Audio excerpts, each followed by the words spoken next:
Hello, hello, and welcome back, everyone. We are back in Lord of the Rings Online, ready to do some more leveling today on our captain, and hopefully push a bit closer to Moria, if not get to Moria. Last time we played, we got our legendary weapon, which is pretty cool. We've got to finish off that class quest, or the book quest, defeating the Watcher of the Water, and get our class item as well, I think, and then do some leveling. I think probably in Eregion, while we're just here, we could probably just do some questing. Yeah, so that's today, but I hope everyone is doing good wherever you are and whenever you are. I'm just gonna make sure everything's all good, and then we're gonna get into it. Alright.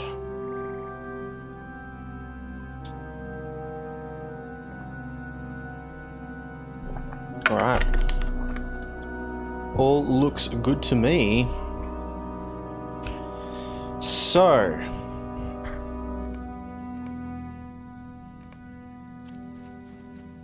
where were we? So, I've progressed to the bingo storyline a little bit, but I think it's at the point of going into, like, the Misty Mountains? Or Troll Shores. Now, we have our legendary item. Captain's Greatsword. Sweet. But we need to continue the quest. So we also have the Fall of Moria, but we're going to leave that for now. And we have a class quest to do as well. But I think the first thing we want to do here is... Oh, Figments of Splendor, nice. I hope you know what you're doing. Is do this book quest, this instance. Dire is the creature called the Watcher in the Water by the dwarves, an ancient evil called forth by the Dark Lord. Perhaps through the power of legend, a way can be seen past the terror. Alright, we've got our legendary sword now. Which, do we have to equip it to fight him? Hopefully not. The shadow of Mordor will not long fill the halls of Khazad-dûm.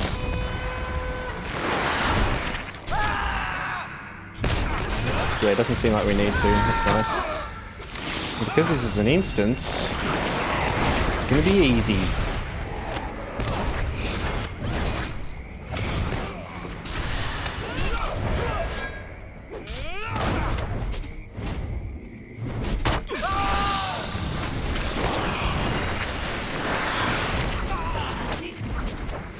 Volume's like... I'll turn it down slightly.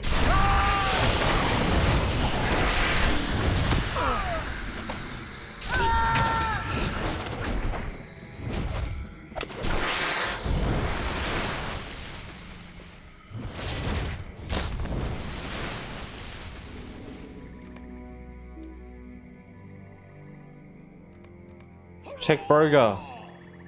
Show yourself, monster.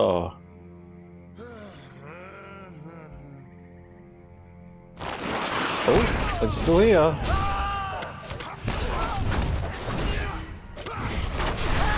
Oh, fell in the water.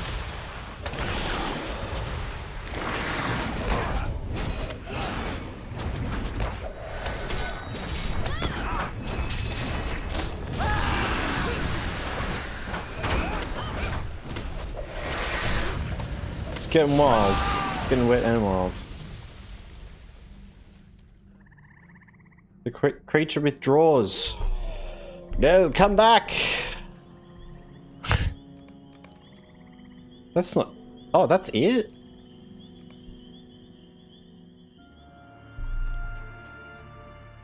We will reclaim the lost halls of Khazad-dûm. Seeker of Deep Places, sweet. So that gives us access to a heap of things. I think that actually gives us access to the legendary truck, which would be awesome if we get that straight away. Heavy armor. Oh yeah, that's an upgrade. Perhaps there is still hope. Cool. Captain's Emblem. And so it was that the Iron Garrison passed the doors of Durin and entered the dark of Moria. We They are were not the first to brave the back. mines, nor will they be. Nearly. the last.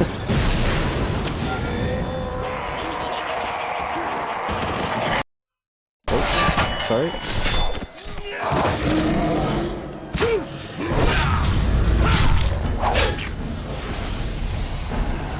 Love this cinematic. I love the style of all the characters.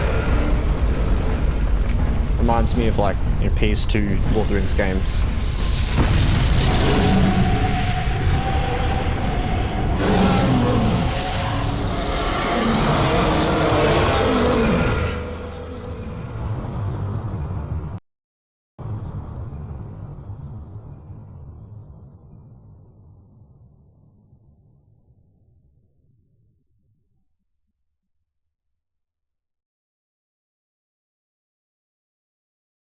The Balrog.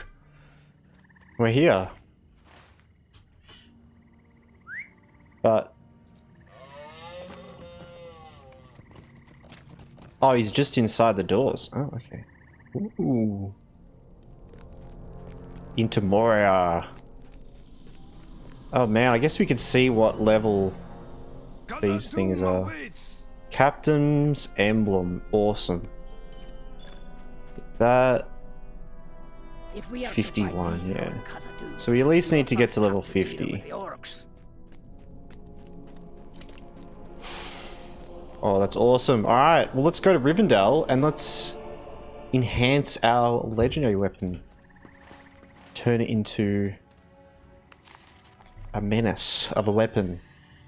Got to figure out what captain skills we need to like boost our abilities. Keen to have a look and read all of the different traits.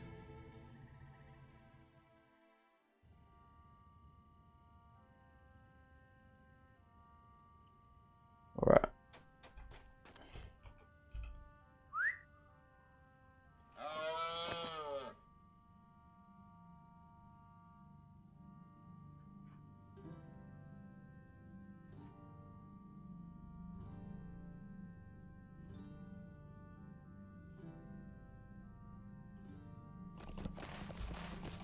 Back to Rivendell. Now, if we have any of these crate things, I think I've opened them all. Do I have a oh, I have a tracery thing. I need to break down some of them. What can I do for you? Rivendell.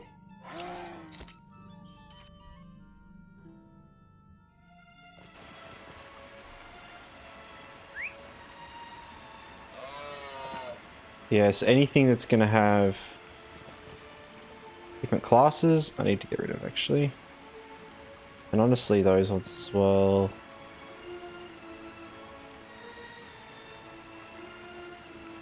Turn it off auto.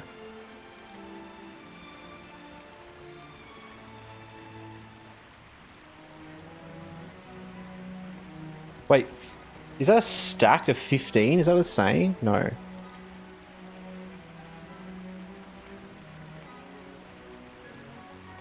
Oh, okay, it's just one.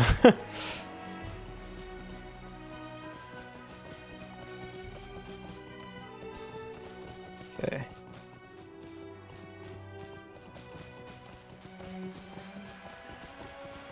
Oh, I may have needed that one, but whatever.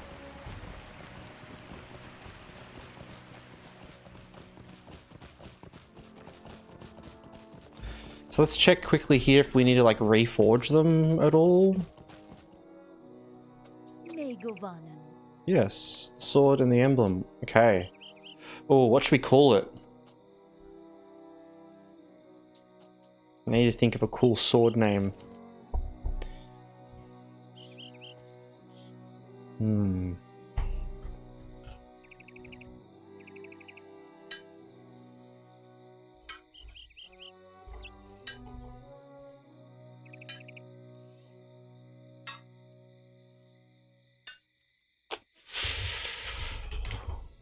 Poise.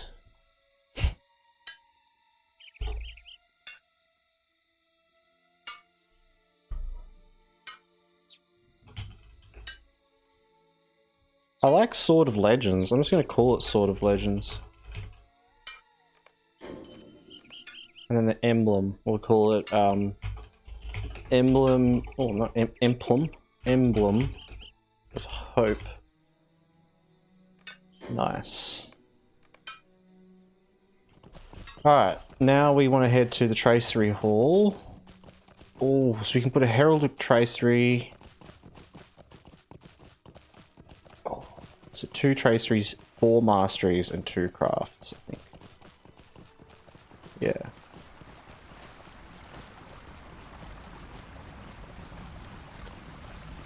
Awesome. Let's do that.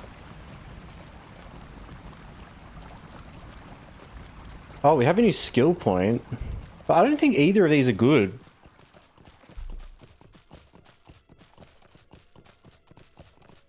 Oh, I guess this is good. It reduces, like, that just reduces their enemies' mitigation, so that's pretty good. Oh, that increases the damage you and your companions deal. Oh. I did not realize that. I thought that was just companions. Hmm.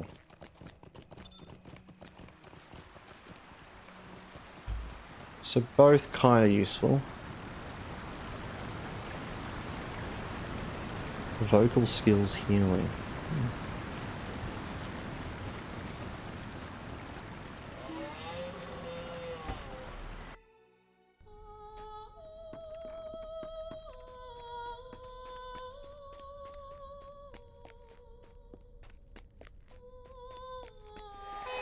Where's the tracery hall? It's on like the other side over there, I think.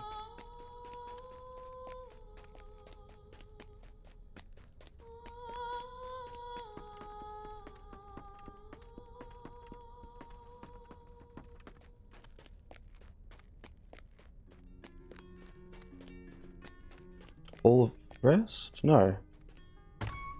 It's not the Hall of Rest. Or is it the Hall of Rest? No, it's not the Hall of Rest. That's like the night off starting area.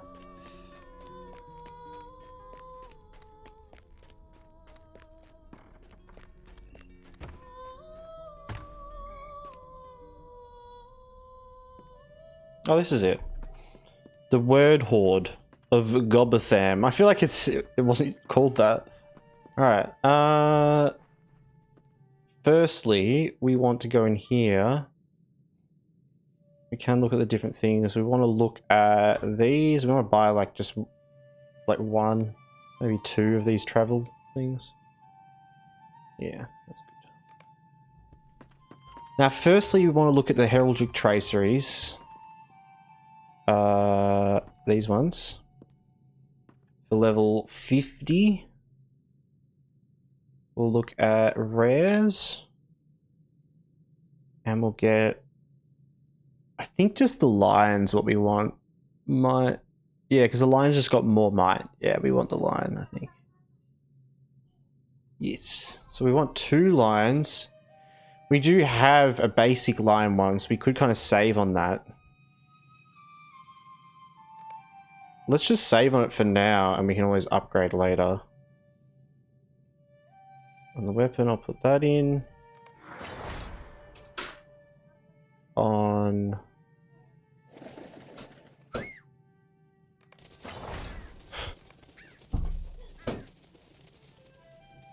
Baby's trying to break into the room, 1 sec.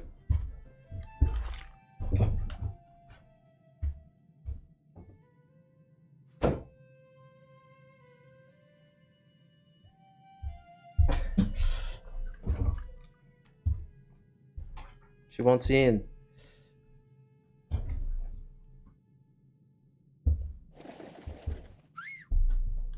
Alright, so...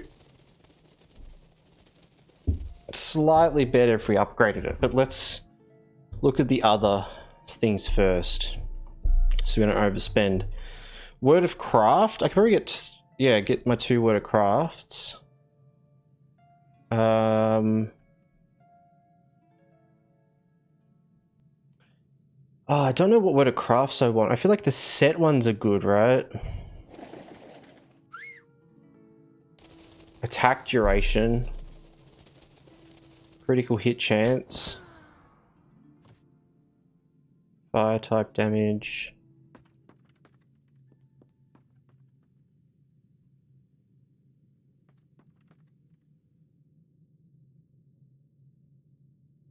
do light damage, because isn't a couple of my things light damage? Yeah, like all my shouts and stuff are light damage. So I guess that's potentially pretty good. Because 15%, that's pretty solid. Otherwise, I'd go like...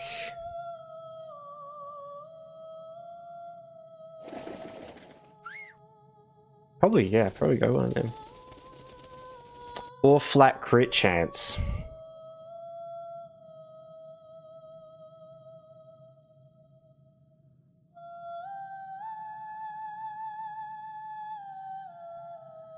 I feel like light's going to be the best. What's that going to be? Not lightning, light.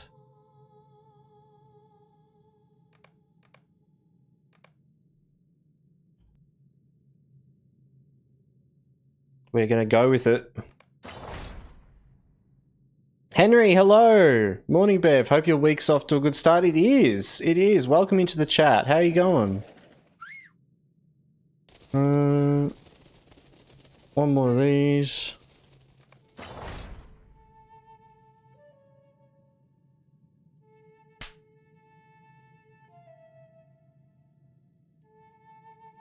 So I've got to have both of them on. Right, and then I've got 4 words of mastery we've got to look at.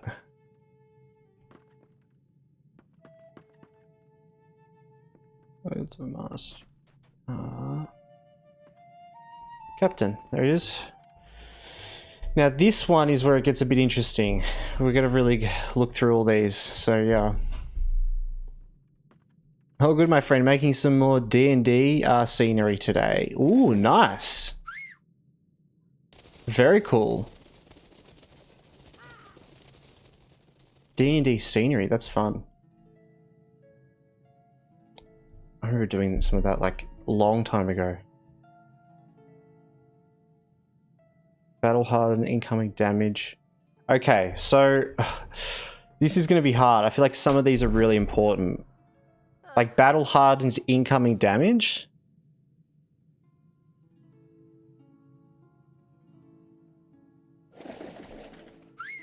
Oh, so that gives me that's extra defense. Okay.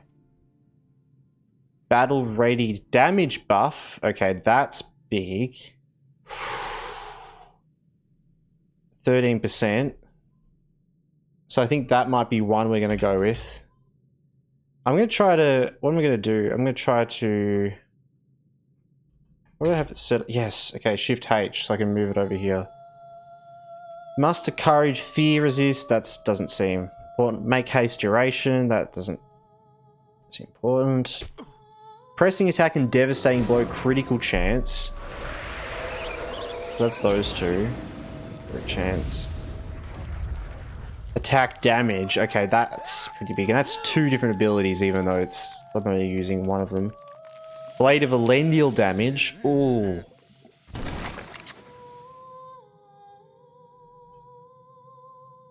Ooh.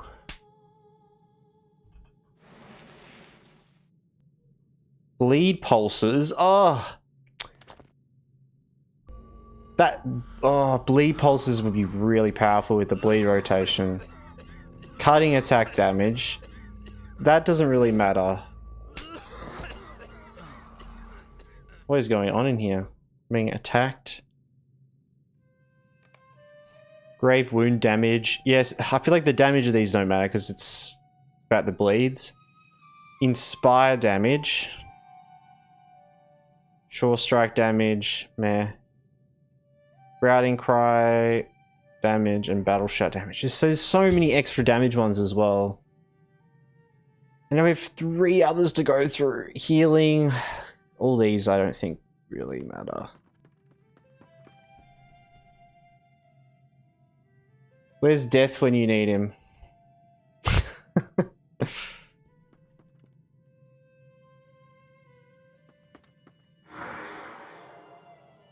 Is he online? No. Damn it. Time of need buff. Shadows and Shadows Lament damage as well. Oh my god. Okay. Leader of Men. Noble Mark. Harm's way.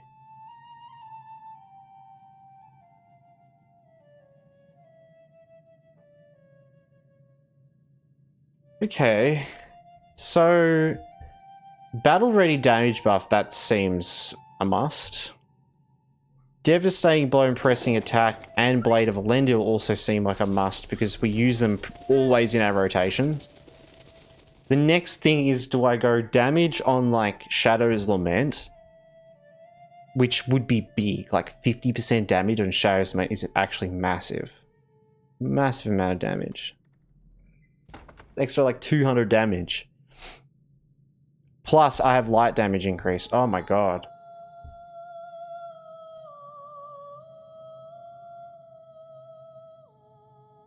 Or +7 bleed pulses, which seems insane.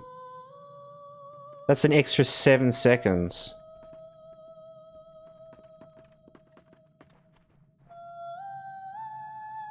Or I don't do Blade of Elendil. That could be the option. I go Shadows of Men. We are going to get more of these, right? You eventually get more, I think, at some point. How does that work? Let's have a look. Let's show legendary items. Yes, welcome to the chat, Henry. Hope you're going well. I'm I do like Lord of the Rings streaming. I imagine do you play Lord of the Rings online as well? You mentioned it's the morning as well, so it's what time is it for me? It's about like 7:30 p.m. Equipping legendary weapons. Okay, reforging.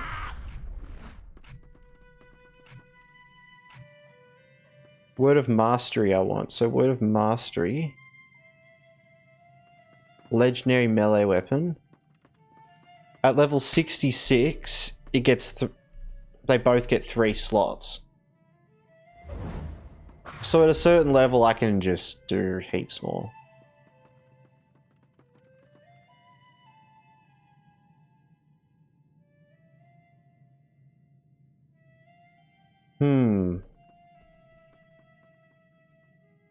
It's a hard decision because I feel like Blade of Elendil is like the right choice for the rotation, but Shadow's Lament damage is just like so huge. And that would actually, for just like leveling and stuff as well, I might just do that. So battle ready damage buff, we're definitely going to get that. Devastating blow pressing attack damage. Bleed pulses. And Shadow's Lament damage. And then other things we'll get is like, I reckon Battle Shout, because we always cast Battle Shout. The next two will be like Battle Shout and Blade of Elendil.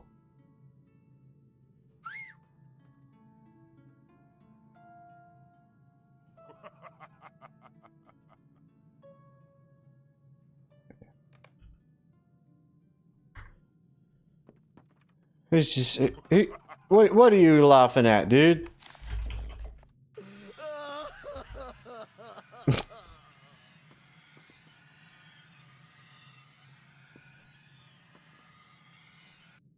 Alright, battle ready damage on the sword.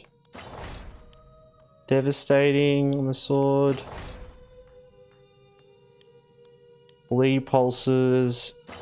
And Shadow's Lament. Oh yeah.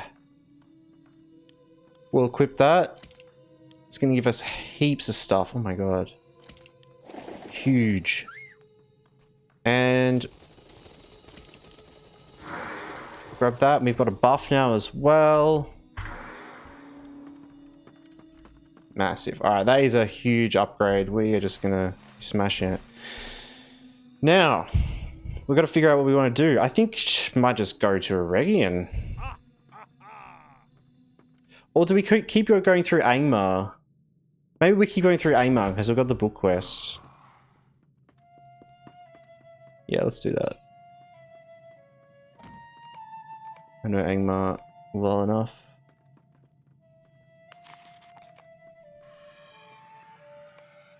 Actually quickly go to Bree and see what that class quest is. It might actually send us to Angmar for some reason.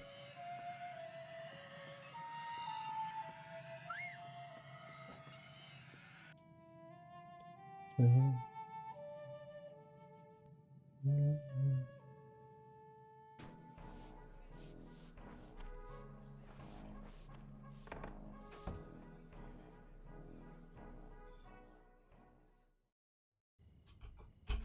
think he's yeah, he wants me to go to Arch it. Alright.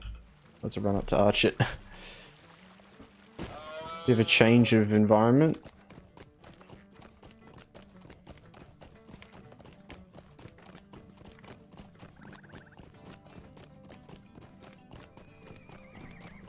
Alright, we are pretty set though. Now one thing I was going to think about is moving around some stuff. Don't know if I really want to do that though. Is today.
Alright. Into Archet. It's been a while since I've been here. This is where it all began.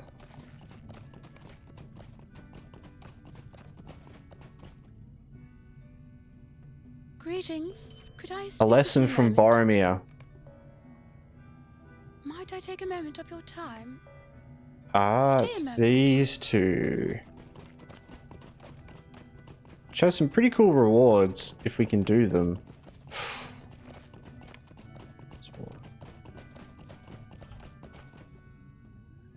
That halberd's pretty wild. Whoa. It's a pretty funny looking halberd. Oh, nice looking sword. It's not bad. Oh, that's nice. No, that's very nice. Yeah, I'm convinced that the costume editor thing is just like horrible at inspecting weapons. Back to Angmar now. I think some of these we can even do in Angmar, yeah.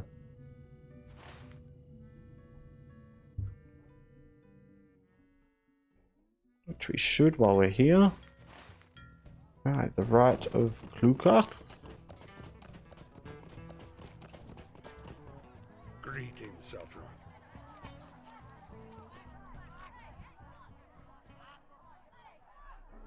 The free hillmen of Trave Galorg have long been in conflict with many of their sister tribes. Now they prepare again to face the Trave Duverdain in the Rite of Klukath, a ceremonial rite. Klukath. Trust does not come easily among the Travegarorg. Oh, legendary track. Wait.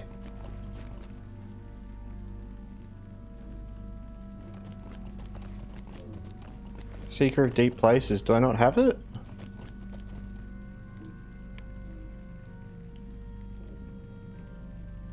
Thought I just had Seeker of Deep Places.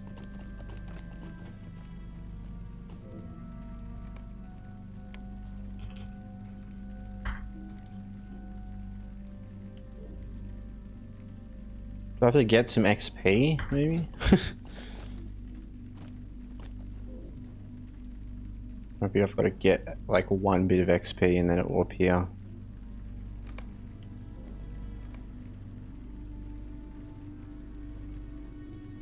What should unfold?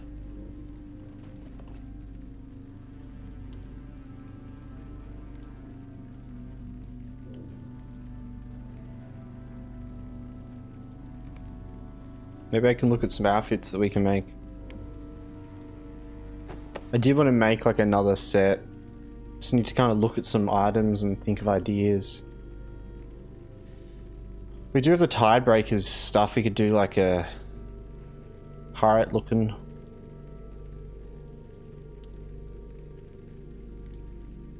This item is really cool. Like this like deer helmet. The Ranger hood? Do a Ranger one, that's probably a good idea. At least do like one Ranger outfit. I would go with that.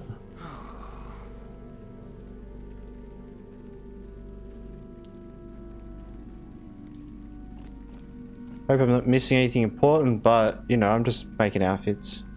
Way more important. This chest piece is really nice.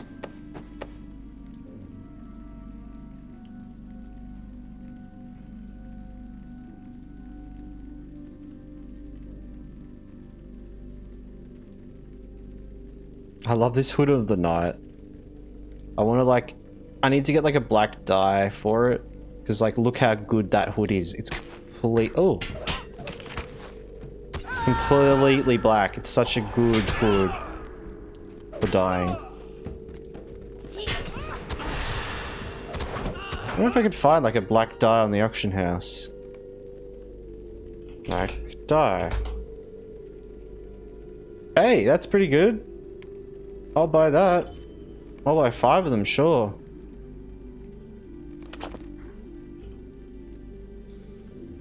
Let's dye that item.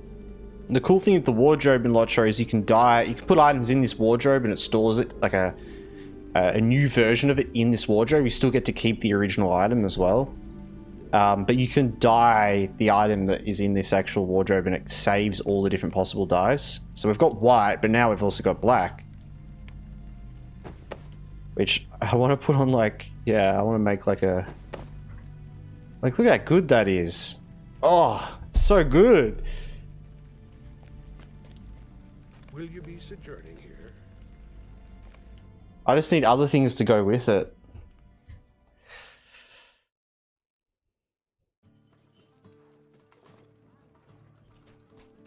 You are a stranger to these lands. It has been long since we've known peace. I would speak with you, Sothran. Alright, well I'm just going to kind of skip ahead over to this area.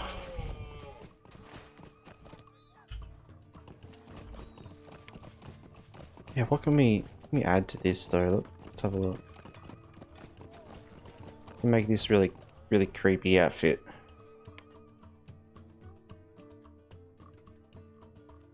Kind of looks like a executioner.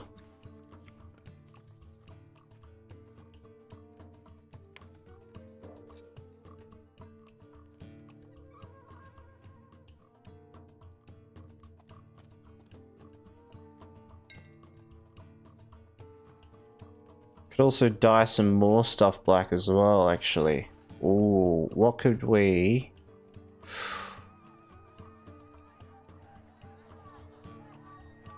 Ooh, that's not bad. It's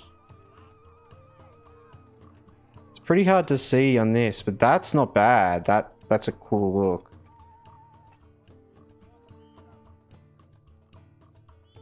Like, we could go all the way. I kind of just want to put a black dye on both of these anyway.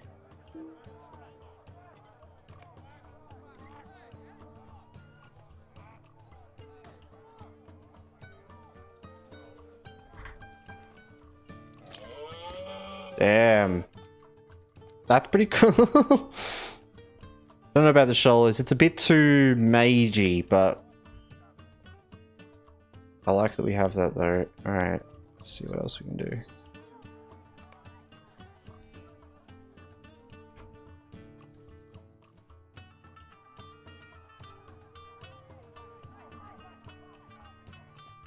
Chio with the first. Hello, welcome in. How you going, Geo? Ooh, about this one? No. You can't even dye that one either. This one with a... Ooh! Yes.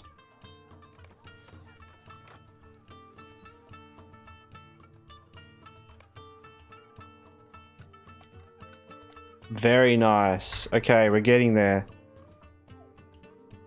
Going decent, just in the hospital. Oh, sorry to hear that. Hope all's well, Geo.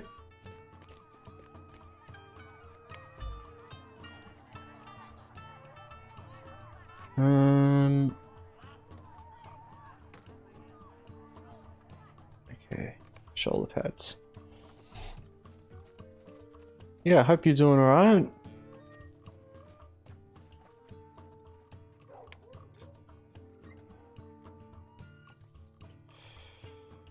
I think I'm going to need to look for some more items to get the look I want with this.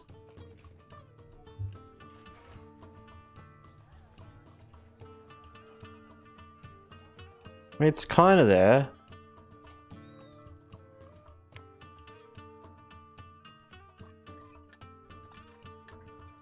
It's not bad. It's not bad. It's kind of there. The image is there, but it's very disorganized. I like the hood though.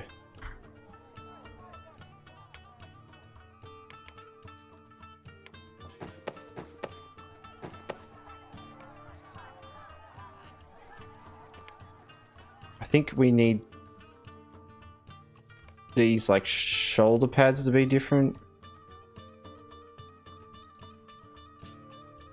I don't really know what I can do in regards to dyeing of shoulders.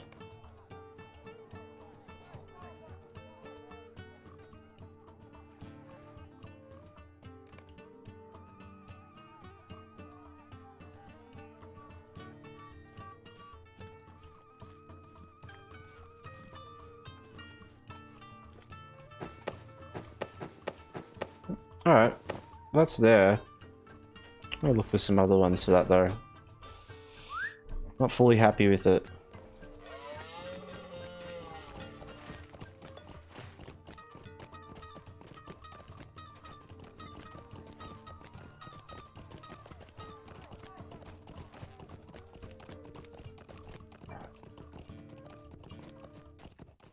Oh, let's get out of this buggy area of Angmar as well. I don't want to be here. We'll head up and do... What is that there? Implements of War? Which is... some boss guy I think we have to fight? We'll do that. May as well. And I imagine the rest is in the Misty Mountains? Yeah. Yep. Through the Black Void of Angmar. Oh!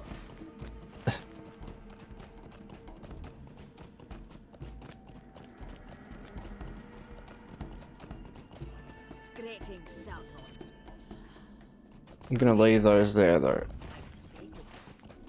And we'll move on to other quests.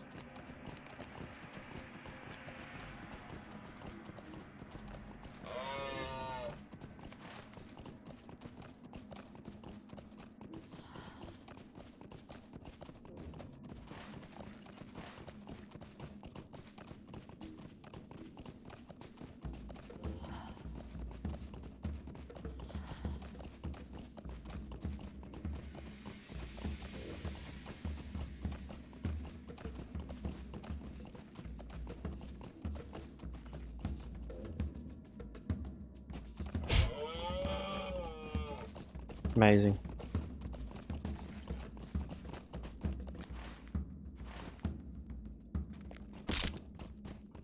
Around here somewhere, there's a guy we have to kill apparently.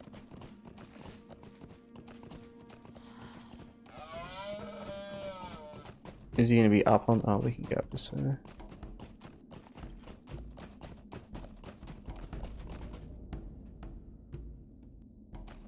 There he is.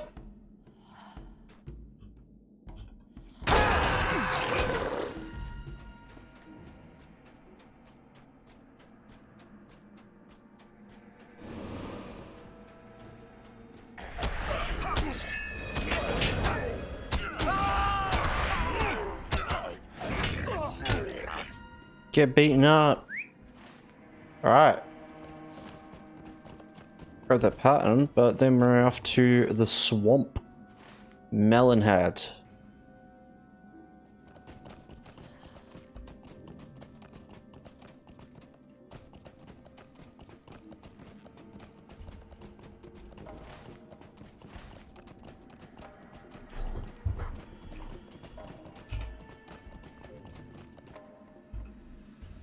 I'm like almost tempted to just like keep playing tonight until I get to 50.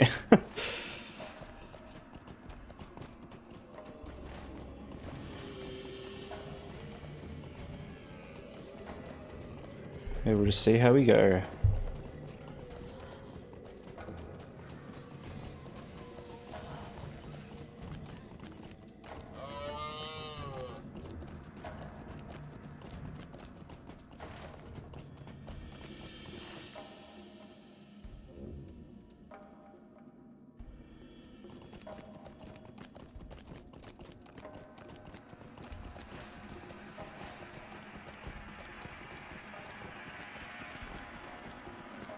Oh, oops. Didn't mean to swap my whole thing then.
I don't know why I'm so pissed.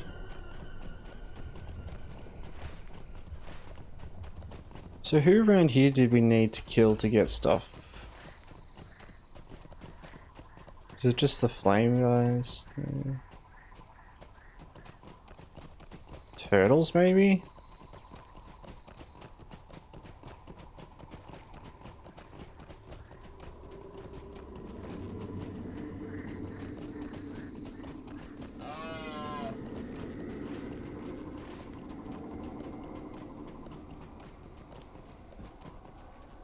Not turtles.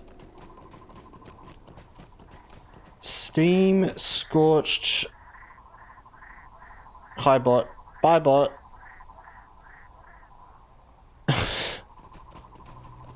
Steam scorched carapaces. Okay.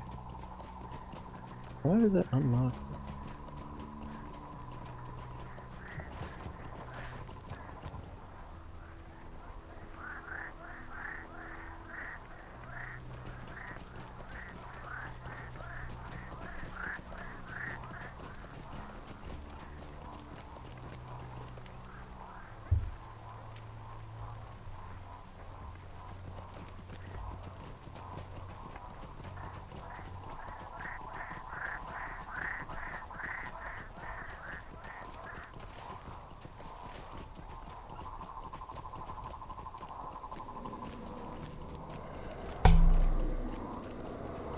Alright, let's turn in this mission here.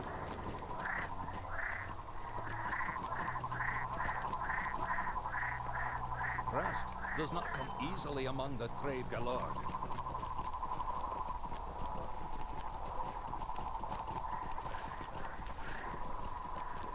I reckon it's those little like slugs. Oh, but it does say carapaces.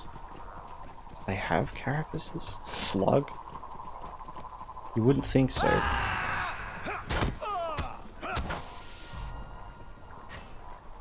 Oh man, we're gonna be so powerful with that new legendary weapon. Unmatched. We probably could go into Moria a bit early. Yeah, I mean, why not? You definitely out-level Moria a bit anyway at points, so why not go in like we could maybe level like 49 and a half, like a half? Or like 49, we could go in there.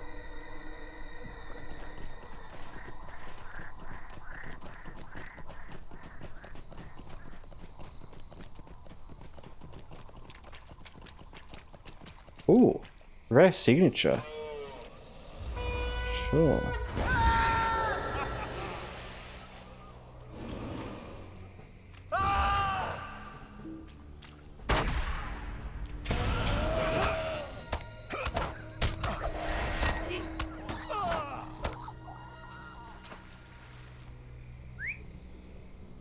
Swale Singer's Mandible. Not anything we want.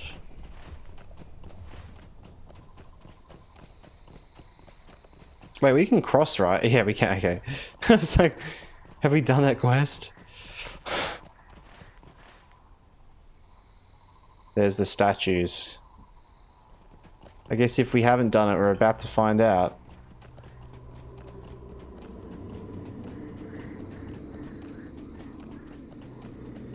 Go max around.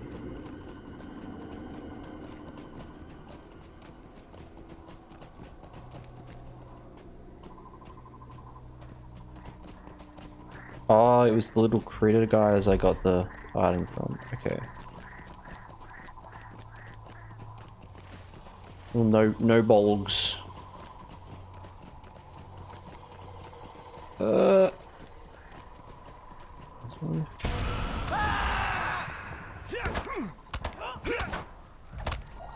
That deep claw's like when I dismount, I think that deep claw is doing that. Is that right? It does. He does like a slam attack for me. That's awesome. Good job, Cecil. I like you. You're cool. Wait, what are you from, Cecil?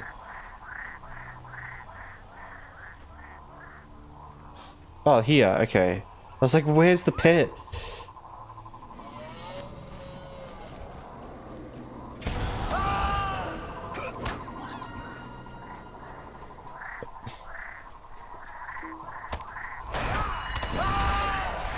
I bet you're gonna have to kill these. I should just go in. I'm gonna have a quest to kill these, that's for sure.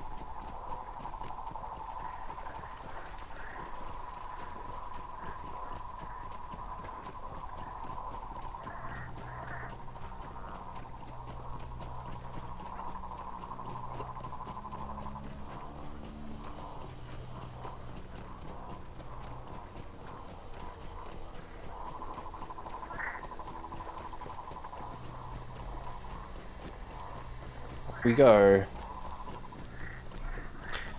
to the Dwarven settlement.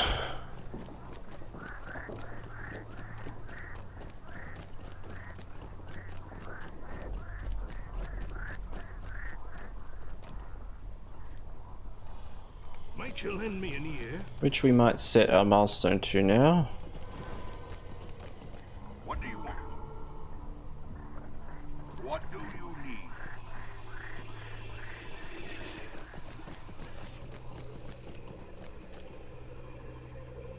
Might you lend me an ear?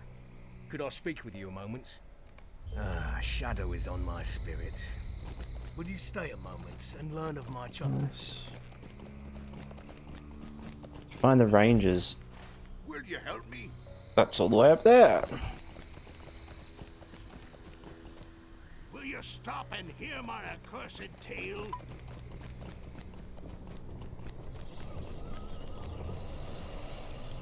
Will you help me? Perfect.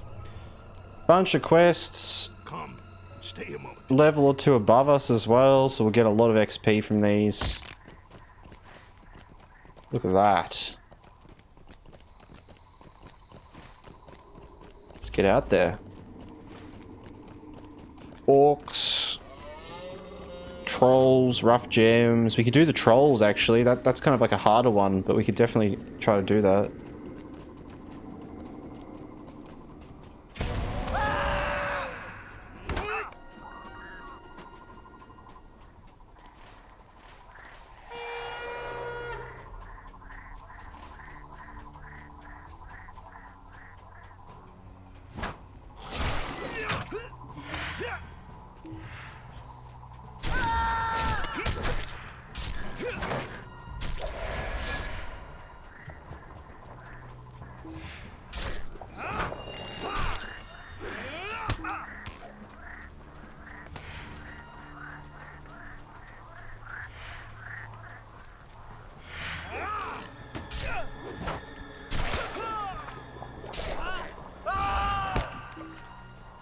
Okay, so they're done.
Taking these guys out.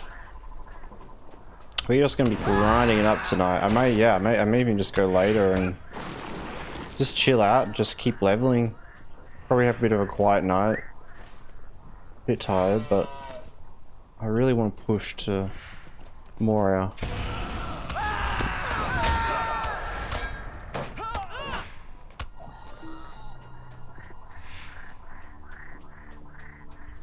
It's one of these guys. Let's get him.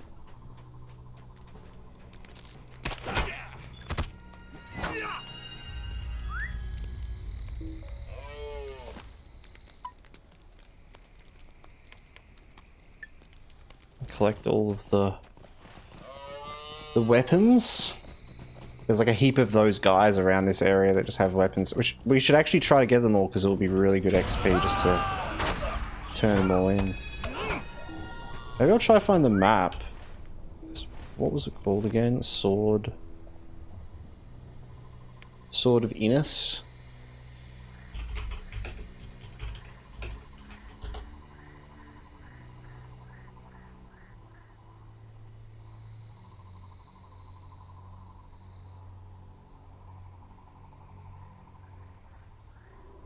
Cool.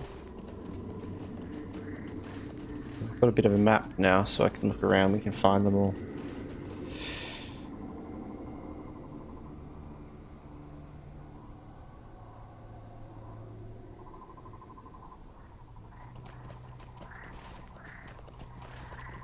Alright, into the camp.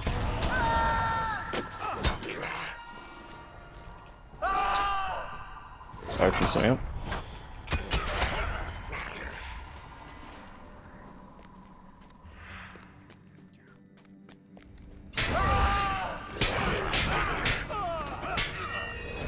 We are doing a lot of damage.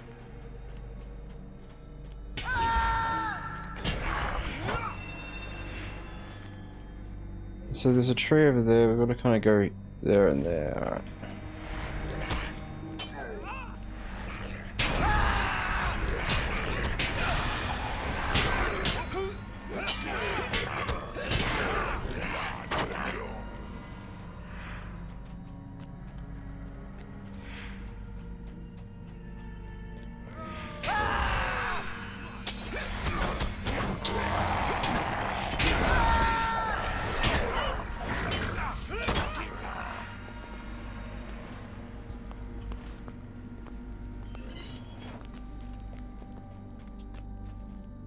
we need some more defilers and skirmishers.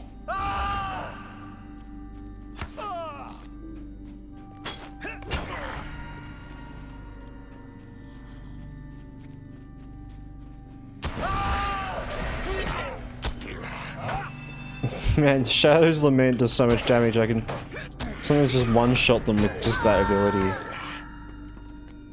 It's pretty amazing. And Devastating Blow as well, like, oh. So good. Oh.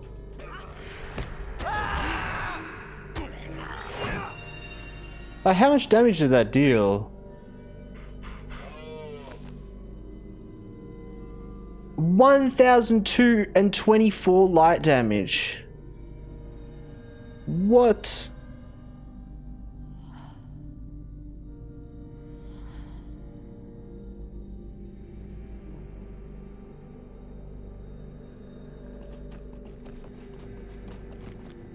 That's pretty crazy. What do we need? Orc pickaxes. Where do we get them from? Orc picks here.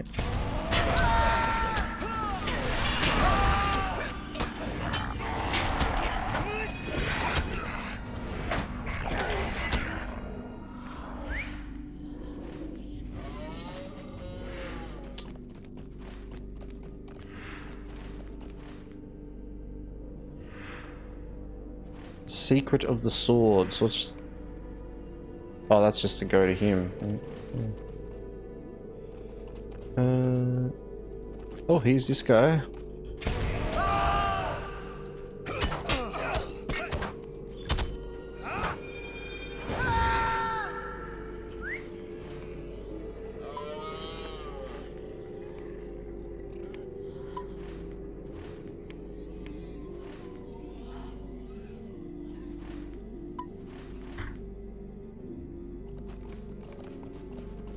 Okay, and then you want to go a bit up here and we'll find another one.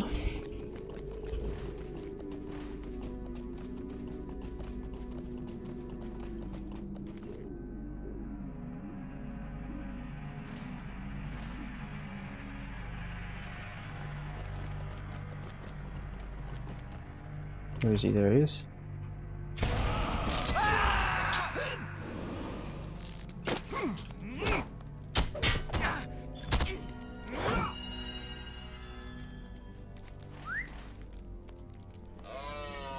Another sword. Kind of tempted to just go around and get all of these first and then do a big hand in. So let's go up and do these troll quests here.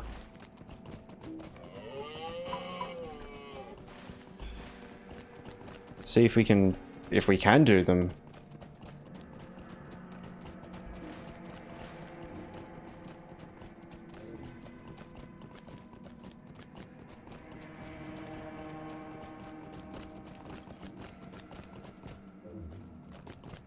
But we do need these gem-bearing rocks.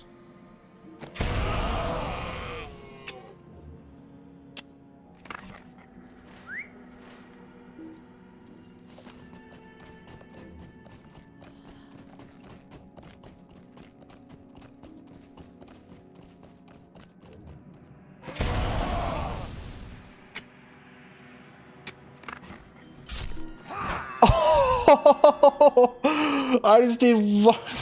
I just critted him 1.4k with Shadow's Lament.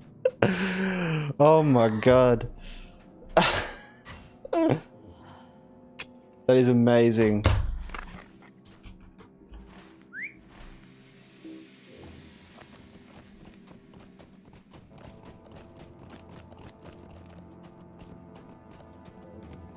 He just blew up. Alright. Now I guess for the real battle, like how the hell do we even get through these guys?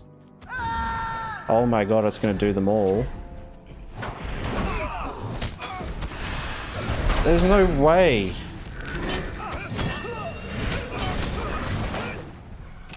No. No. Heal me up. Oh.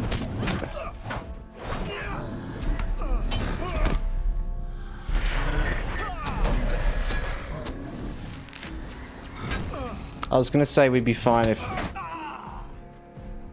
Let's just use a potion. Ah, the stun! Get away from me!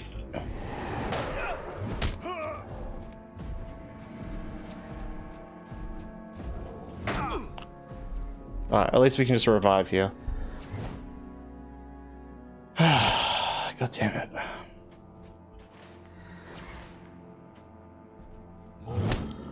What?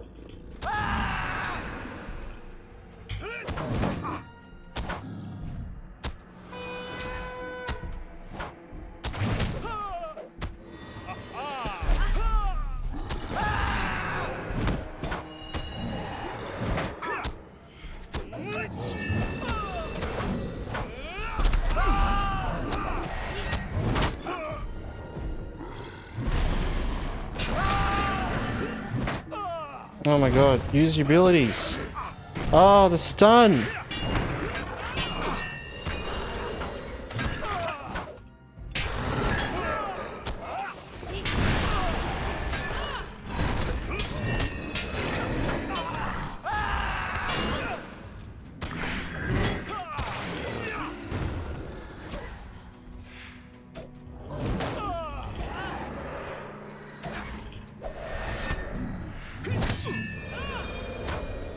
Oh yes, that ability.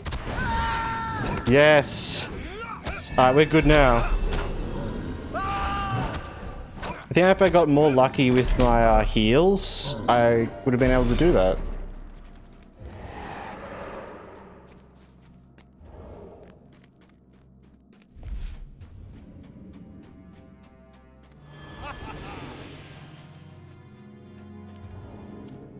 We need some actual, like, potions on our bars as well. These give me, like, nothing, though. They literally give me nothing.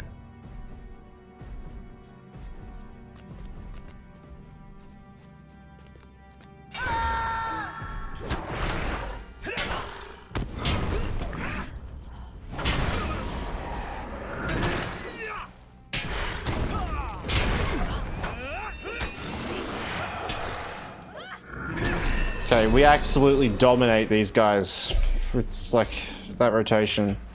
The arena is just to kill these guys, right? Yeah. Collect rough gems and just fight them. So we literally just got to fight these guys. Easy.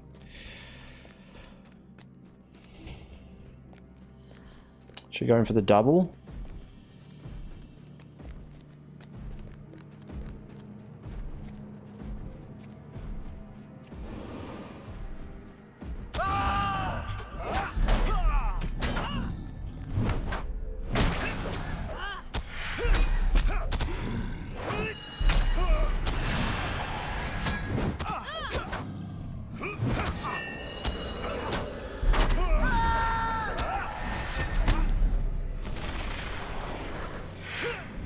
That was really annoying.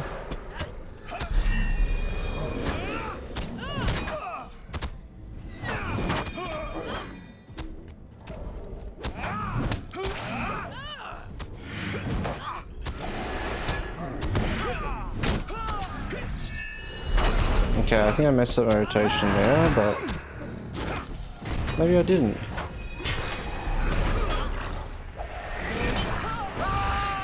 I think I did.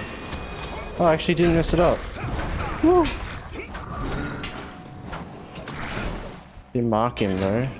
It's gonna hurt. Nice, alright. We can do the 2v1.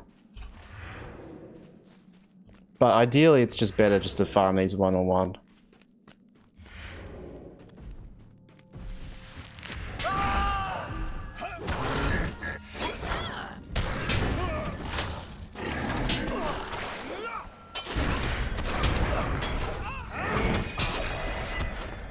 Like the amount of damage I deal this guy just doing the full rotation, it's beautiful. Oh.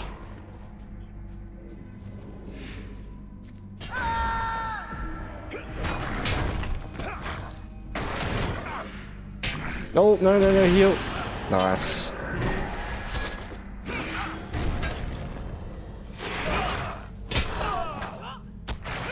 Get all the bleeds on him as well. Don't know what happened there. Some abilities didn't cast. Nice.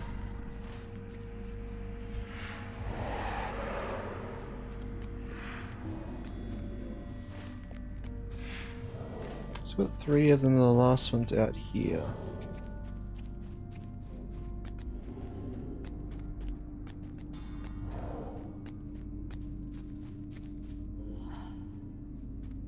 We need to kill trolls as well. Like, these are trolls, I think. So, let's sneak through here. Fight some of these guys.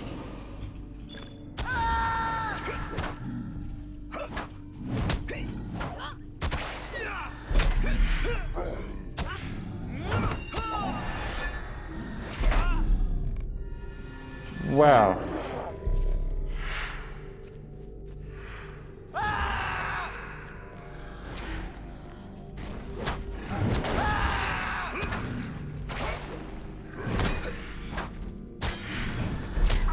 Hail it, hello. I'm just in Angmar at the moment, fighting trolls. Baby says Papa. Hello. Hello, baby. I'm confused.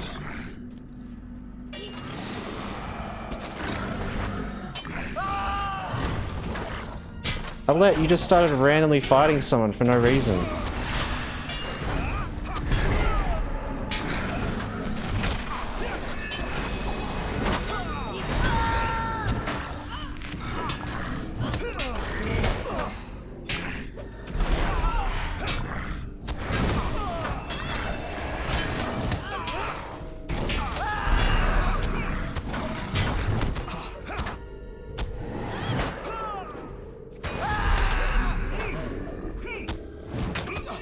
Oh, oh.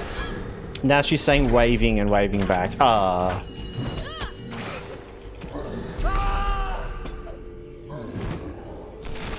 Okay, okay.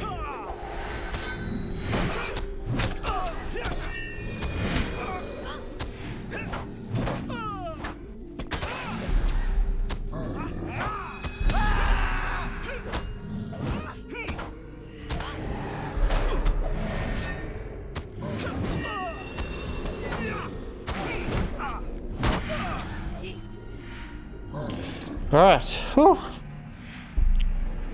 The fighting is quite intense. These trolls are hard, and I didn't really actually think I'd be able to take them on, but we are smashing them.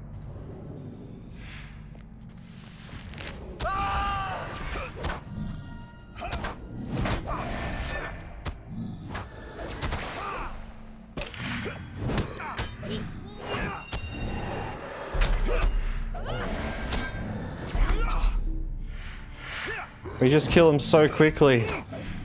Oh my god.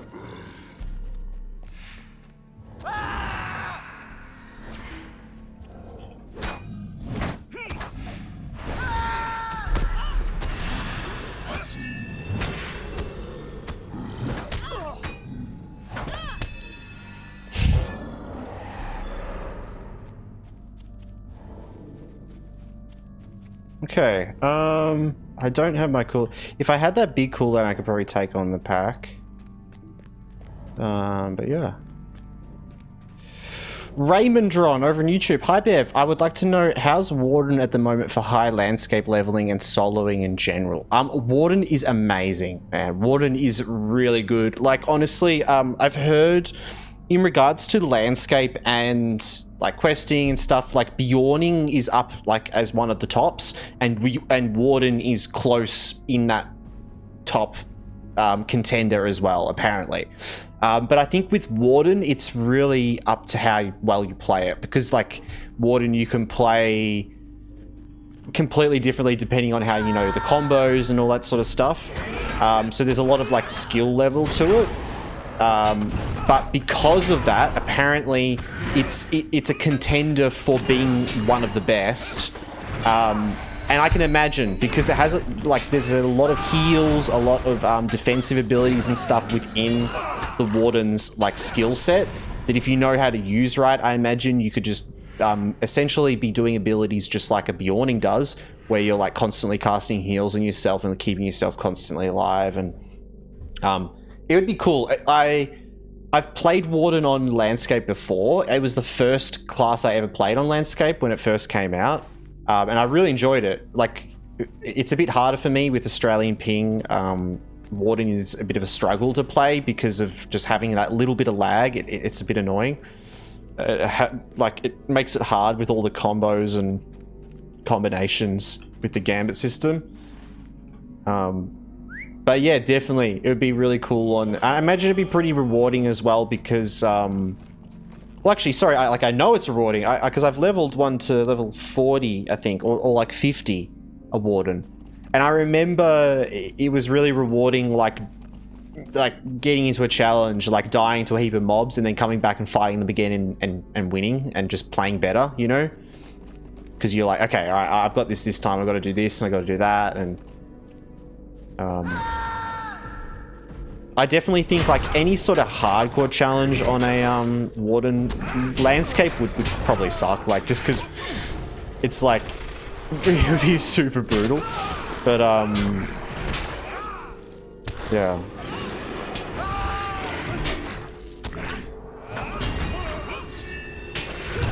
Yeah, because I've heard some people say that, like, Max Landscape is reserved for Bjornings and insanely good Wardens. Like, I've heard a couple people say that, which just makes me think, you know, it's like, you can essentially do the same as what a Bjorning's able to do if you're able to play the Warden in that way. Yeah. Thanks for the info. All good. Yeah, no problem. I hear the same thing in World Chat. Yeah. I haven't really put it to the test fully for like Max Landscape or anything. I definitely found it quite hard playing a Warden on... I think I played on Landscape 3.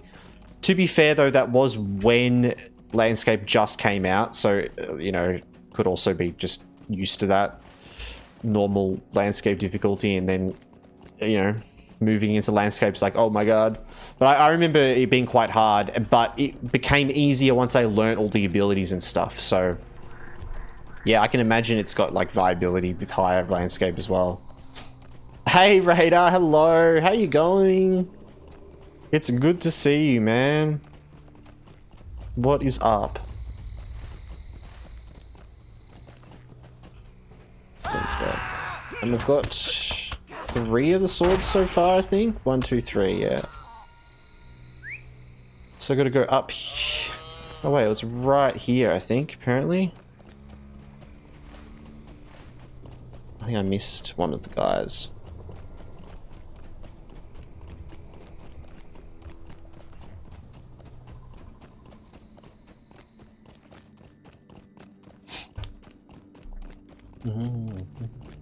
Actually be really cool. We should do a Max Landscape Warden at some point. Definitely. Even though I struggle with it a bit, like internet ping stuff, it would be still really cool to try it out. Like, eventually I'm going to go through every class. I want to go through every class and then kind of go back to certain classes and actually attempt proper runs. I want to go back to the Bjorning. I want to try, like, I am determined to get a character to max level. I reckon we can. That would just be such an achievement. I'm hungry, lol. Dinner is cooking, so I'll probably be off in a bit, but while I wait, I figured I may as well say hi. Oh, good. What's for dinner, Radar? I just ate before, and I had the best, most delicious steak ever that I cooked. And you talking about food has made me hungry again, but I literally just ate.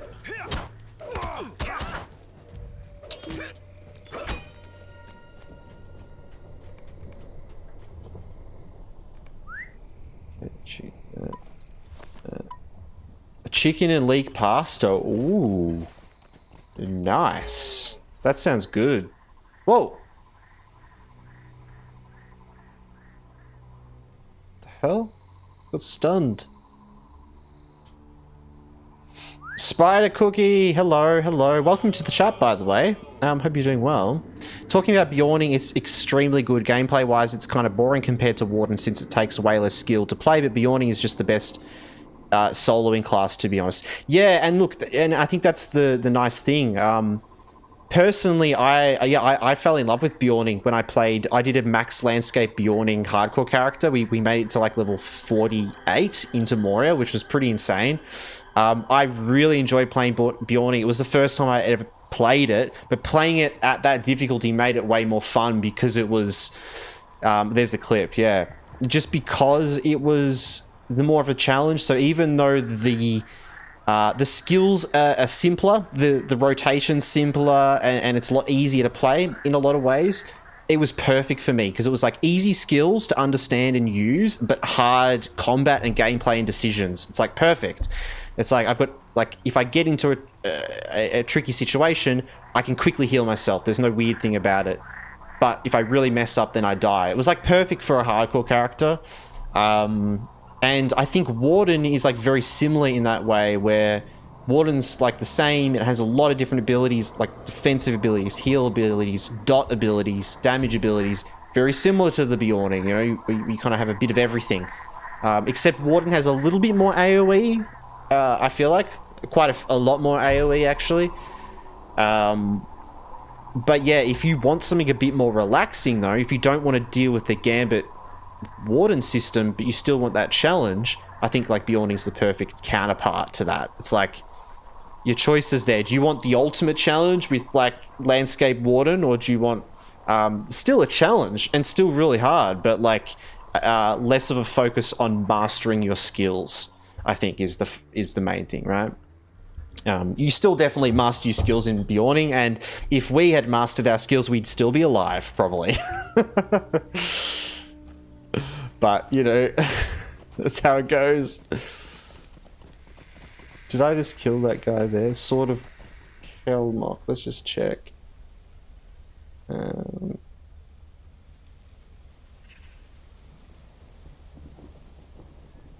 Sword of...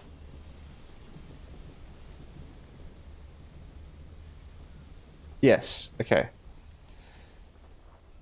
So then we have 2 more to do over here.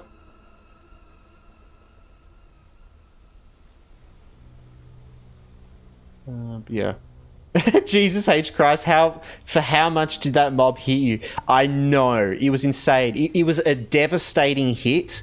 So it was like a double crit, right? So like in Lotro, you can roll a devastating crit, which is an extra crit, essentially, on an ability that I had no resistance to. And I think I had to like, yeah, it was like 2.9k or something in one hit. It was nearly my whole health pool at the time. It was just that I lost like a tiny bit of health, but yeah, devastating.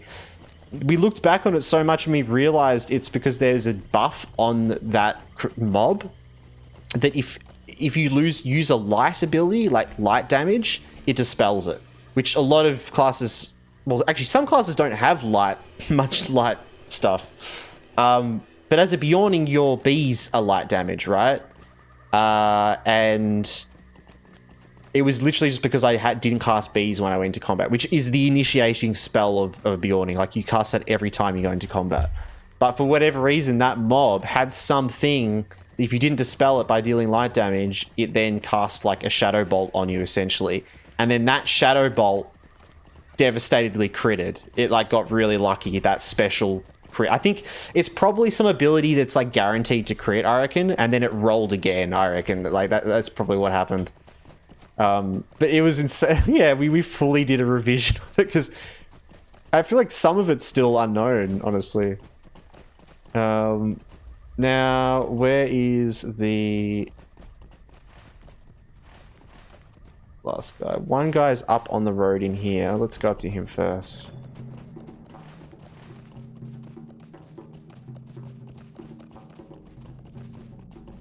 He's just on the other side out here.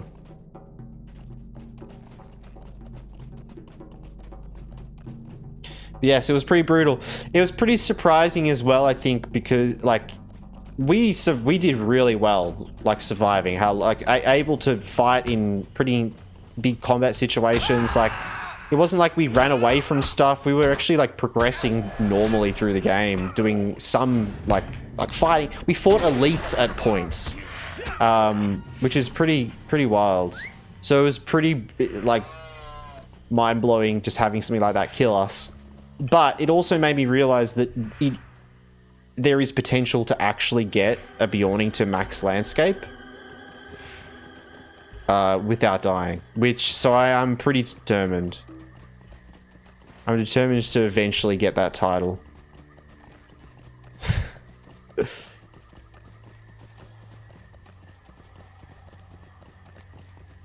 Because I think as long as I understand those sort of things, then we're fine. But that was a lesson learned. The first lesson that we learned in hardcore. Just as long as you cast bees. Yeah, well, the first lesson is that to read every mob. To look underneath every mob's health bar. And probably get an add-on or plugin to make it a bit more obvious, to make these bigger. Because it's just too small to sometimes realize what's happening. Yeah, because it was just underneath his health bar. If I'd looked at it and read it, I would have seen some weird thing, and I would have been like, ooh, what's that? And then I probably would have looked into it.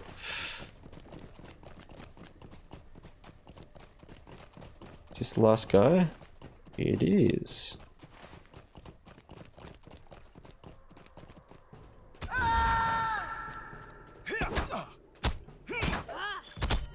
So I should have, if I'm correct,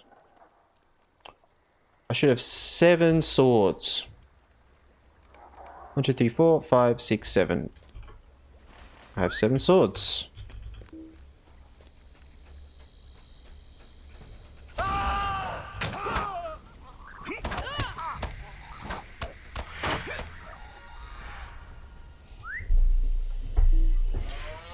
Oh yeah.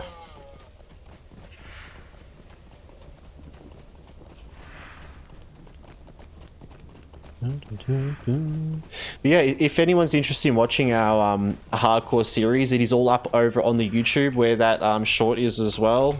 Exclamation mark YouTube. I'll chuck in there for anyone that's interested. Whole series is there from level 1 to 48. Every moment, every decision, and every mistake.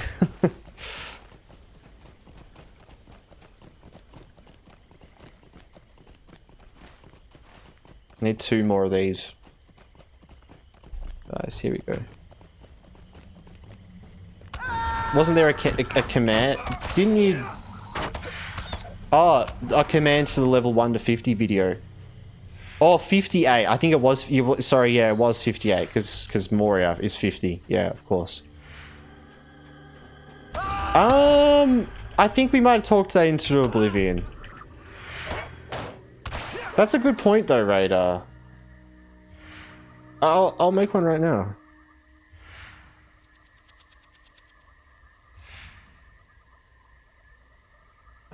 Commands. I'll see. Huge Jackman.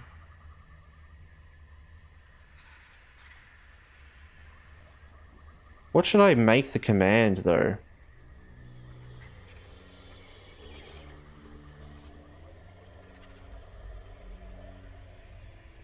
Where's the video?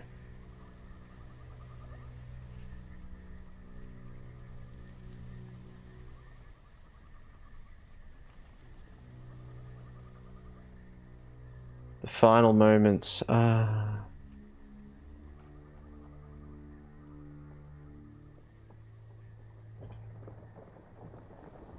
Exclamation mark hardcore.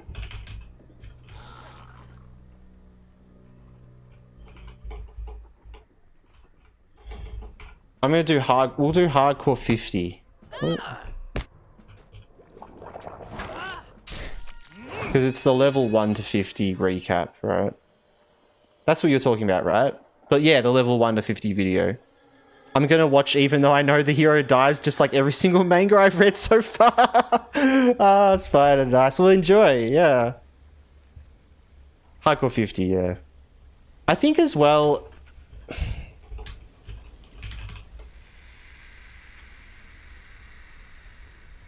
There's a way to see what all commands I have are up. I was just thinking there should be some way to view it in chat.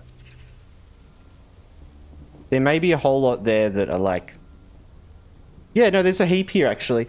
There's a lot of hidden ones you guys probably don't know about. There's ones like watch time. There's the quote one. Account age.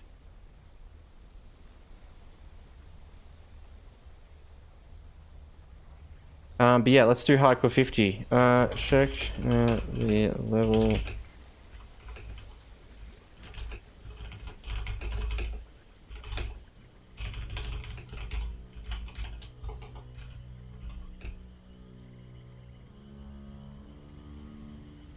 Uh-oh, watch time.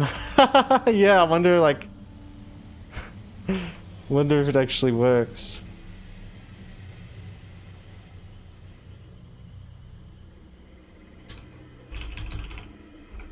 See if that works. There you go. Well, there you go. Hardcore 50. Spider as well, if you do want to. It's completely up to you how you want to experience the series. But if you want to slowly watch it through, you can. And then you could watch this video once my guy gets to level 50.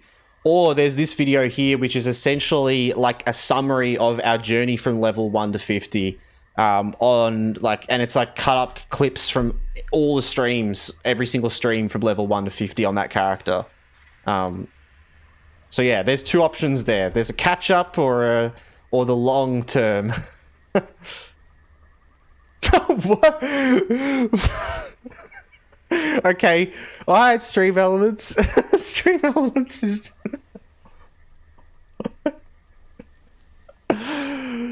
What is it? Fake fan? Yeah.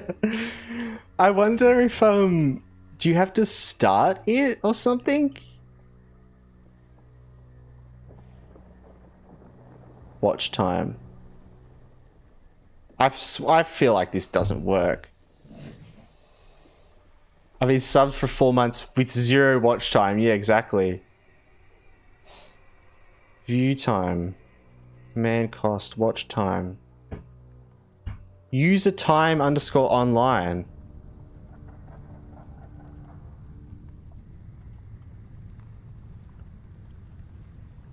Yeah, I don't think that one works.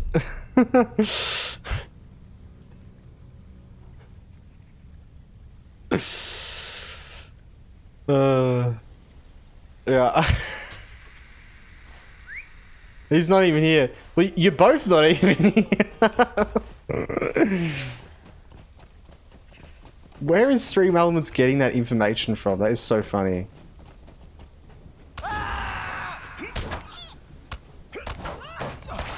I wonder if you have to put a name in as well. Can you do what? What about me? What's my watch time? I've spent 0 seconds watching myself.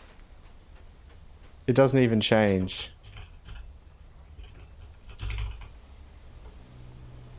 Does that work? No, okay. I was wondering if it might be a targeted, like targeting some of it. No, I think it's just, that's just a broken Stream Elements one. It's a lot of them are the inbuilt like Stream Elements default ones. A lot of them I turned off. But you know how it is.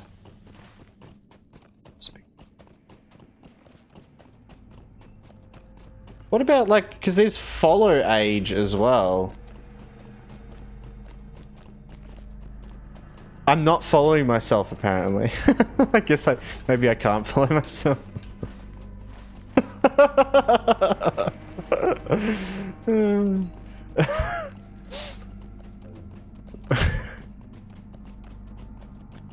Yeah, I'm not into that sort of stuff. Oh, there you go. That works. Well, that's pretty cool. 3 months, 14 days, 22 hours. Wow, that's pretty wild. Just imagine when that's a year, guys. Ooh. Ooh. And we have got a big year ahead of us. This is going to be a good year.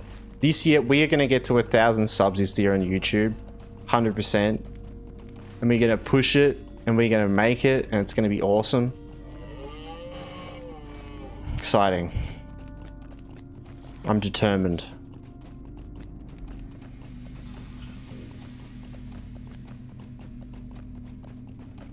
Right. So, we have all these quests now to turn in here. Look at all these quests. The secrets of the swords. And we have all the swords to give him. Hail, friend. 1 sword, 2 sword, What can I do for you? 3 sword, Greetings to you. 4 swords, How can I be of 5 service? swords, 6 Greetings swords, to you. 7 What can I do swords. for you? Greetings yeah. to you. 1,000 subs? No. 10,000 subs. Alright, alright.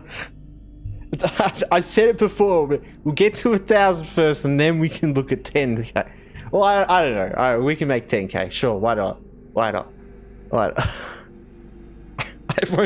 won't be upset if we make 10k instead of 100. Instead of Friend, could you help me with something? 1,000. Defeat Nethror, okay. What can I do for you?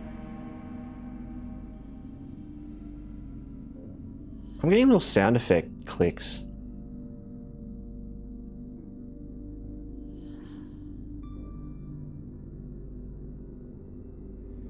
I just need to quickly check the VOD, 1 sec.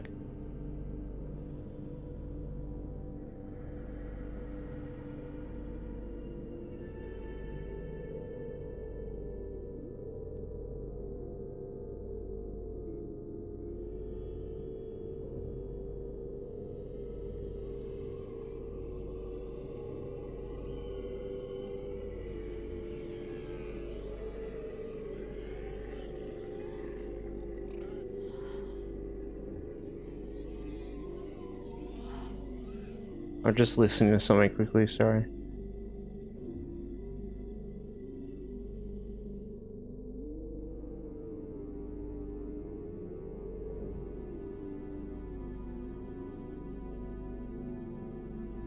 Alright, cool. So I was just hearing a clicking. I just wanted to check the VOD that it wasn't actually... I think it was just on my side. Hey, bro. How you going, man? ZXVV20. I'm not sure... What do we call you? What do we call you? What's a cool... XV... ZXV? I can't... Like, I mean, ZXV is pretty goes off the tongue.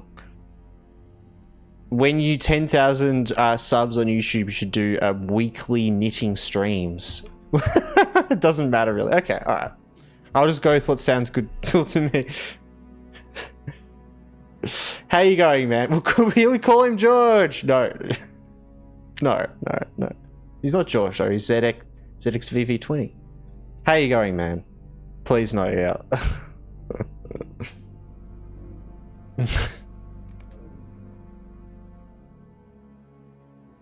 With the aid of the heroes of the North, Protect the 7 swords. has reclaimed 7 swords which were given to the Yeah, so it does matter. Yeah, exactly. Now Nithra and his allies Yeah, prepare called to out. enter the ancient halls of Kruslav Laman.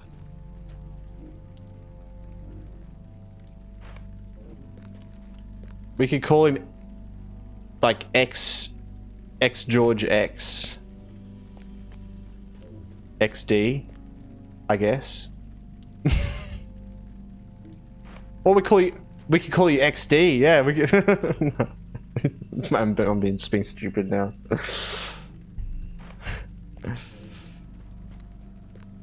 ZX, yeah.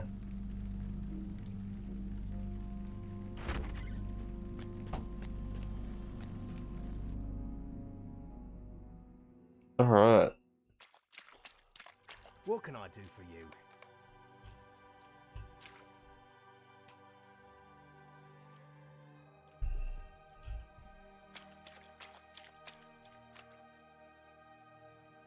Minimum level 48. Oh, fancy looking home. All the stairs disturbs us.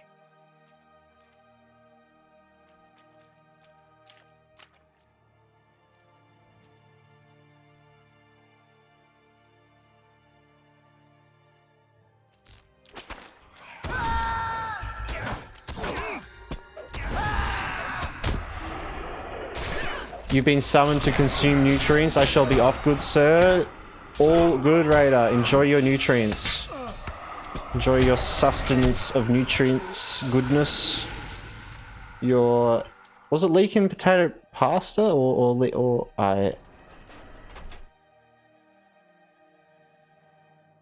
chicken and leek pasta. Yeah. Enjoy, my dude.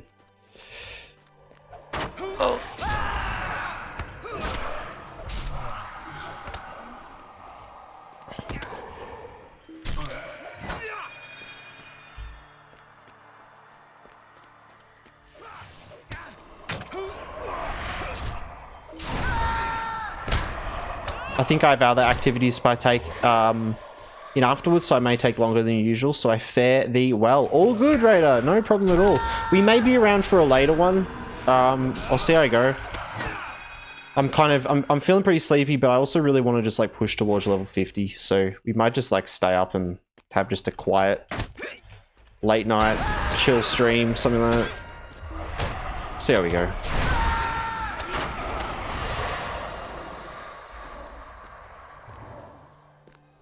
I once fully did Angmar. I think this is the only quest I missed somehow. No idea how. True. Because, yeah, well, this is actually a pretty weird one to get because you've got to get all 7 of the swords. So, around the sort of eastern area of Angmar here, there's all little camps with the tribal guys, or like the, sort of dudes. Yeah, and if you kill them, you get the swords from them, right? If you get all 7 of them, then you come back to that spot. You turn in all 7 and there's a final quest, which is this one, to go into the crypt after you put all the swords in. I've done it so many times as well, I just know the swords and I just looked up where they were so I could look up. They're quests. They're quests. It's like item pickup quests. But there is deeds for it as well, I think. Oh my god, what is happening here?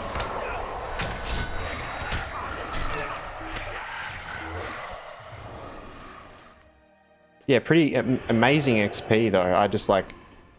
So good. Just picked all 7 of them up and each of them like gave me full quest XP there. Was that it?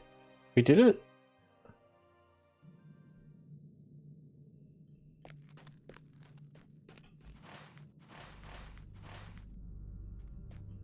Yeah. What can I do for you?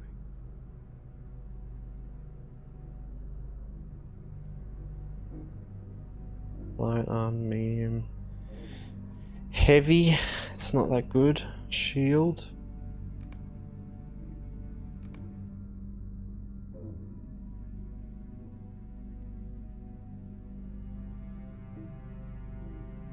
Right. Cool.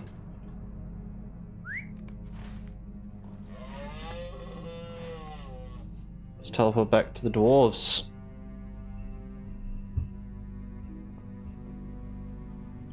Alright, it's good. Already 1 level.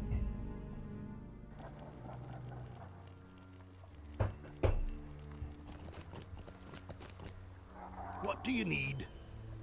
Will you help me? Just got to talk to him to defend the place. Well met. Will you help me? Burn the siege towers.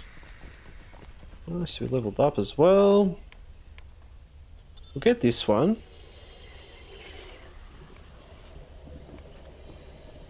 Another damage buff. Well met. Come and stay a moment. Greetings. Will you stay and speak with me a moment?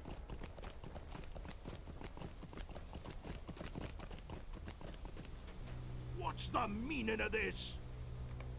Will you stop and hear my accursed tale?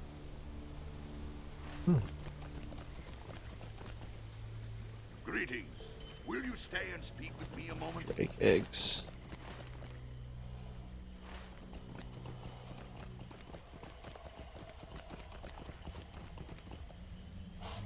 By Durin's beard, won't you give me even a moment? Hear me out, traveler. Okay. Well met. Now we've got to protect the place. Orcs, they're coming. To arms.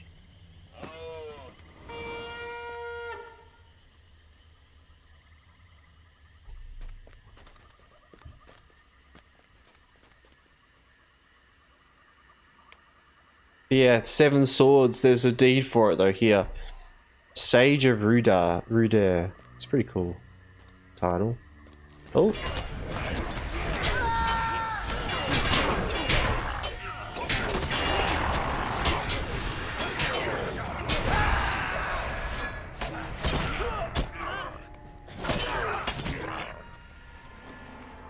You planning on doing volume 1 too?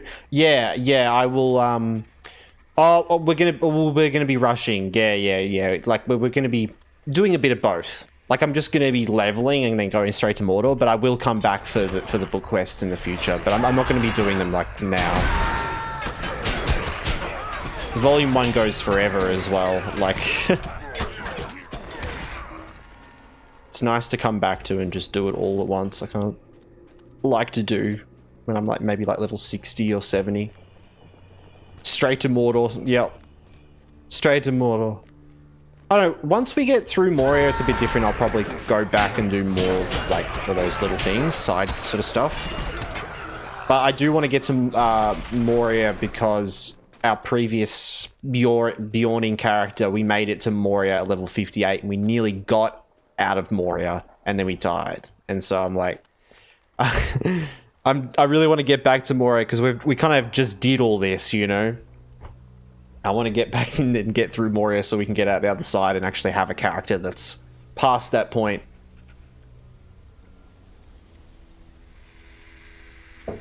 Gonna be some time to do, always skipping it. Yeah, I like to do book volume 1, the early volume 1 stuff as you go, definitely.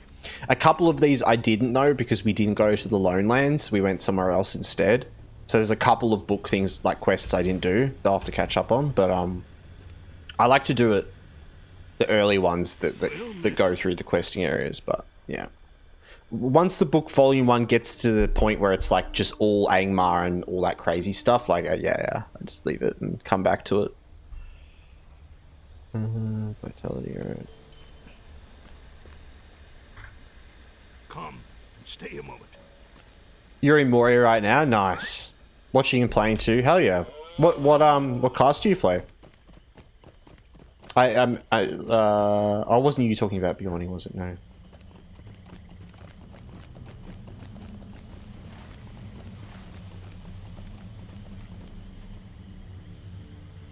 Will you stop and hear my accursed tale? Minstrel, nice. Second best DPS. Yeah, definitely. It's contending. I think Lawmaster is pretty high up there at the moment. But I think the Lawmaster recently got put down like a tier or 2, right? Since from like the most recent update.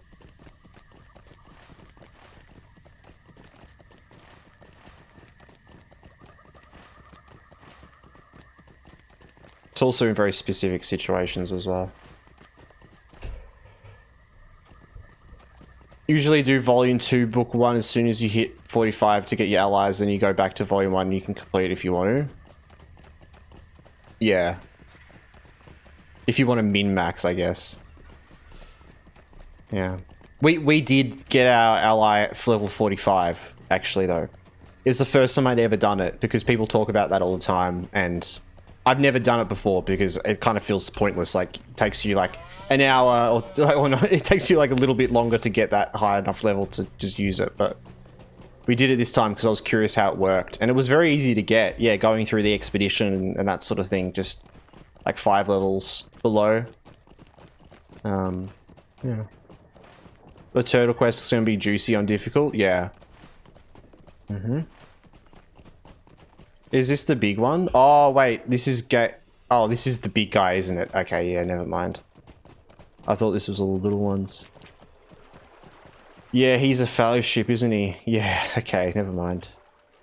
We could attempt on our blue line.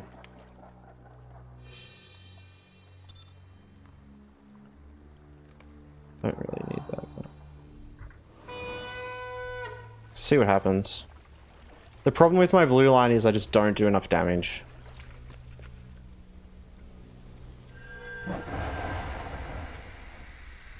Where is my...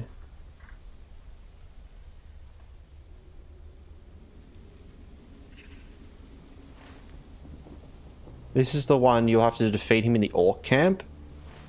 Does he run like all the way over there? Oh, you're right. It is, isn't it? Yeah, no, you're right, ZX. Yeah, okay. I'm not even doing that quest. No, nice pickup on that. These ones. Okay. World boss. Don't mind the world boss, guys. Yeah, these quests are all at high level, I realize. Oh, I went in there and killed the elite trolls just before ZX. I had no trouble with them. But I just like can't be bothered with this fellowship. Yeah, there's no point. I'm gonna try to go kill this guy though.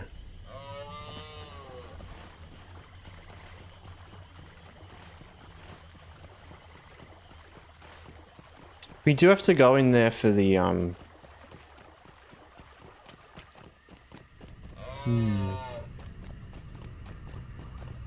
That's the final one in Angmar. You have to defeat all the others before you can do the final one. Oh, okay. That's why it's like you can't just attack it. That's interesting.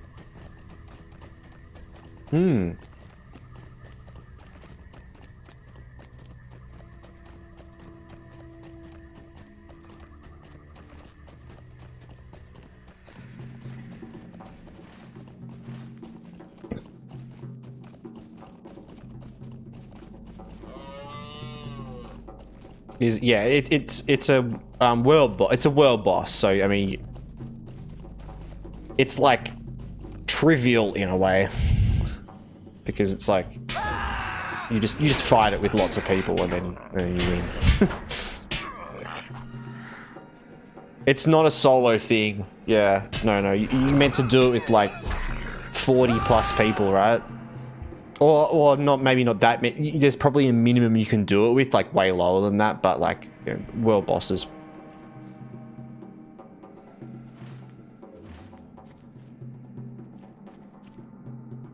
What was it? There's this guy here, right?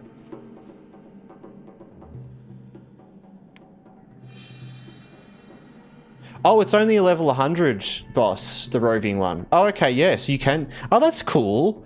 I thought the roving threats were all at cap by default.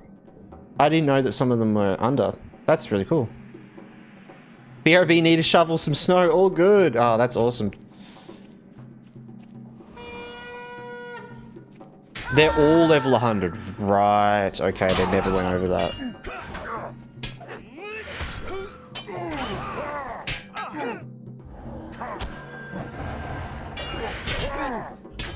Yeah, I'm not much of like an end game player, so I don't really know those specific things.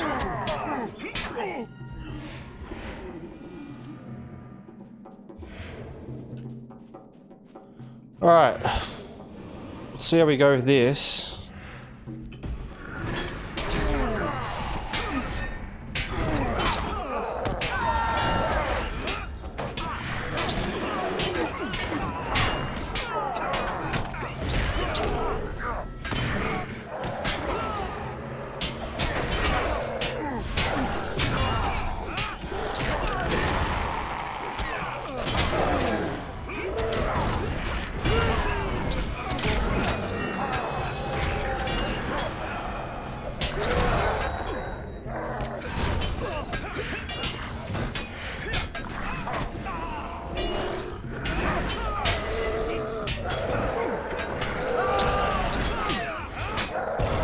God damn it, where was all those heals? I feel like I used so many heal abilities then, but I feel like my blue line just is not set up for healing well anymore. I've kind of out-leveled a lot of it. Like I need to optimize it better. So, alright, let's just go do... I'm going to ignore all of the fellowship ones. I normally do that here. Oh, we can go to the dragons though, right? Yeah. Yeah. Let's do that. And we can probably just fight these guys in red.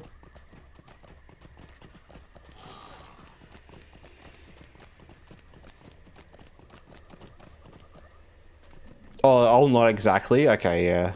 But around that, yeah.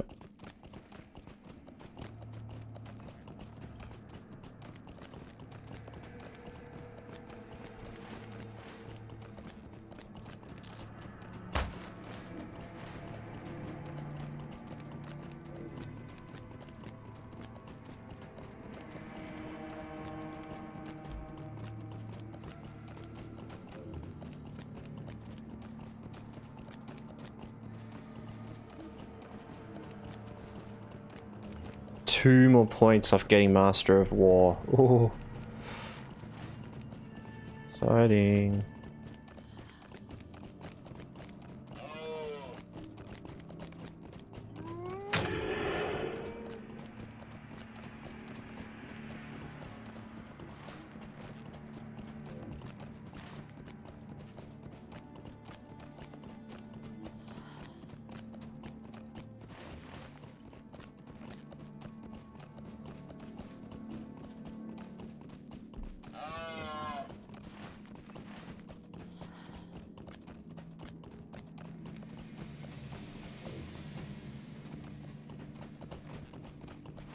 Get there through here, right? It's like through their little... Oh!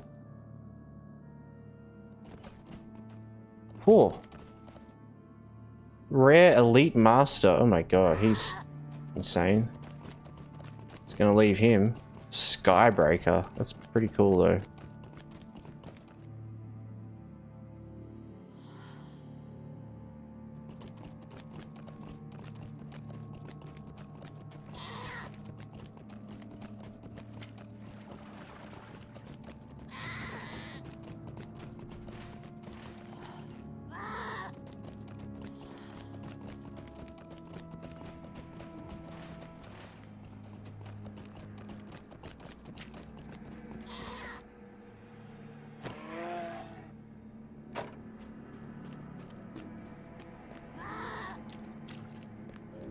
I have to like get up. I have to get up above, don't I?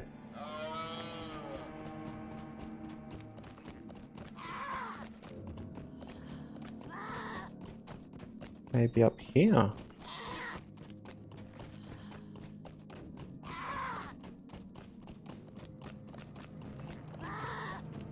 Oh, yep. Here they are.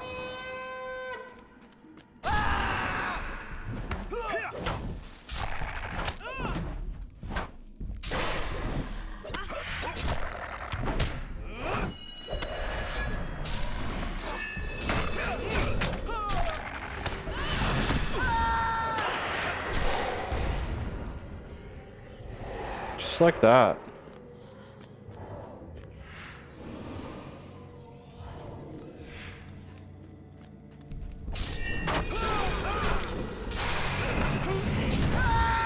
Didn't need to do that one, that's right.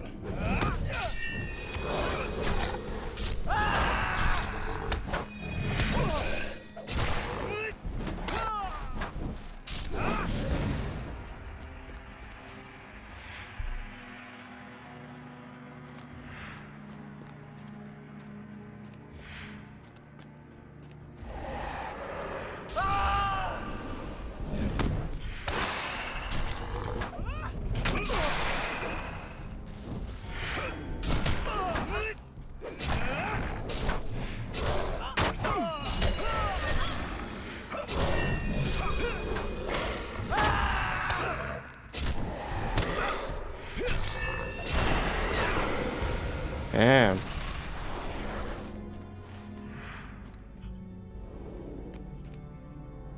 By the way, I really appreciate your love and dedication to this game. It shows in your streams and videos. I like it when people like this game as much as I do. Ah, I appreciate it, Ecstasy of Gold. That's really nice of you to say. I mean, yeah, like I definitely try to express my love of the game as well, you know? It's like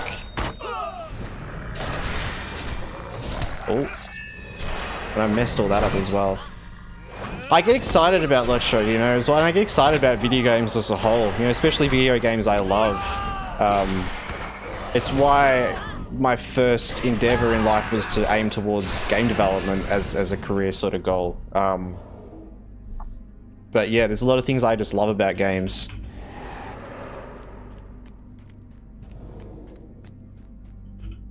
Yeah, it's definitely one of those though, that's for sure. It's a special game.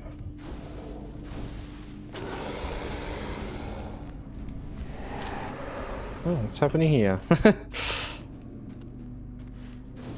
Gideon born. Guess I should use this opportunity to take all the eggs, yeah.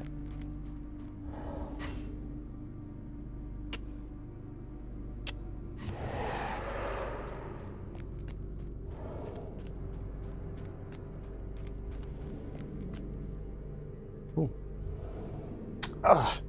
Yeah, I appreciate you saying that, Ecstasy, because it's like, it's one of those things, I feel like people don't talk enough about just things they love unconditionally a lot of the time.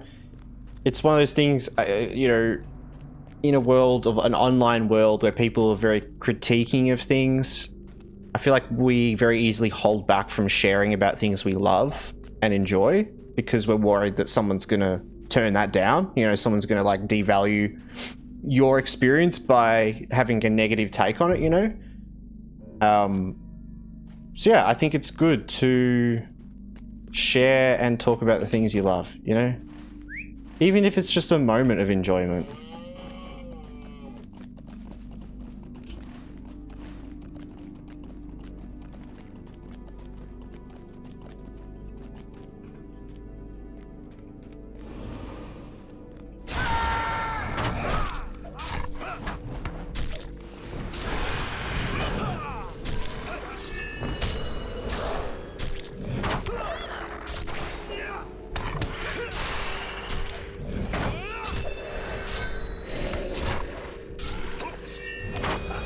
Oh, don't die. Okay. I was gonna say, just die. Just need this one more egg. Oh, I do need to kill a couple more, actually. Okay. Ah!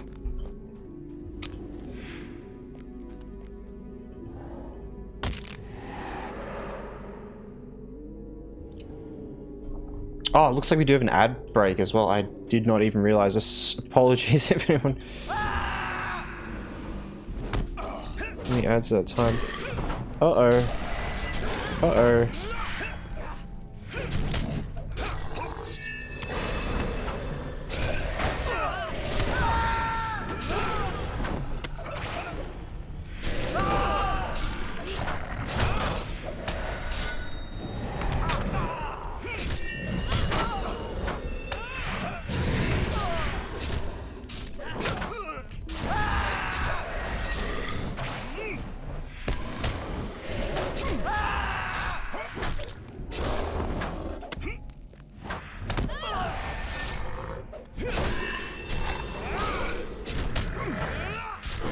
Whew.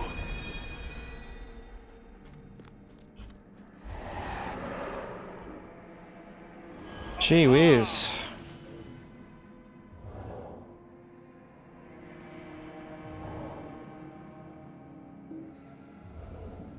Oh, it's only available during combat.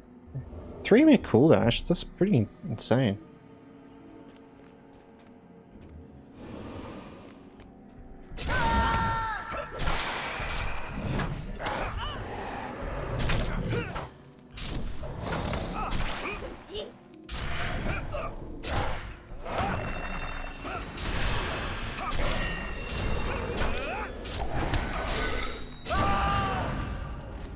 Damn. As easy as that. Alright.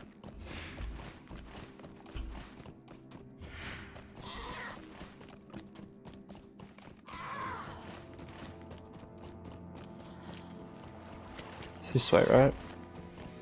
Welcome back everyone from the ads as well. I apologize. I didn't realize there were some ads running.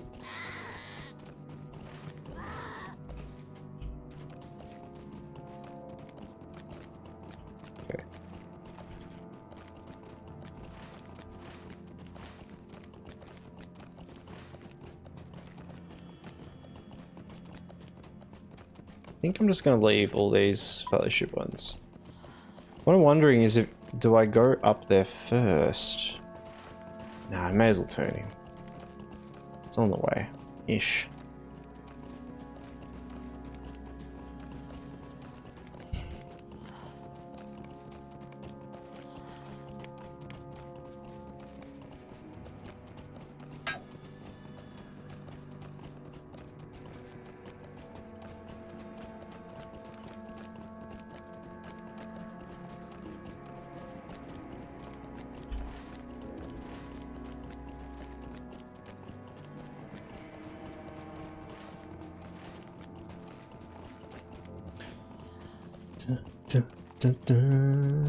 Oh, here's one of the guys, actually.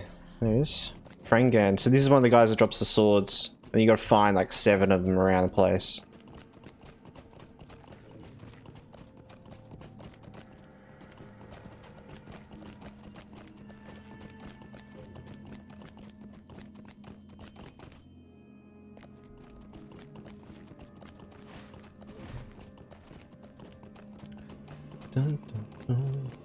Yeah, it's very easy to love this game as well as such an enjoyer of Lord of the Rings, to be honest.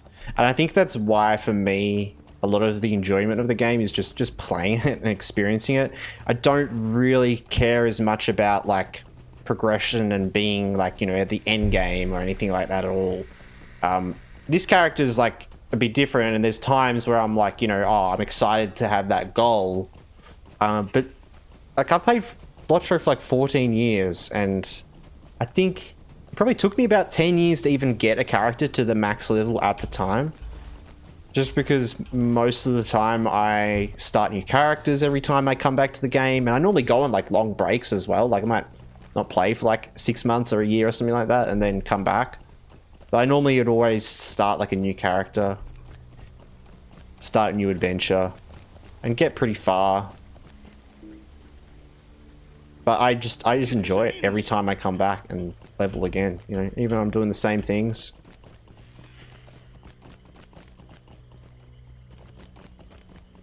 We're saved. What do you need? Will you stay and speak with me a moment?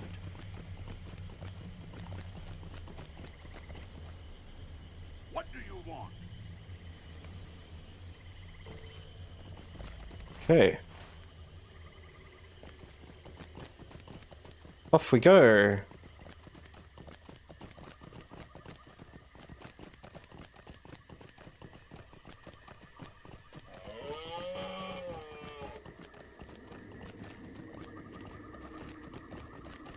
We're gonna head up north.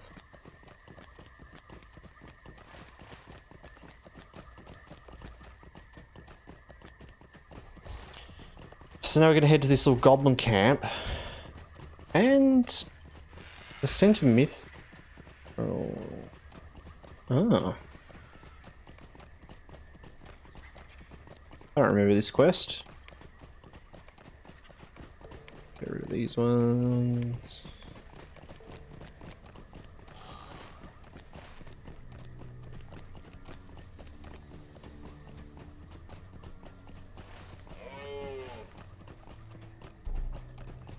See, I reckon we start Moria, like, I'm gonna go to Moria, like, halfway through 49, I think. I've already done the book quests, I can already go in there now. Go in just a touch earlier. We're pretty powerful with the new legendary weapon that we have. And so we've gone with, it's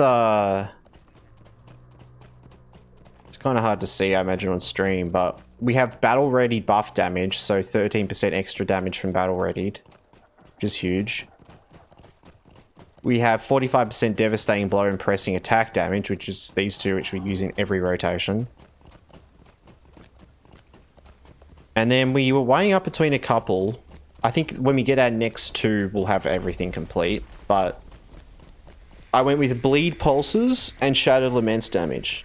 I was weighing up between Blade of Elendil, because we use that in like every rotation, but Shadow's Lament has way more flat damage, so it does way more damage with that increase, and it's nice for just clearing mobs. We can just, it's like one hit random mobs sometimes with it. And then bleed pulses as well seems pretty important. Like, that's like 7 seconds of bleeds. So that's huge. That's really like upgraded our captain to the next level.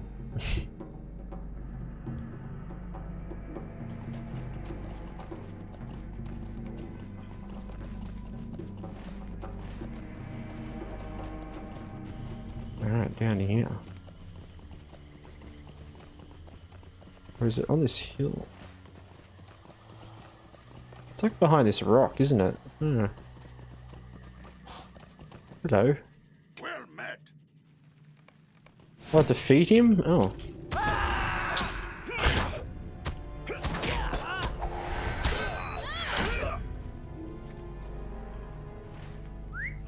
Alright, no, he just wants me to go with there. Alright. Well, we're off. Rich ancient iron. Can't say no to that. So we're getting to ancient iron by the looks of it, and we should check. Ooh. 40... 54.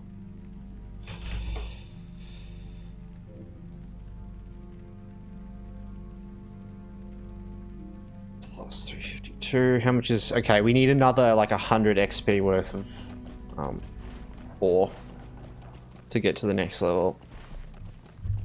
It's got to look out for a little bit more dwarf iron and platinum. And I wonder...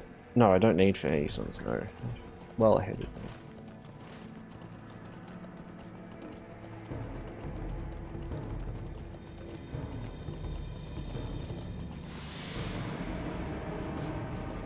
Oh. The hell are we? We're off the road, that's for sure. Oh, that's the road up there. No. We have lost the road.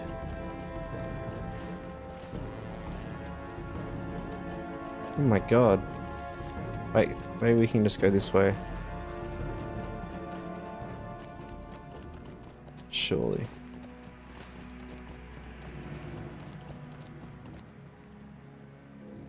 Oh my god, look at these mining things. Lovely. Hello, Ludo. Welcome in. Welcome in. Woo. How you doing, Ludo? Good morning to you.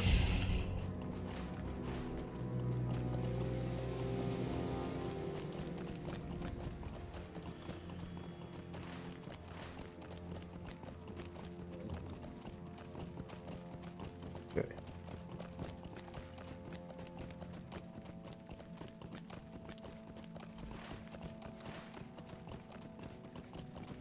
Up the path.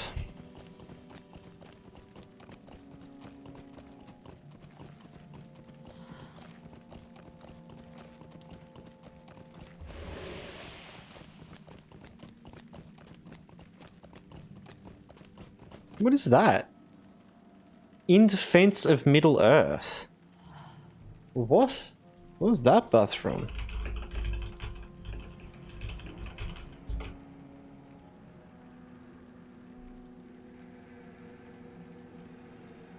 Ah. Improved motivating speech. Wait, what? Where did we get that from?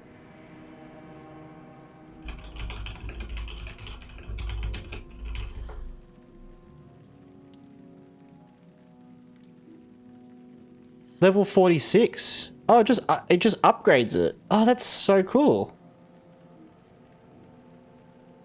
Wow. So our health buff has become a stat buff as well. That's awesome. I guess I haven't played Captain that long to realize that. Huh. Will you stop and hear my accursed tale? Will you help me? Is a moment of your time too much to ask? Greetings. Will you Okay. help me?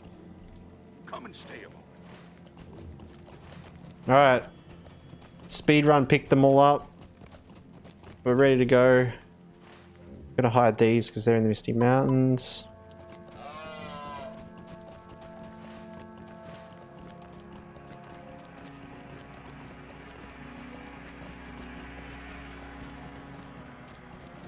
Actually gonna rename the stream even.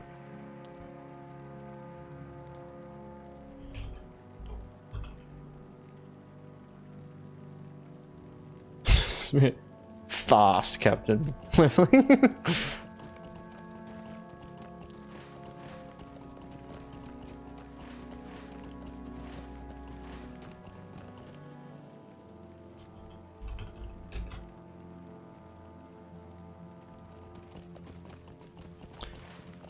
So we want, I think,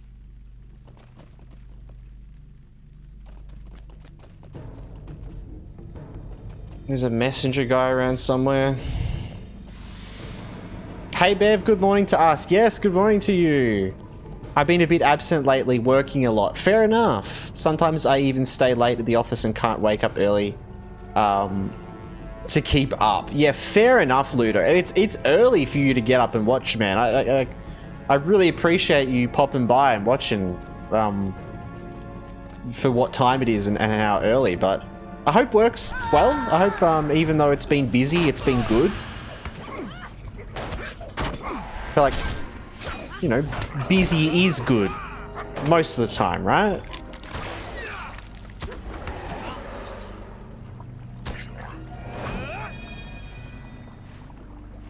Yeah, I hope work's been well. It's good to see you though, regardless.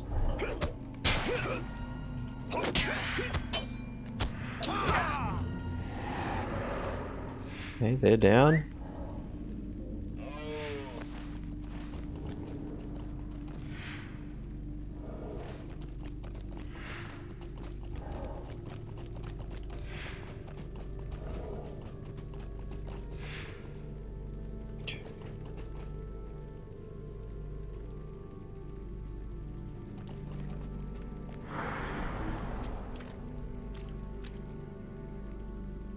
I'm feared. What?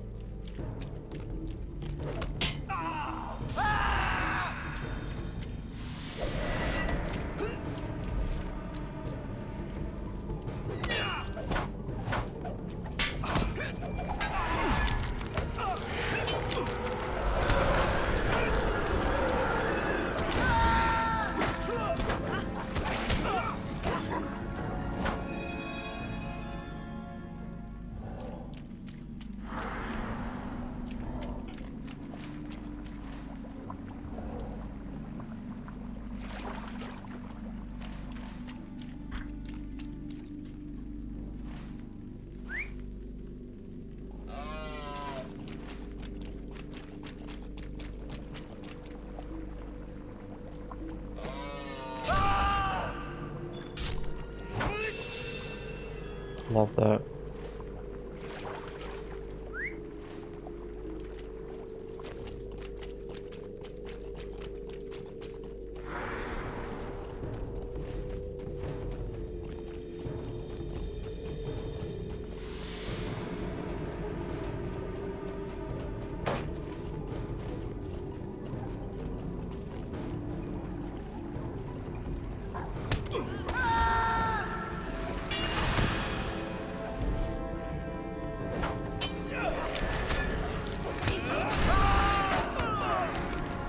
Man, I just destroy them.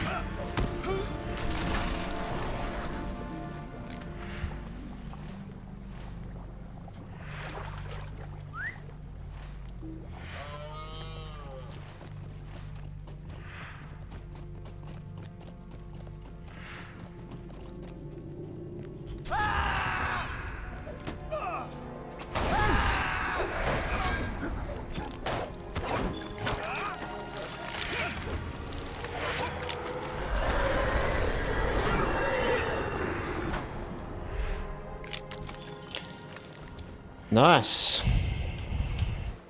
Well, yeah. So today, a bit of a chill stream today. We're just leveling. We're just speed leveling pretty much.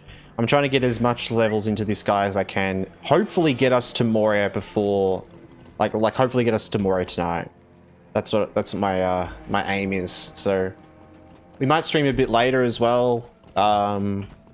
Just see how long it takes.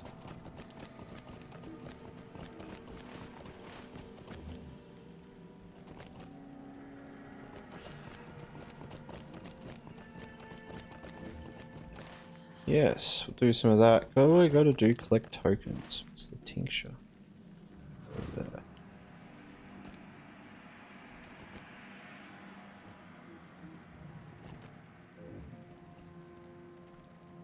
Oh, it's these guys. Which we can fight them.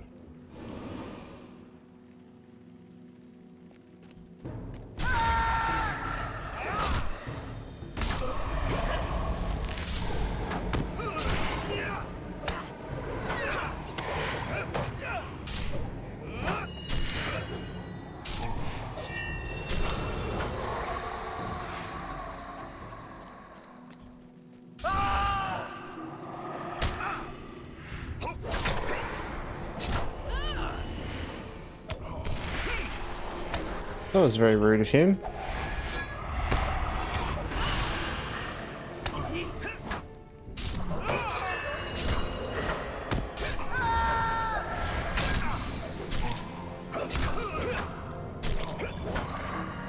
It was very rude. Stunned me while I was in his like area of effect.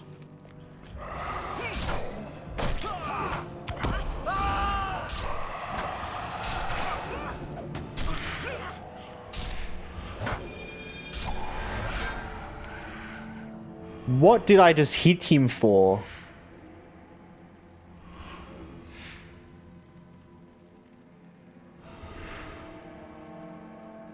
$300 I feel like there was a way bigger hit there somewhere. Oh, I scored it. Oh my god. That's revenge right there for Huge Jackman. I don't know if anyone can see that. But Beverage scored a devastating hit with Shadow's Lament on the Enraged Fell Spirit for 2,300 light damage. Wow. It's beautiful.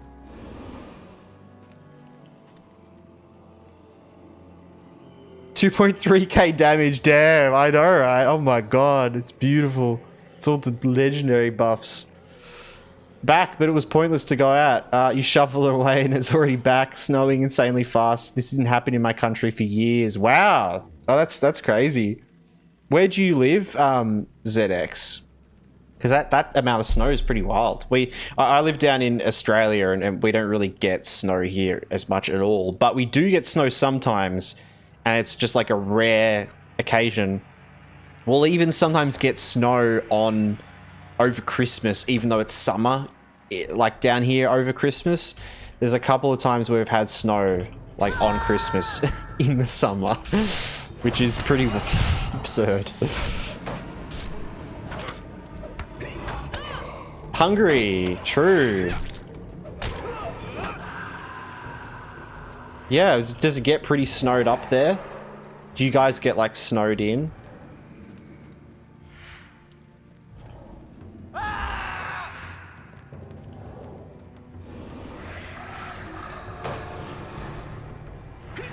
Oh, I messed that up.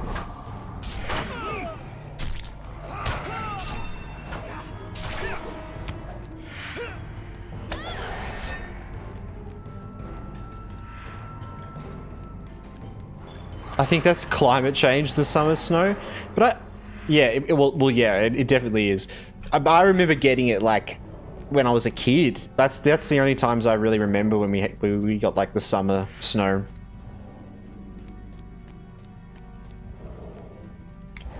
Right now, but last time that it was like this was years ago. Yeah, wow. We had snow on Christmas Day here in Tassie, only at the lakes, but it was still there. Yeah, or that's kind of similar to what we've gotten here in Victoria Unbreakable. How you going, Unbreakable? Good to see you as well. So you're from Tassie, and I think like Victoria and Tassie kind of get similar things in some ways because we're pretty close. You guys are way closer to like Antarctica, but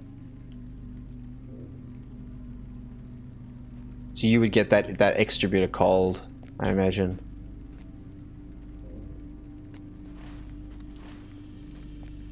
So we'll just go, yeah, we'll just go back here.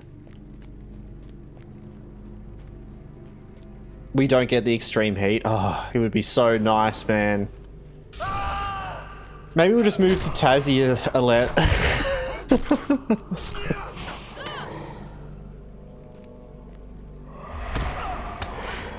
And so you got it.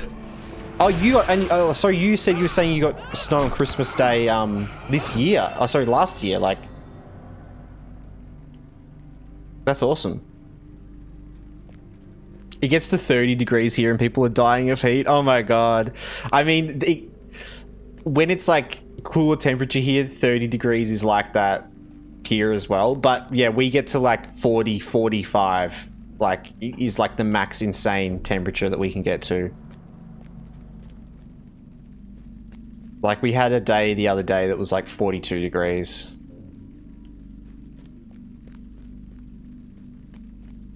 Been saying that for years. I do have some family in Tassie, actually.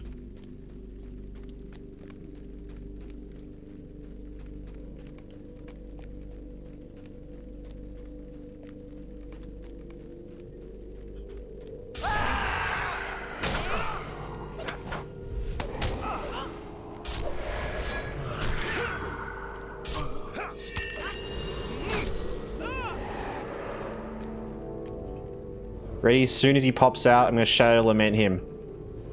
Insta-kill. Ready? Ah, damn it. No. I didn't have, like, any of my other abilities up. No crit. Extra crit chance. Need one more of those guys, though. And there's none of them here. Surely one just wants to respawn right here. That would be very kind. Yes, yes. Maybe these guys count as well.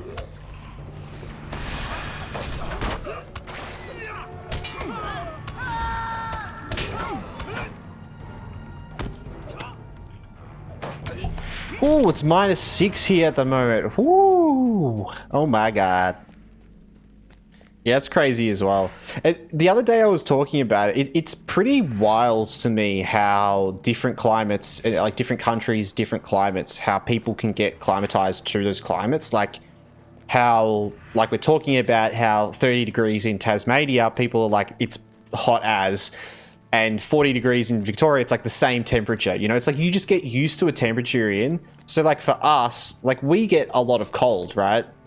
It gets cold here, but it gets to 0 degrees and a bit under sometimes, and that's it. It doesn't get any lower than that. But, you know, there's places in the world where it gets, like, way lower than that, but people still live and it's fine, you know? It's just, like, it's really intriguing how you're, like, I think, like, people's body temperatures, like, evolve to, or not evolve, but I guess just, like, climatize to an area, right?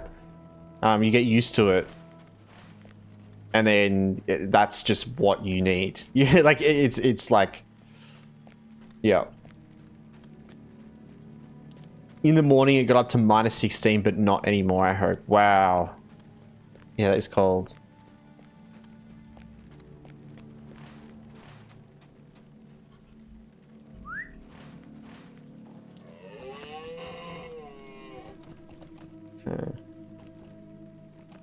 And I also just know that from experience as well, from living in the mountains and then coming down and living in like the, you know, the city and that sort of thing. Living like in the bush and having to like, you know, make fires to keep warm and that sort of thing. And like, you get used to like temperature out there. You get used to the cold a lot more. Like you just rug up, you know. But now I go back and stay at those same places and it's like a struggle.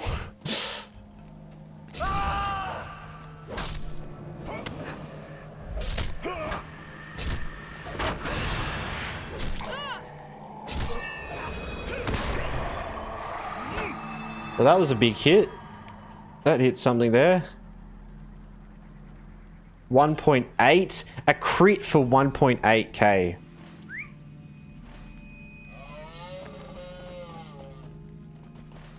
Alright, we did it though.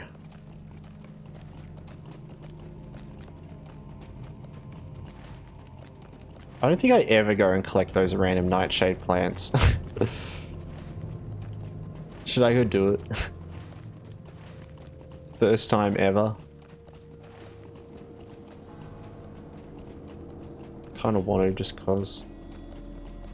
Well, we got to clear out inventory, so there you go. We got something to do at least.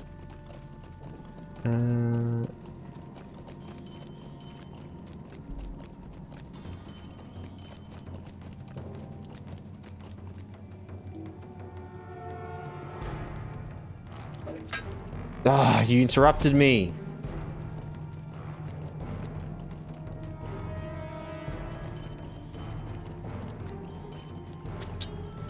I don't want any of it.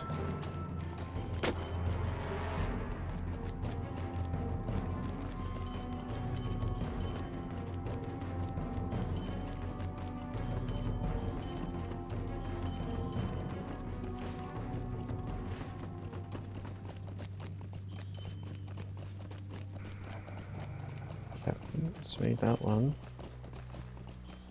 That I'll sell.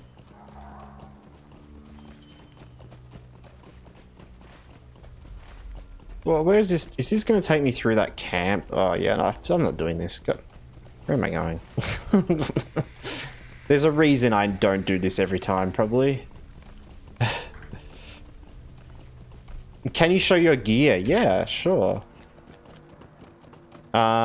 So I'm using a fleet merchant's earring, like a leveling earring. We've got... Let's just check where I'm going. So I'm on track. Got some crafted earrings, another earring that I made, Might Vitality, nice Might Agility necklace, some agility and like these wrists need a bit of an upgrade. Not amazing. Rings, got this nice as ring here, bit of everything, big might ring, might pocket. Then a helm that we just got from that quest. And then the rest of our chest, our gear here is crafted gear at the same level. So 45, level 45 crafted gear. Apart from the cloak. Oh, and the chest, which is a new one. Yeah, and then we've got our legendary items. Which I was just saying before, we've got Battle Ready buff, Devastating Blow, and Pressing Attack damage, Bleed Pulses, and Shadow's Lament damage. And then we have Ascendant Light for the light damage, 15% light damage, and critical chance from that. So that's what's really making Shadow's Lament insane. It's like 15% light damage, plus all of those, like plus the 45% extra damage, plus the extra 13% damage when we have that buff. So it's actually getting like... oh my god, it's like getting like 40% extra damage. So it's doubling its damage pretty much just on its own, Shadow's Lament, and then critting it goes further than that. What's your crit and physical rating? Yes. Crit's probably a lot lower because I don't have much in agility at all or anything like that. Melee crit is 23%. 5.8% chance of devastating. That's pretty good, actually. That's actually not bad at all. And because it goes up a lot, like when all the things are in place, it is good. Yeah, that is actually good. Once we get this here, Master of War, things are going to go a bit nuts as well. Because when I get a crit, it inspires me to have 25% extra critical chance for 5 seconds. So every time I crit, I'll have an extra 25% critical chance, and then I'll pretty much just be critting all the time. And my physical rating is 213%. That's melee, right? Yeah. 213% physical melee. damage. And yeah, crit can probably be a lot higher. I could probably put things towards crit a bit more. Oh, I do have determination though, actually. Okay. Just thinking, because I kind of have built more in my direction, but once things start to work with all those crits stacking, it might be more viable to get more agility and stuff. Yeah. This is unthinkable. Encore for Minstrel's pretty good too. Minus 30% chance to not cast out ballads. Sometimes I can just spam Code of Fury if I get lucky. Oh yeah, true. Like doesn't use it up. That is cool when you get really lucky with that. I'm loving the captain rotation. So our good friend Death or Azrathor like went through a session with me and showed me like sort of the captain rotation, how to optimize your skills, that sort of thing, using like your devastating blow, pressing attack, and your battle shouts, because you essentially have two buffs as a captain. You have battle readied and battle hardened. Battle hardened gives you like a incoming damage. It's like a defense buff, right? Minus 10% incoming damage. And then battle readied is the opposite. It's damage. But you can do this combination of a rotation that means you just always have both up all the time. So whenever I'm casting Shadow's Lament, I've got this constant battle ready buff up. And then essentially you just like reusing, because you like spend the buffs to cast abilities, but you do this rotation so that you always have the buff there. And then as soon as you cast the buff that consumes it, you cast the next buff that gets it back. So you're constantly keeping them active. Hear me out, traveler. Will you help me? What is the meaning of this? Hear me out, traveler. Alright. Well met. Might you lend me an ear? What do you want? Will you help me? Pretty nice. I have a captain too. Stopped it for not at level 80. Stopped it for now at level 86. Yeah, true. Yeah. I've played a captain a bit before, but never really understood how their perfect rotation works as well. And also, we have a bleed rotation now as well, right? So we have these three abilities: cutting attack, grave wound, and what I'm actually going to bring it up on the screen. So we have these three abilities, right?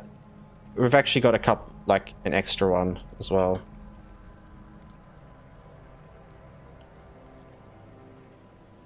I'm sure you might know this if you're a captain already.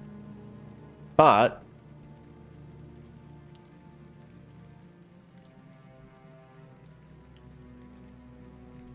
this right here, this skill right here, Grave Wound will spread the cutting attack bleed targets around the captain when used on a target with the cutting attack bleed. So what this means is, if I use cutting attack on someone, and then I use Grave Wound, it spreads the bleed of cutting attack, this bleed here, to every mob around the enemy.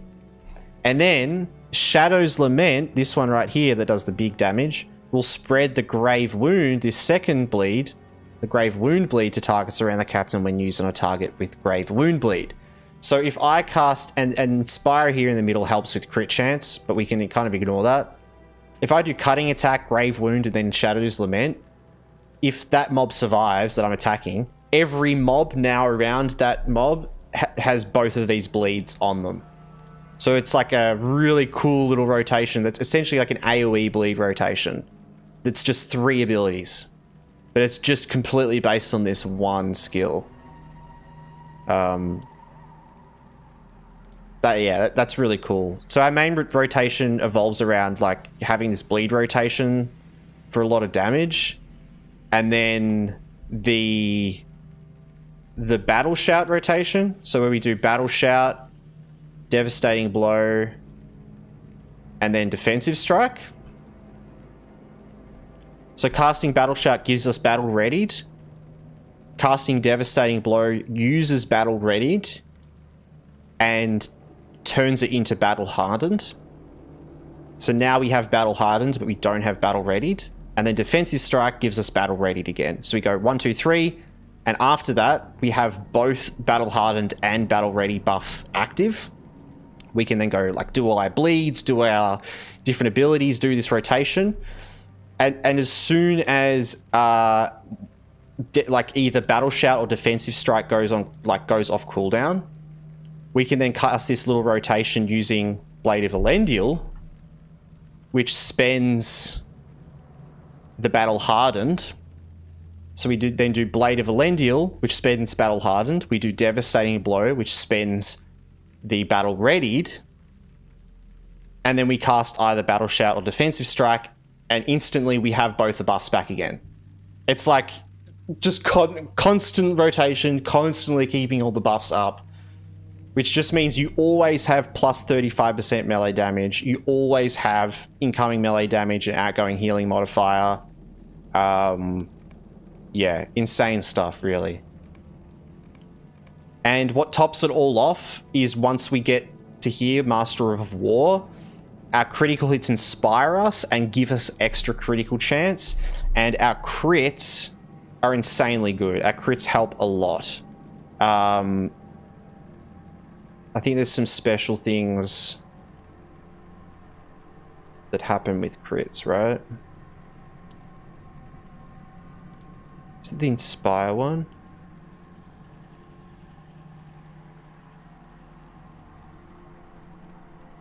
Yeah, and like Blade of Elendil has increased critical chance and stuff like that. So it's like, crit is just amazing.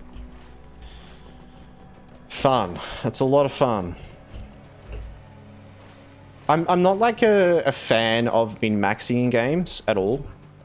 But there's a line to like fun where you just like, sometimes you just have fun doing that, and people just have fun min-maxing and stuff.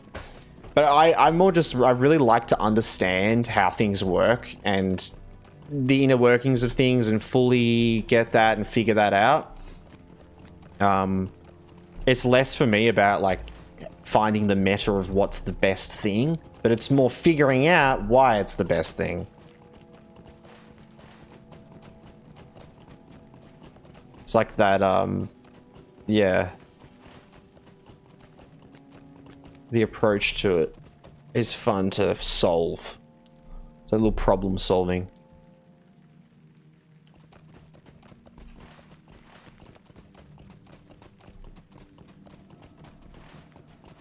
Okay.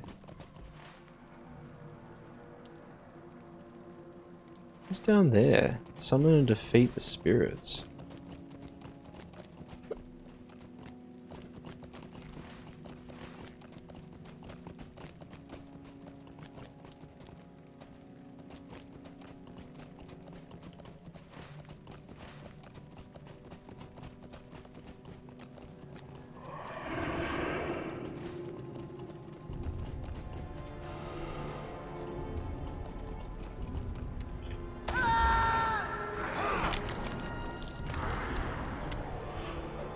This blew up.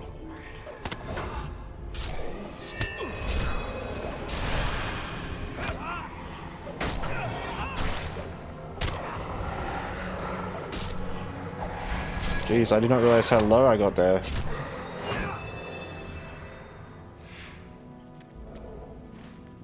For minstrels, a pretty good start to build up damage boosts with ballads and using coders more than one. But killing normal enemies is not worth, because I just kill them with ballads or light skills, and if I crit them, it's just 1 or 2 shots. Yeah, oh, definitely. And it's kind of the same for us as a captain. Like, that's why on my Emblem of Hope, I've picked Shadow's Lament damage instead of Blade of Elendil. Blade of Elendil would be better because it's in our rotation constantly, but Shadow's Lament is just a really big damaging ability, and it does more flat damage than Blade of Elendil. So 45% is more on Battle's Lament. You know, 45% of a bigger number is a bigger number. So I went that because I was like, I use that to just kill random mobs every now and then. I kind of like that, you know. But when we've been doing elite quests and stuff, it has been amazing. It's like incredible. It's so good. The jewelry I don't really care about. I mostly use the reputation ones or if there's really good ones in quests. Yeah, jewelry anyway is kind of a bit weird crafting. Later on, like, I think jewelry crafting is a bit more balanced. But yeah, early on, like, the stats you get out of jewelry from crafting is kind of a bit weird. It's the same for quests though, so it doesn't... I feel like it doesn't matter as much. But it does make a big difference later on. It's just early on, the stats, I think, are a bit different. Alright.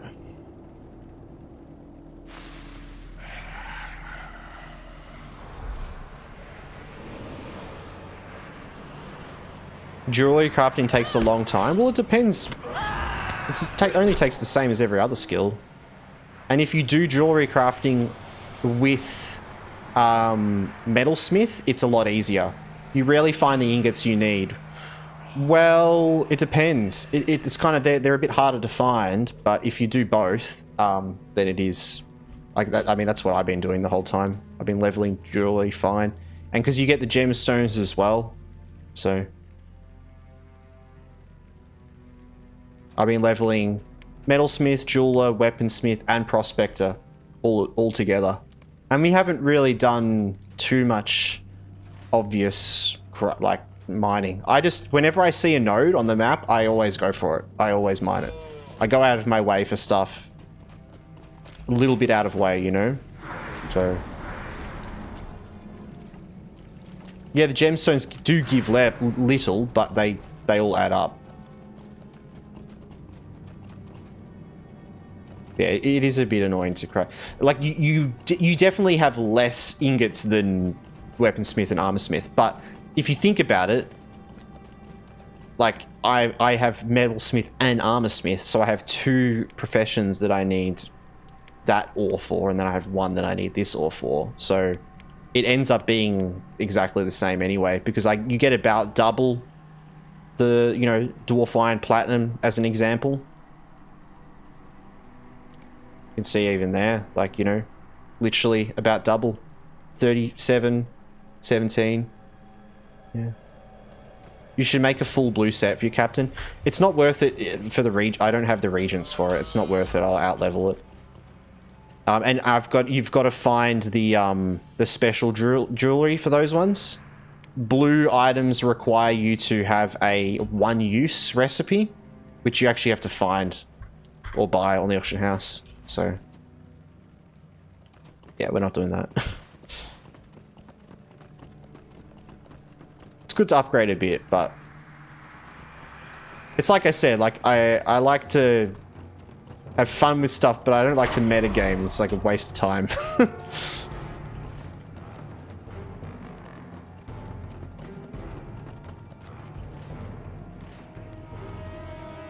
I'm actually going to go here. Let's see, can he get to me? Maybe I can reset. How many marks do you have? I think I've got a lot of marks. I've got a bunch.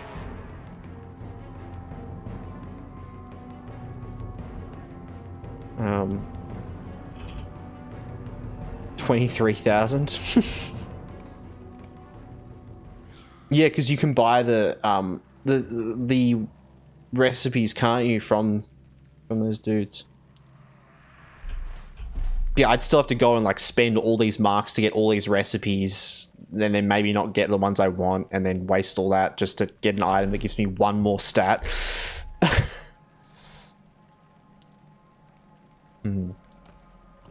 We'll be in Moria very soon, and we'll be getting gear that just completely replaces all the gear that we have, so it doesn't really matter. If I was stopping at level 50, because a lot of the time what I do when I'm normally leveling is I'll stop at like level 50 or 60 at certain level caps, and I'll put on my turtle pocket item, which stops you from getting XP. Just here. Stone of the Tortoise. And play through, finish stuff off at the level, you know, to make it kind of, it's just a bit more fun for me. Kind of enjoy doing things I like. And in that situation, I'll normally like go through like maximizing my gear as well, because I'm stuck at that level. You basically just gamble. Yeah, it's just, it's exactly, it's gambling.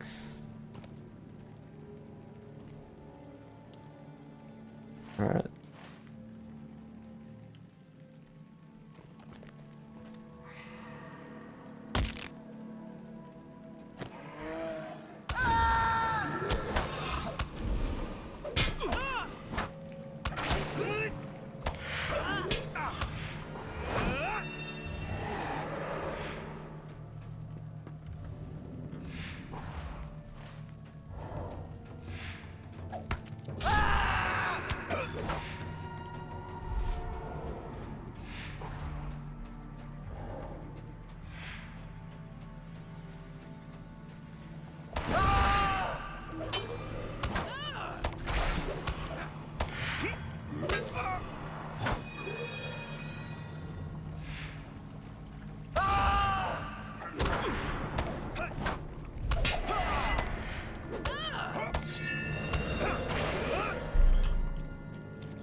It's just a slaughter. Now, I don't know, the draw the water quest is like always confusing whether it's actually possible.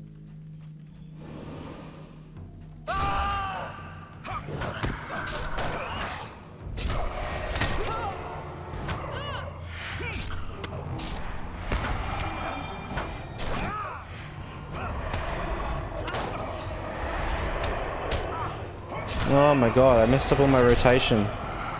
It's like, why aren't my abilities doing the right thing?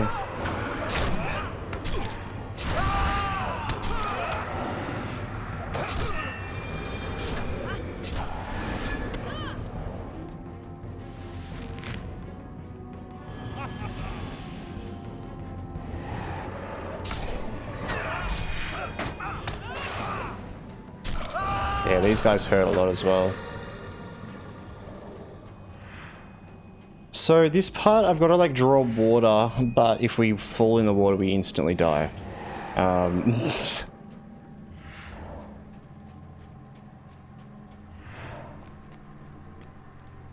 don't actually know how you're meant to do this.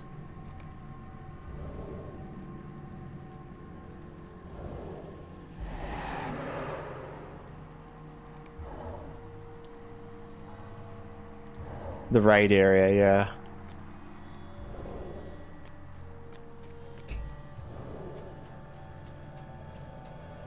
Can you do it from like a while away? No. I did that paddle quest solo, but couldn't kill the master or whatever. Yeah, I've done it before. I'm trying to think like, how do you get this one though? So you just die as soon as you touch the water.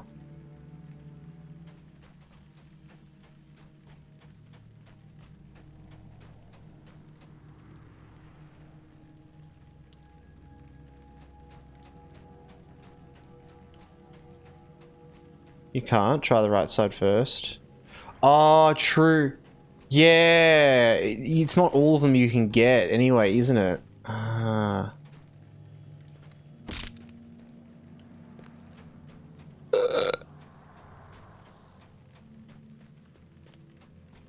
She's running through the water. Yeah, okay. I feel like I remember now. There's some that you can't get to and some that you can.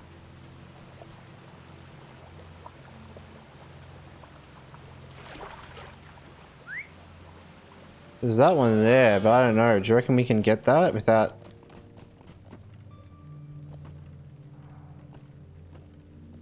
I think if we jumped there, we might be able to do it. But also, like...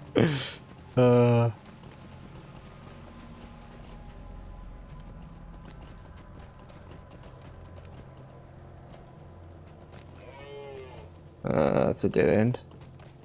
I need to get back to playing. It's been a little over 3 weeks since I logged into Lot Show. True, it's a bit like that sometimes though. I'm like that a lot of time with Lot Show and other MMOs.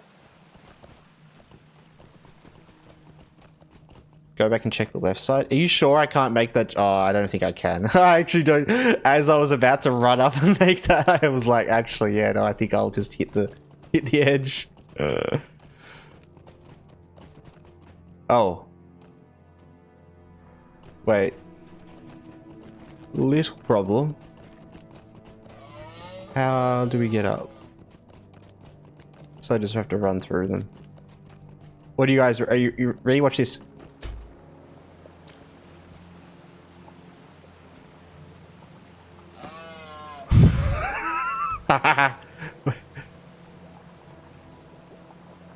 Don't pull them. Whatever you do. Alright, I'm just missing her.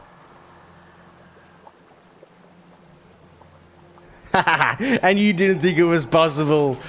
I am capable of... Oh.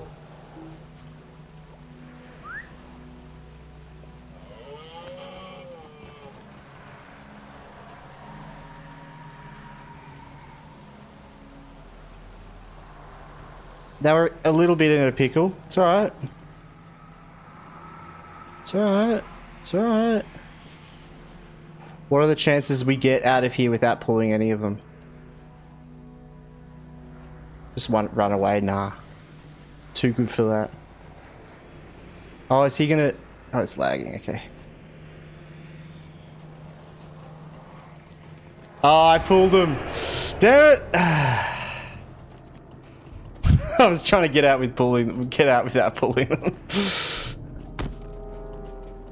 Is that not grass? It is not grass. No, that is green, dangerous goo liquid that will kill us instantly if we touch it. You know how they say touch grass? Don't touch this stuff. Whatever you do. I'm just gonna run away from this guy.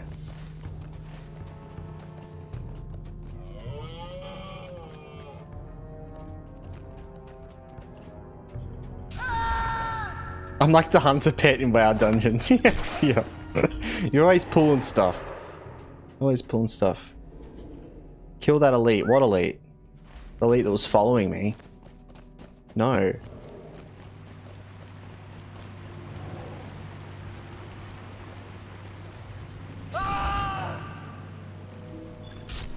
No. Why? Why would I do that? He's got a whole life ahead of him. You don't know what he's been through. He doesn't need that. He doesn't need that on his plate. He's been through enough. Don't touch... Oh, well, hello. Don't touch grass, green goo. Just stay inside and play Lotro. Alright, we're killing this guy. This guy was different. He looked at me bad. He looks at me weird.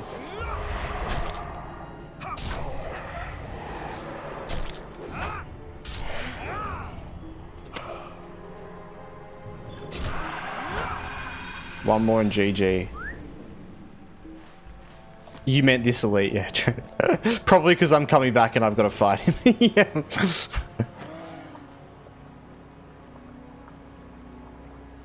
Nice.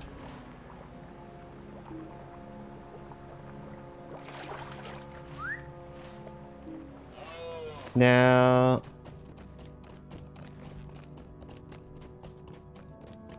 I know you did, because I pulled the guy and ran past him. Yeah, but... Yeah. Which I should have probably just killed him. Oh, okay. How am I going to do this? Do you reckon I can go around the back? Does this go up around? I reckon I might try to go around the back.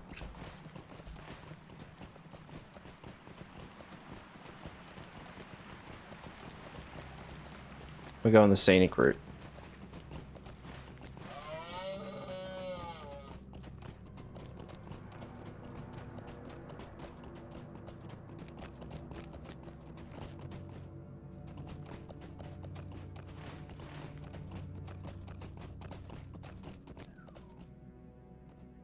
Pretty cool. Oh, is this what I think it is? Is this a different spot? It's maybe a different spot, but we're gonna go for it anyway.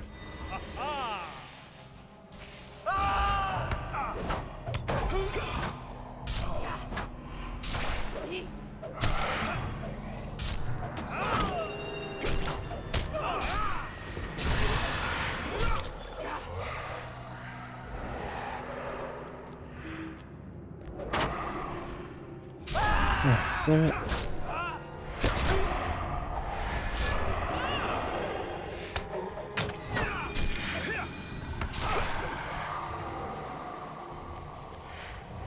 We are getting a little ad break incoming over on Twitch, guys. I do apologize. I do multi-stream over on YouTube as well, just so people know as well there, if you do get any ads and you really don't want any ads. But yeah, we'll be right back.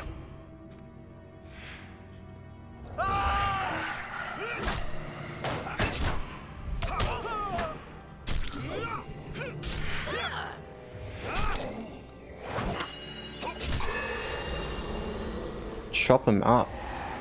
I have no ads right now. Some people, oh well, they haven't started quite yet. They'll be any second. But you might not get ads as well. Some people don't get ads depending on where they are in the world, because it depends on your own, because your own country like gives you the ads, and some places just doesn't. But yeah, I have to run ads every hour on Twitch to avoid pre-rolls, which are annoying ads.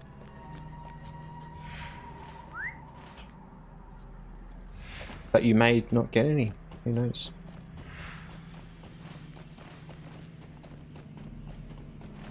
I think I am actually going the right way. I think this is library.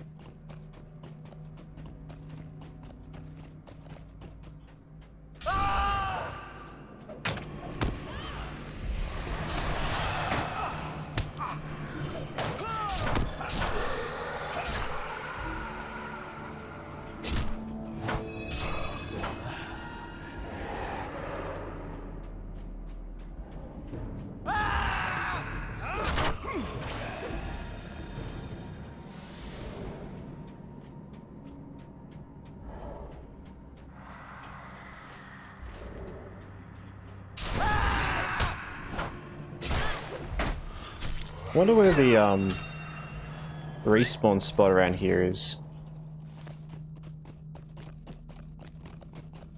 So we could do a tactical respawn, potentially. Just gonna run through. These guys are all easy dudes.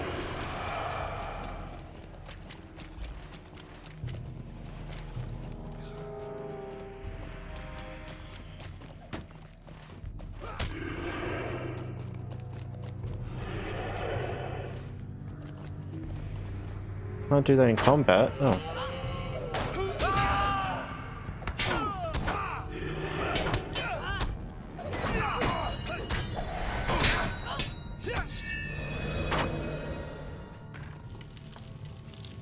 Okay.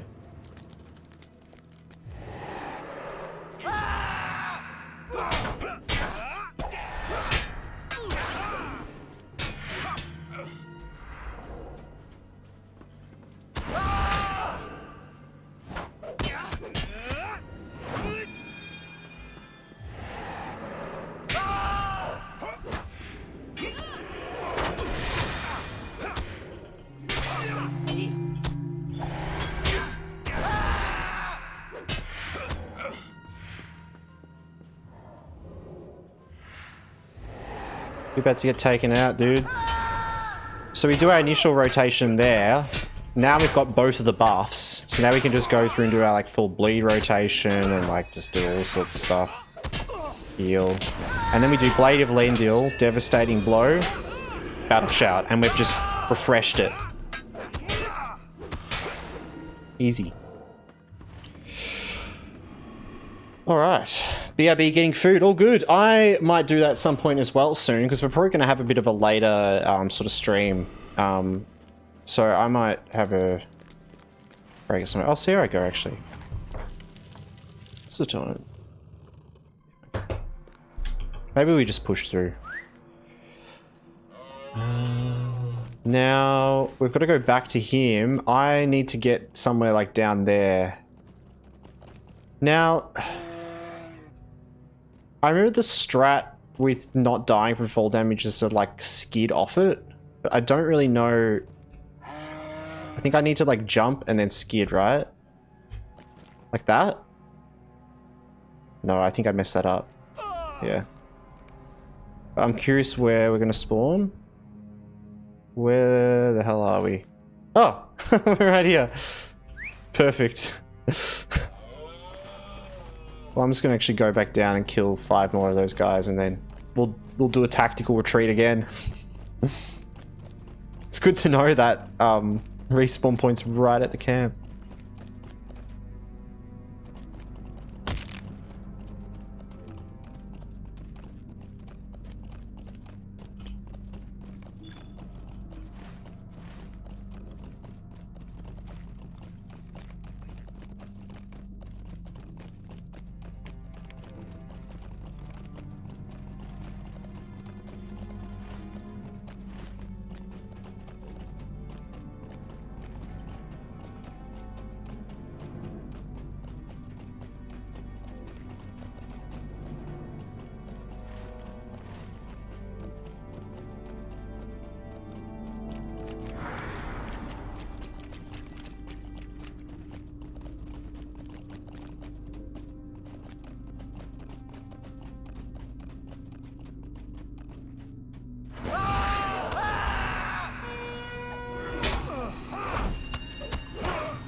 Wow, you hit a record in your city, 39 degrees with a heat index of almost 50 degrees. Wow. This summer has been extremely tough. The heat drains all the energy. Oh, that's horrible. We just had a 42 degree day the other day, which was horrible. And we've had a heap of fires throughout sort of Victoria, New South Wales, like different states of Australia because of all this heat. It's been pretty wild.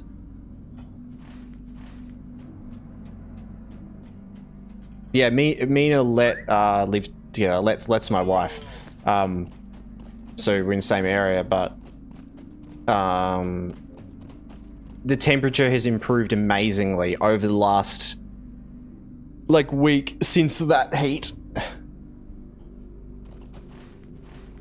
Because yeah, it was insane. Like what? It's like 25, around 25 over the next week. 25 to 30.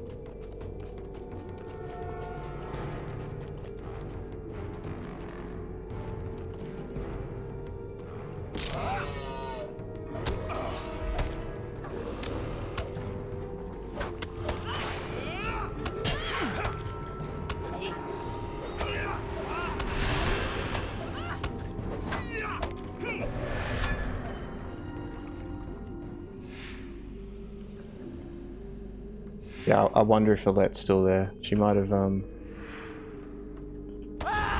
she might be asleep. It's been a long day. Oh, there you go, you're still alive.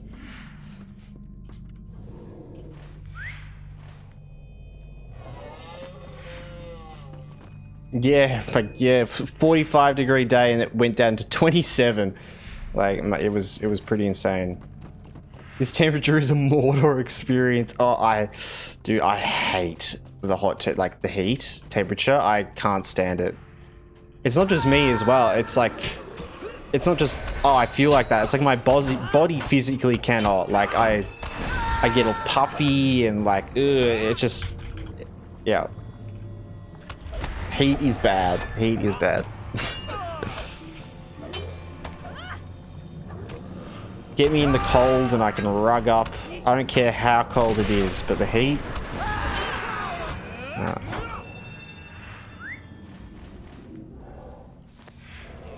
Alright, so now we've got to do a tactical death.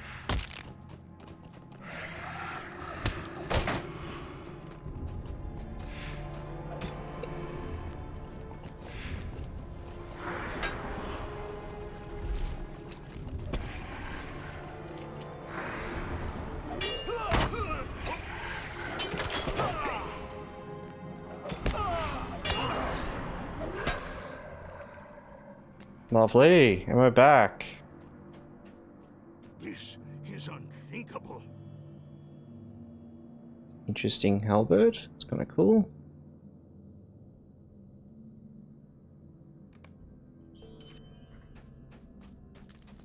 It is an insult. Hear me out, traveler. Greetings. Might you lend me an ear? Greetings.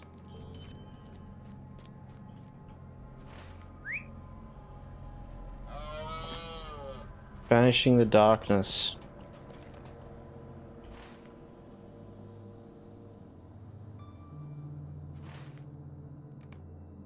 It's a bit too long away. I'm gonna go up here.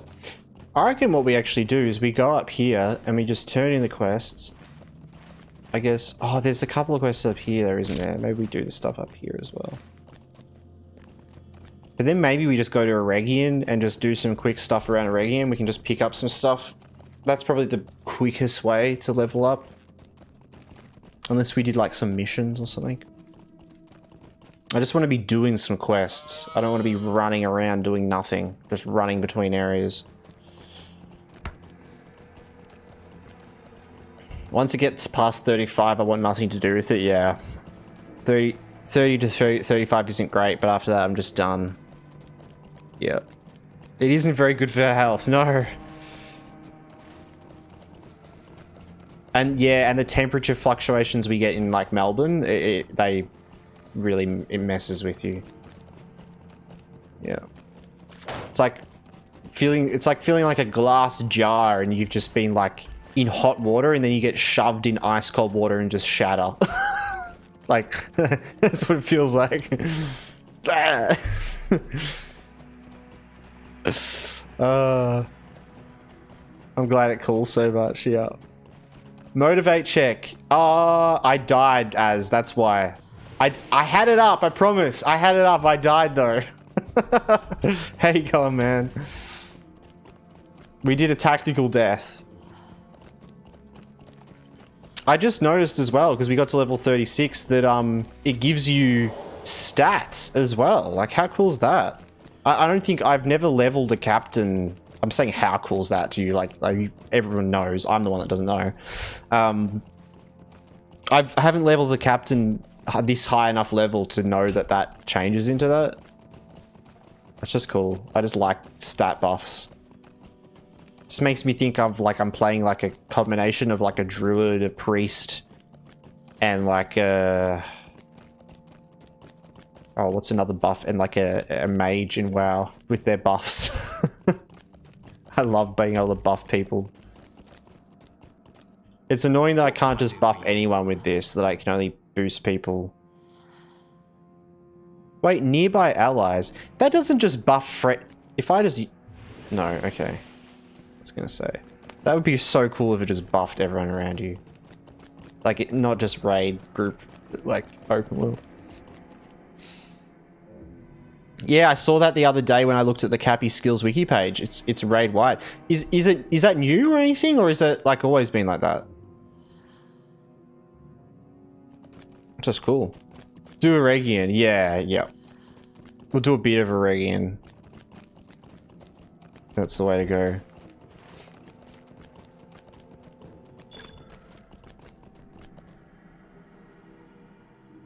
As long as I remember. Oh, okay, yeah, it's not a new thing, yeah. I figured it was an old thing, an original thing. Greetings. Would you do something for me? Alright, let's probably... Would you do something for me? Oh, there's all these ones. Let's see if there's enough density of quests. I might just do these. Stay a moment. Would you do something for me?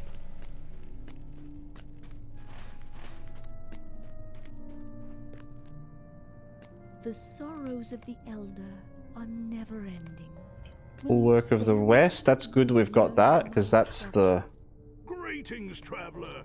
Will you stay leading a moment? quest.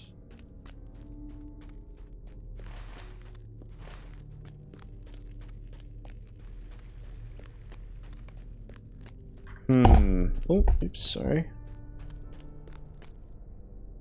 Would you do something for me? Yeah, I'm just gonna run around here and kill some things.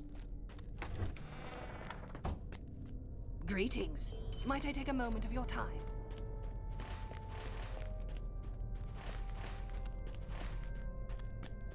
So it's a pretty easy area to traverse around.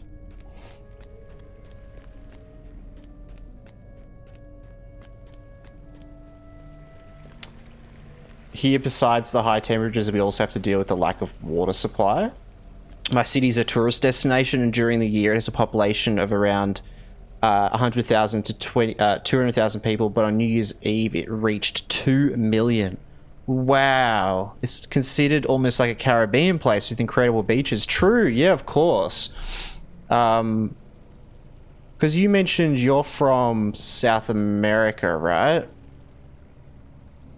I can't remember exactly. Was it wait,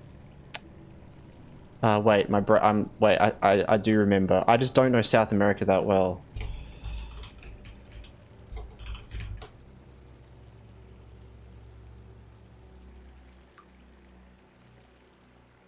Was it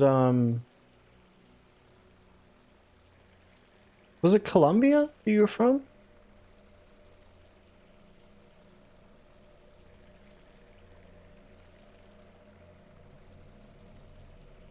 Man, I'm just looking at a map of South America and realizing, like, I just have no visualization of where places are.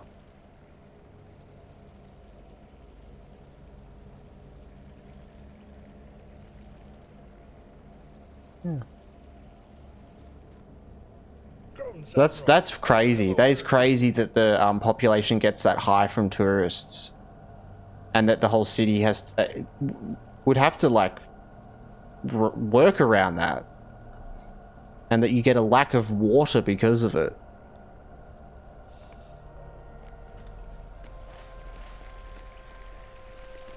Hate some, yeah.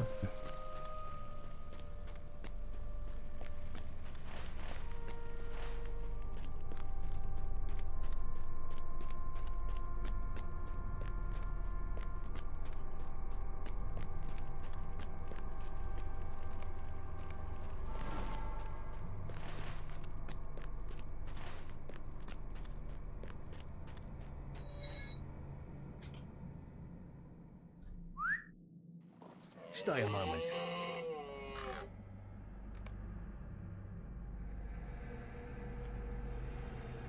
I live in the Greater Victoria area in the city of Guarapari, Brazil. Oh, Brazil. Yes, Brazil. Of course.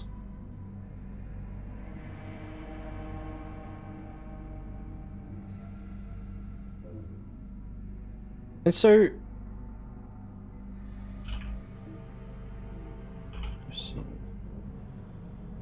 Brazil's like huge, right? Yeah, no, it's huge, isn't it? And it has a whole lot of states. The Greater Victorian area, right? And so that's like the state.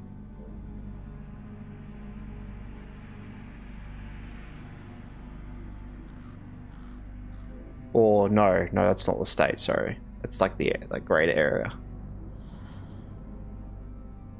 From the south. Might I take a moment of your time?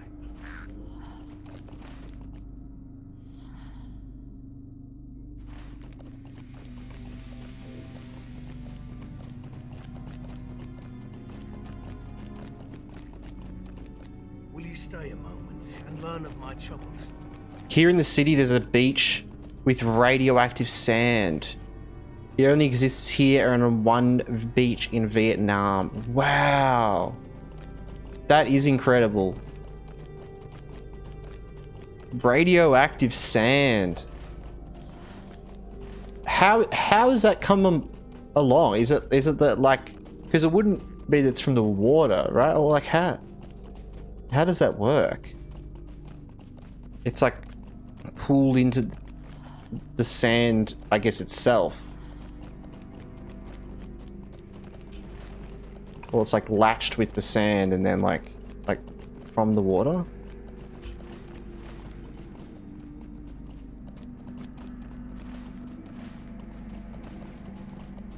Ooh.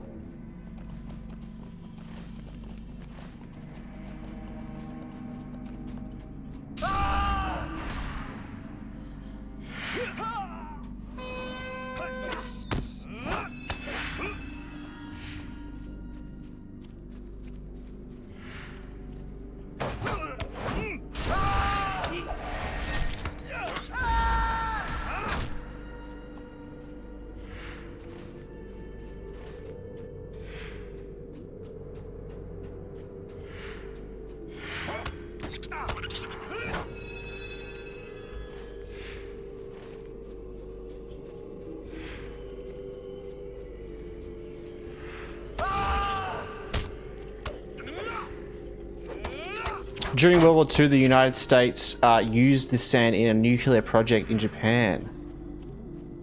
Oh, right. Wait, so... They used the sand... So they did, like, nuclear projects on the beach, it's like, where the beaches were, around there? Or in Japan?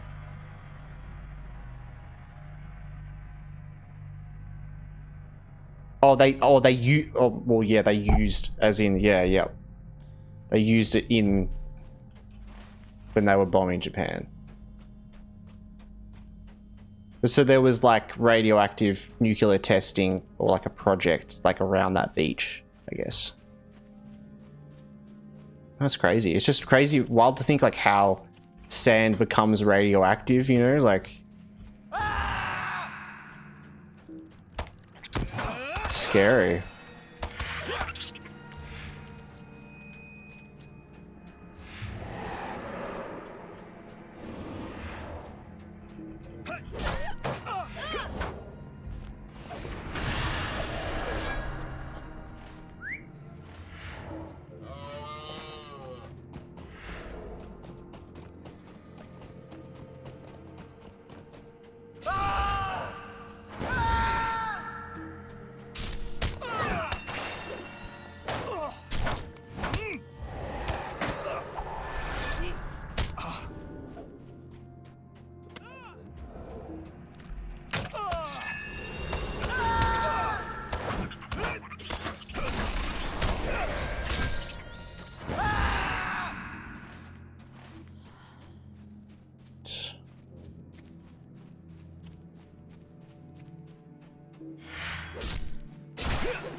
I believe it wasn't very useful since there was no further mining of the sand. However, at that time some American ships came here to collect it. Right.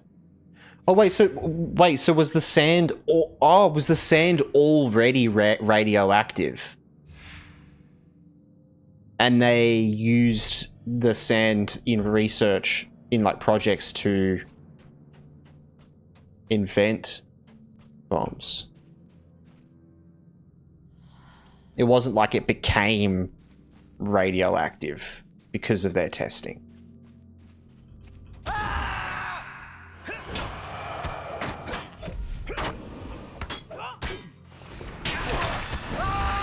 Like, yeah, like naturally occurring radium. Yeah, that's incredible.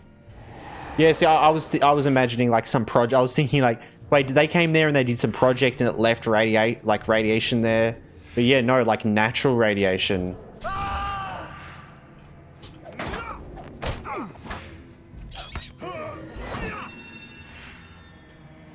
That's really cool. Wonder how many superheroes have come out of your town.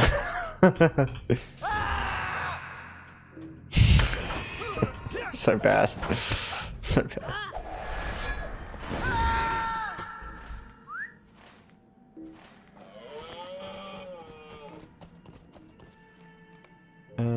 Let's mark some stuff off. So we actually don't need some of these up.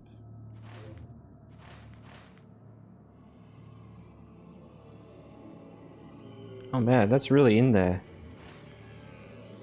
Thinking of the Horde. Oh, because these are all the group quests, that's why.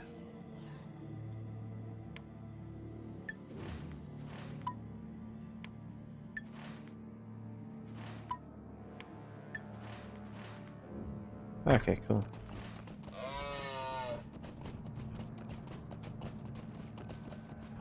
Sorted.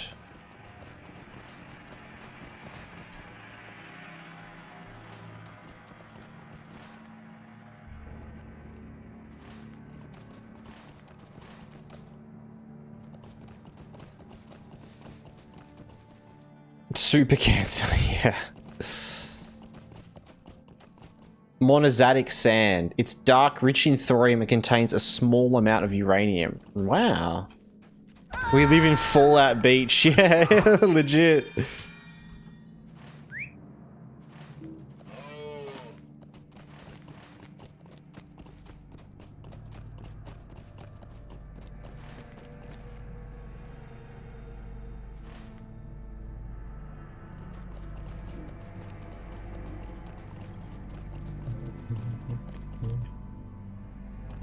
Oh yeah, I made my legendary weapon earlier today, and I picked my skills.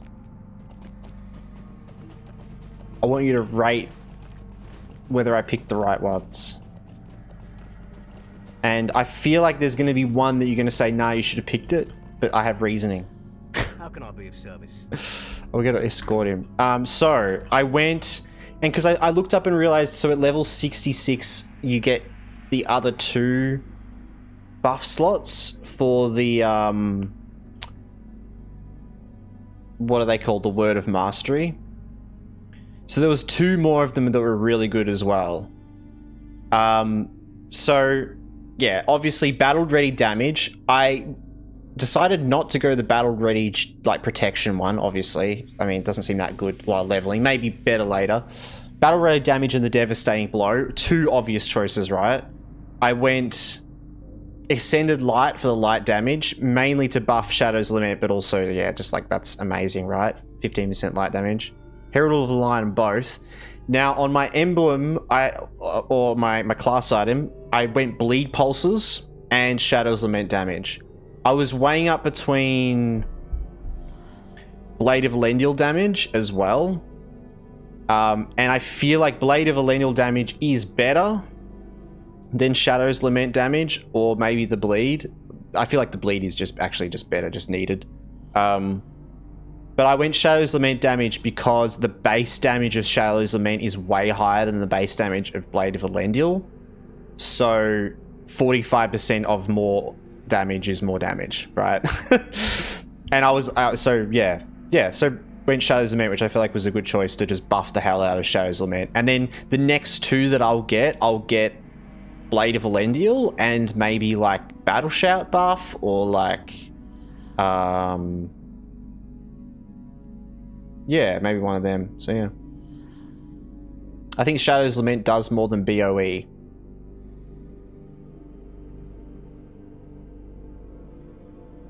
Does more than Blade of Elendil. Whenever you say BOE, for some reason I instantly think of Battle Shout because of the B. But yeah, Blade of Elendil. Yeah. I can find a pass. No, it's all good. You don't have to. I know it's better. It doesn't even matter. A pass wouldn't even showcase why it's better anyway. Because the fact is, like Shadow's Lament, I can one-shot mobs with it randomly. So it's just better to have while leveling, because like we use Shadow's Lament to like randomly insta-kill random mobs all the time. So yeah. Greetings. I think I made some good choices there. But yeah, I imagine Blade of Elendil overall... I think Blade of Elendil, I feel like... Well, maybe you're right that... Yeah, it might... Shadow's Lament raid-wise could even be better, but... Because Blade of Elendil, you're doing it a lot more. Well, are you doing it a lot more? I mean, Shadow's Lament's only got a 15-minute cooldown. Yeah, no, I think I actually picked the right choice anyway. God, you think setting up a Wi-Fi router would be simple, but apparently no. So that's a tomorrow me problem now. I feel that.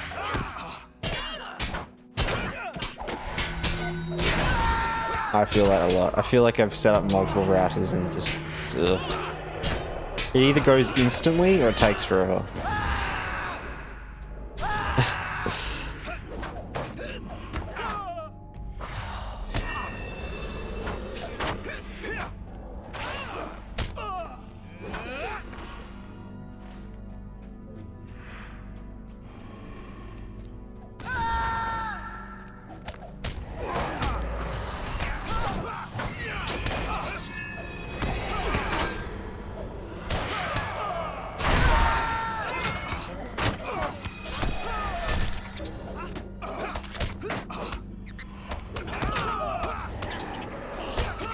Should have been doing my bleed spread here. I don't know why I didn't do that. Rotation out the window.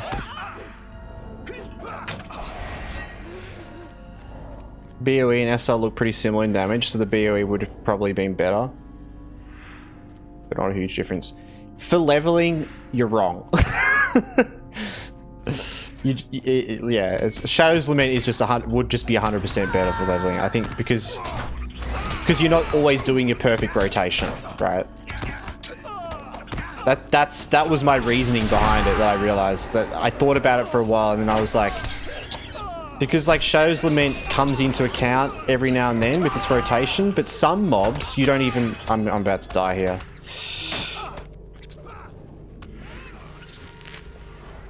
Yeah, some mobs you don't even get to the Blade of Elendil in the rotation, you know? So like sometimes when you're fighting, so...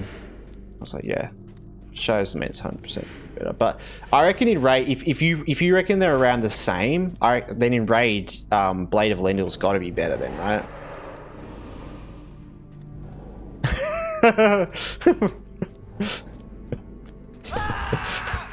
I don't know how I didn't die then. Just.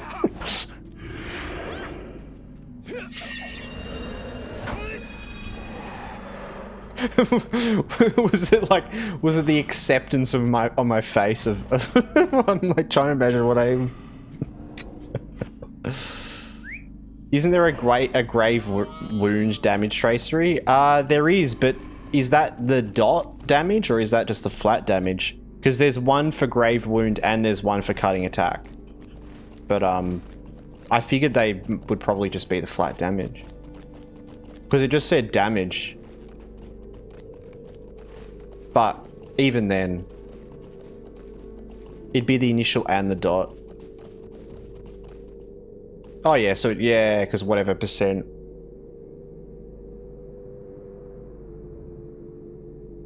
Yeah, so say grave wound does like 250, 34 times 12. It's 250. Does 658 damage. Overall, with all of that. What I meant to do is that.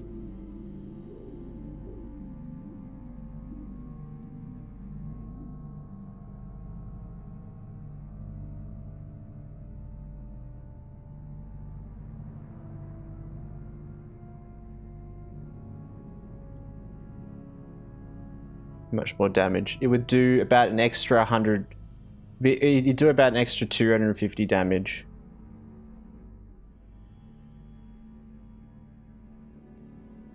Yeah, over the court with the ability and like everything. Whereas, yeah, looking at 45% of 845 damage. Yeah.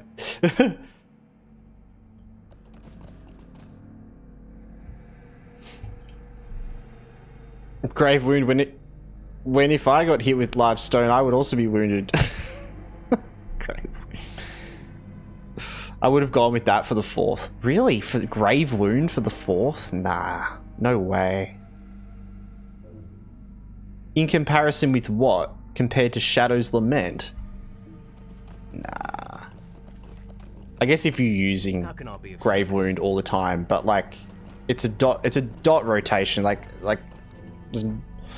only using it what you would use in certain situations.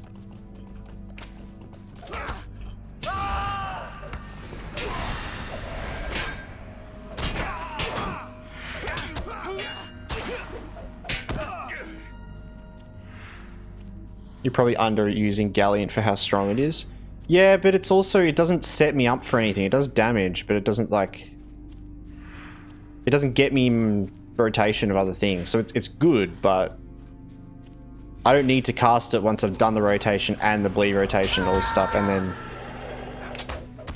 but then I do. It's normally at the very end or right after that initial rotation I do cast it. So.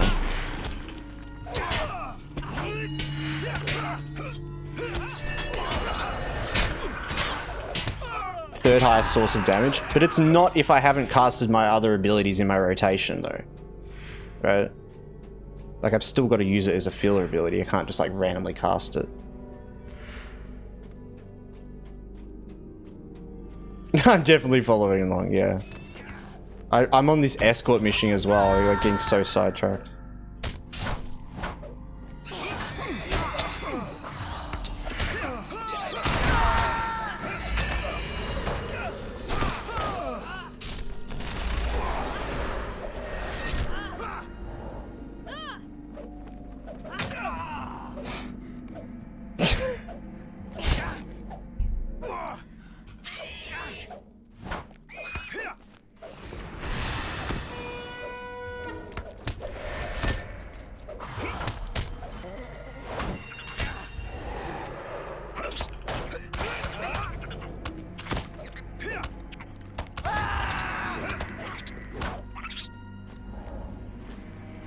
Hard to say for questing.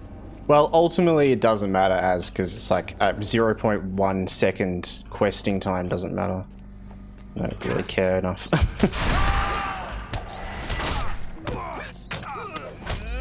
I'll have a look as well, what you sent me. When I get out of this.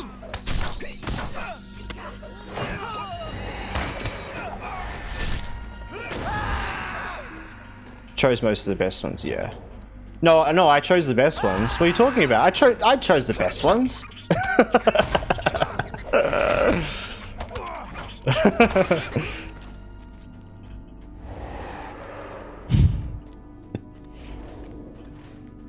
I only choose the best, so it's not possible. What? Where's he going? Where are you running off to, dude?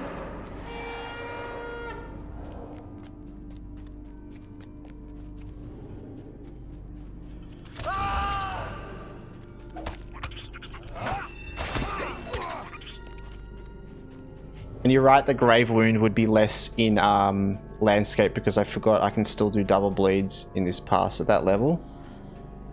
True. But like, what are you passing on though? Because a pass isn't really like, there's no way to really pass questing leveling. It's like completely different from like passing on like a dummy or a boss or something like that, right? Because the problem with questing and the grave wound and the dot rotation, and I said this the other day, right? The battle shout, devastating blow, like rotation, it's on you. So if you kill the mob, it doesn't matter. You can keep the rotation going and keep it up and that. But with the grave wound rotation, if the mob dies, it just discards everything you've done. Unless you finish it. Like, well, pretty much.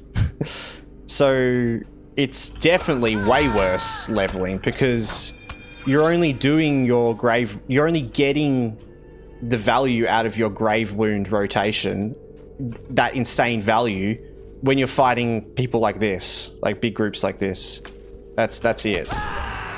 So it's like, that's very, you know, unless that's all you're doing, then yeah, way prefer Shadows Lament. Especially because with the extra 15% damage from light damage, plus the extra light damage we have in our skill tree as well. Right here. Yeah. Yep. Battle Shout is light damage. Routing Cry is light damage. Galleon isn't. Blade of Elendil is light damage as well, so it also buffs Blade of Elendil at the same time. Yeah, it's nice.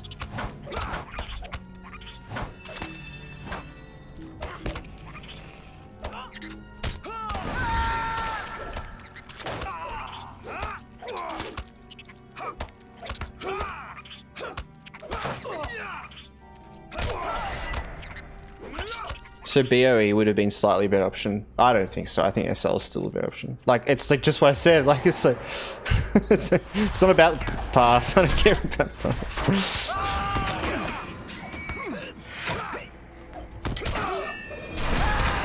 Yeah, exactly what I was thinking. Light damage. Yeah, exactly.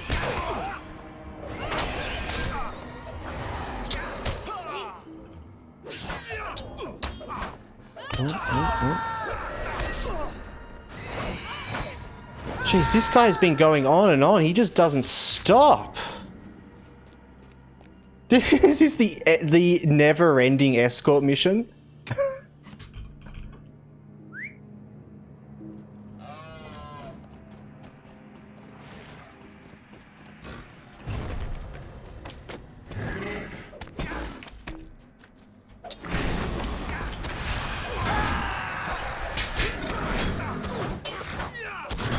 Bro simply walking to Mordor, yeah.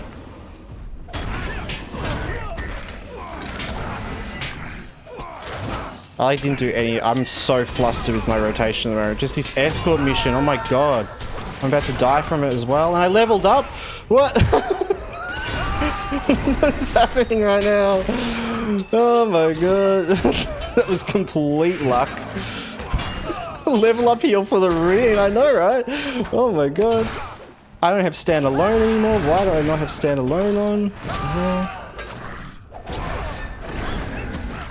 Okay, alright, yeah, I just didn't have my rotation up at all that time. That was silly. Oh, nice. You can still use more BOEs than Shadow's Laments. Yeah, but also look at the, like, damage-wise, Shadow's Lament does double the damage of Blade of Elendil. So 45% of double that damage is double that damage.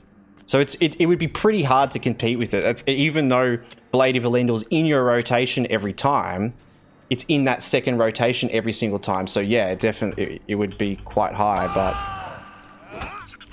yeah, it'd be hard contender. I'd be curious what raid pass would be like for raid, but obviously questing is completely different.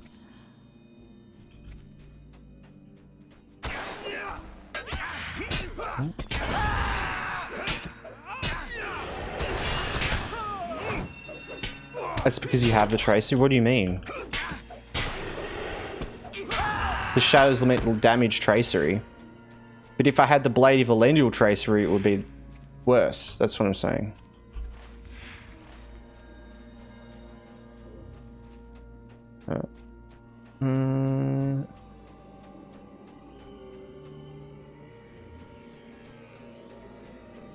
Don't you have the tracery equipped? Which one?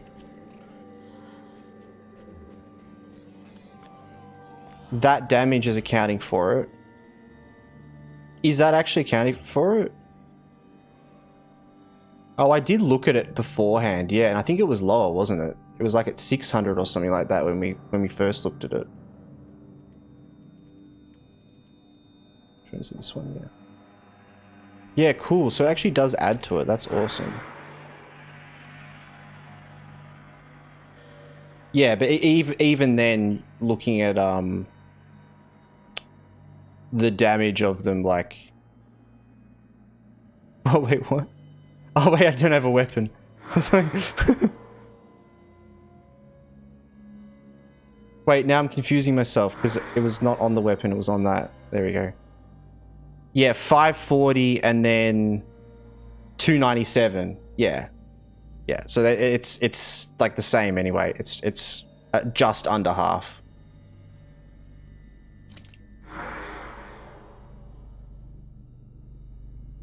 Yeah, I was looking at this before when I had all my buffs on. That's why I realized.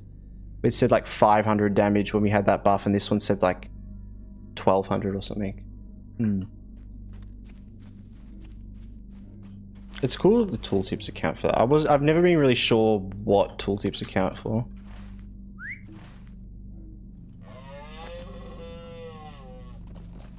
Because is the bottom on the base amount, or is that, or does it do both those attacks?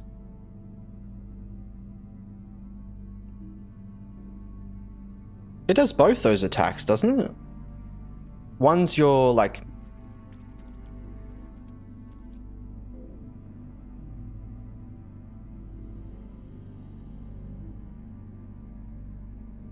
Yeah, 100% better. 100%.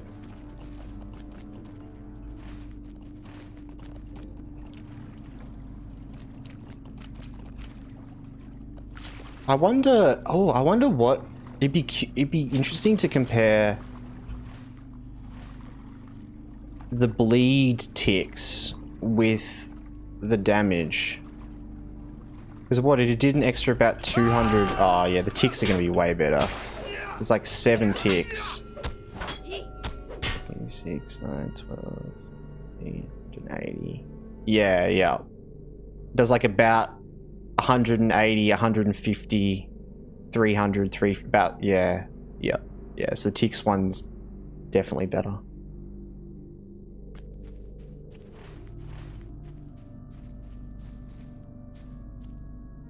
Tick one probably gives you around about 350 damage compared to the Grave Wound one gave, I think when we did, it was like about 250 or something, so.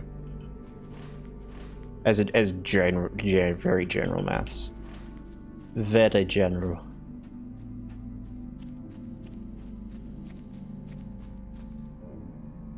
The gold one, true. Because the gold one, it would actually have more, wouldn't it? Yes.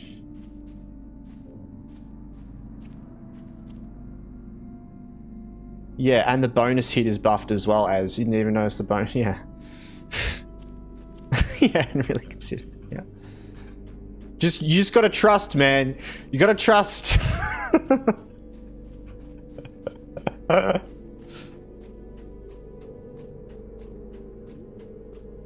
Unless you do the double bleed applications. Oh, because it's so... Oh, because it's... Yeah, because it's so long. That's what you were showing me with the double bleed, when it's so long that you can bleed it again, right? Yeah, yeah. Which we haven't even assessed yet. Honestly, double bleeding is something that you just wouldn't even do unless you're in a dungeon or a raid as well. Like, it's like, yeah. Especially because it's more for the AoE. So, because even group stuff, by that time, all your side mobs are dead in questing, I feel like. Now, right here is a cargill that we can keep farming to get cool loot. You basically never get to do it. Yeah, exactly. Yeah, yeah. But that's why I was saying, like, the Grave Wound buff, like, can't be good at all then, because, it, you know, it's like, it'd be good for the double bleed, but, yeah, that...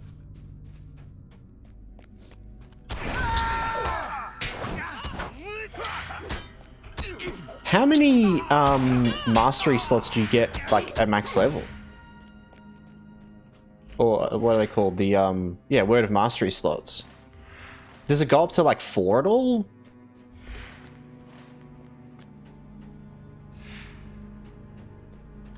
Six on each? So you... Alright, so when you're at max, you just get them all. It doesn't even matter, yeah. Yeah, because I get the 2 bleeds. I get that bleed, that one. I'd get Blade of Elendil. I'd get Battle Shout. I'd get maybe even Shore Strike. Oh, I get the battle. I get the incoming damage, the battle readied one as well, battle hardened. And then maybe in the Inspire one even. There was that Inspire one.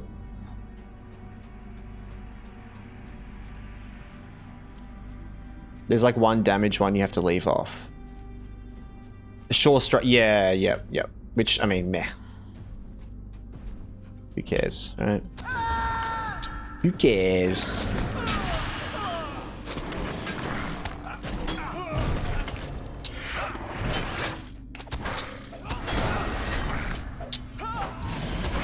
Why am I not doing any damage to this guy? What's going on?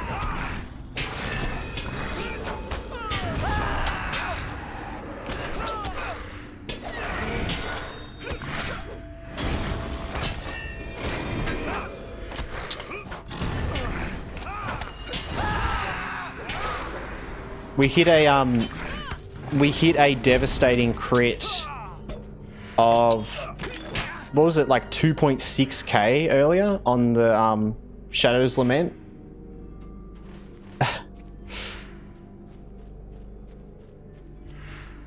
I see you haven't used any tonics. No. Are they hot keyed at least? They're hot keyed. That's good. I haven't had any dangerous situation where I've needed to use them.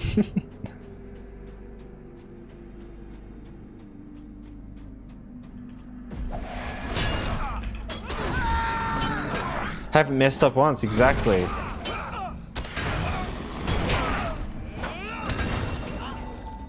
I just, like, as I don't do rotation, right?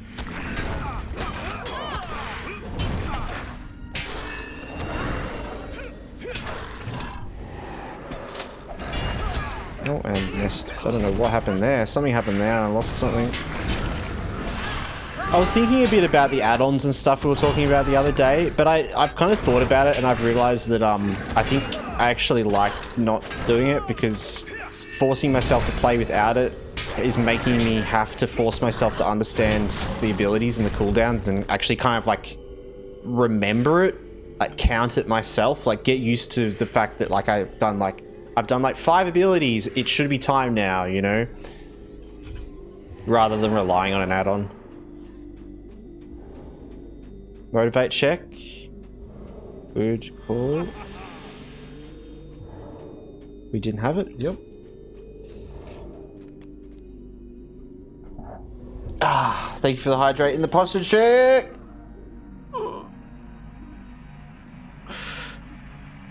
Oh.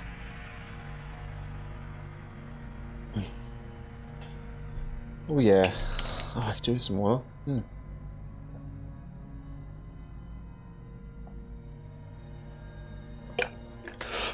I'll just wait until end game to use. Oh yeah. Yep.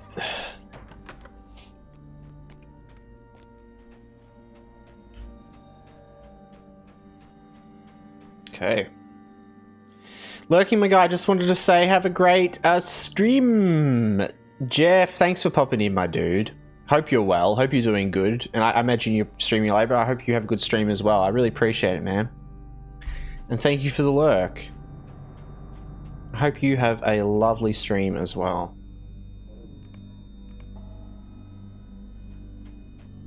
I was meaning to ask, Jeff, I know you said you're lurking, but you, how are you going with the partner push? I was meaning to ask, how you went with that.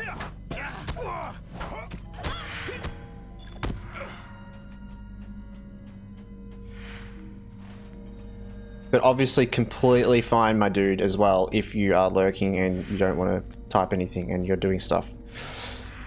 I'm just intrigued.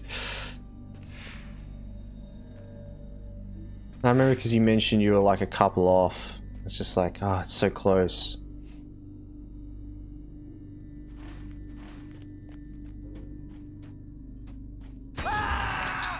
Am I about to get a Slack Jeff is not his live notification? Probably. Probably.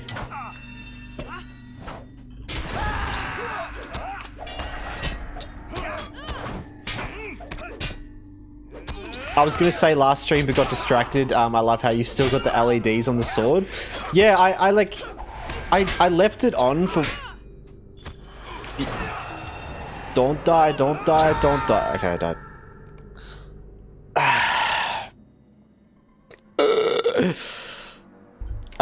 Yeah, no, it's great. I really like it. It's nice backdrop lighting as well, and actually reminds me that I need to close my window and turn my light on.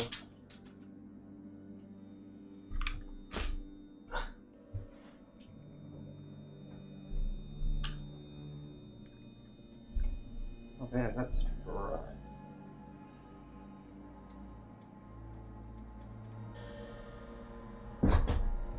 There we go. Yeah, it looks nice. It's nice just, like background lighting, you know?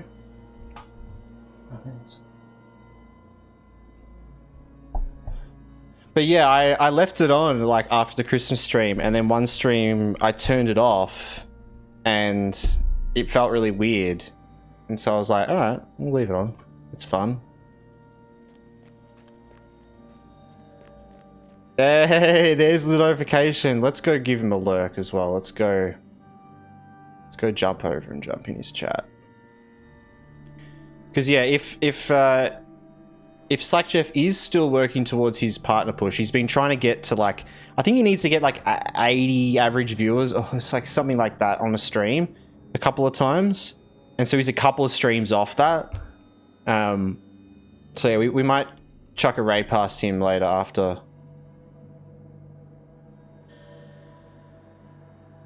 Help him work towards that.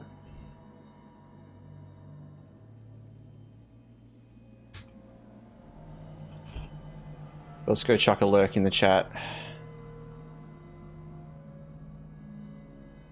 Lovely. Spread the crabs as... Spread the crabs.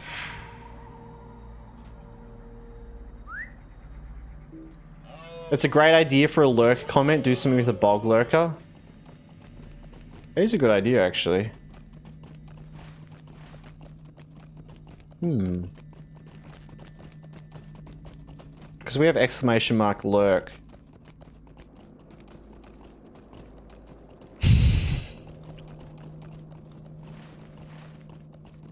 I love the Slack Jeff emotes.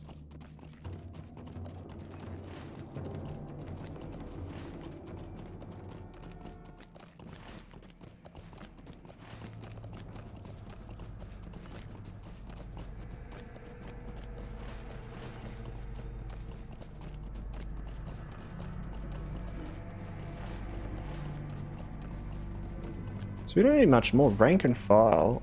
That's just up there.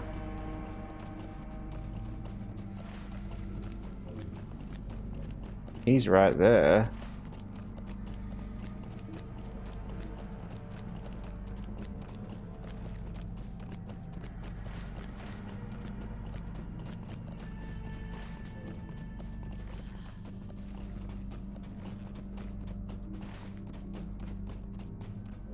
Continuous thread and stamping out the enemy. Oh, okay. I see.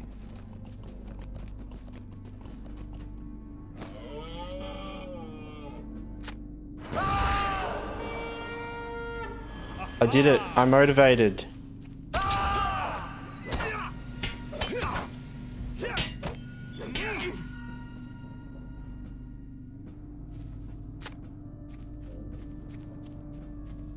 Yeah, I love having all these buffs are working perfectly for me as well, because a lot of the time I'll get in there practicing with my initial rotation. Sometimes I won't even finish it like that, and then I'll sometimes just shadow elements straight away just to finish mobs off, and it's just fun seeing all that buff come together so quickly. I feel like I'm pretty good at using Galleon display as well. My issue is I use routing cry more. That's my problem, and it's because routing cry is on F. And I'm actually thinking I'm just going to actually move that, and that's going to make a big difference. Yeah. Because I accidentally press F and I don't mean to, and I like accidentally use up my rallying cry defeat event. And that's a lot better because you can just literally, yeah, that's perfect.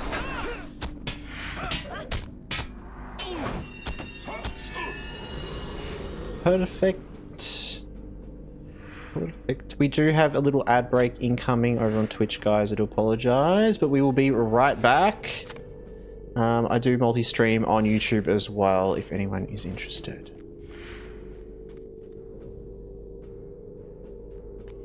Yeah, I only want routing with the defeat response. Oh yeah, yeah. It's literally nothing without it.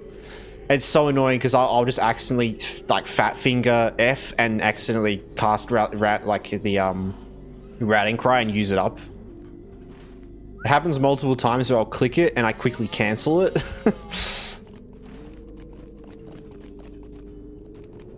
Where is these swords?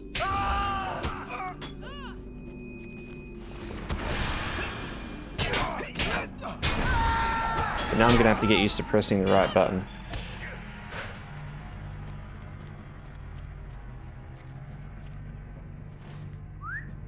Okay, so there's a couple of these dudes around here we can kill. Actually, let's just do that.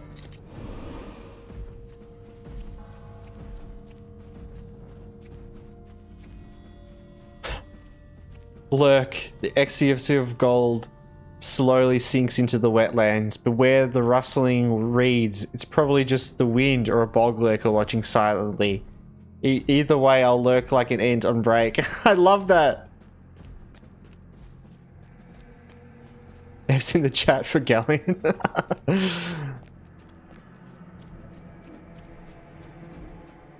I love that. Let's use it. We've got to make that a thing.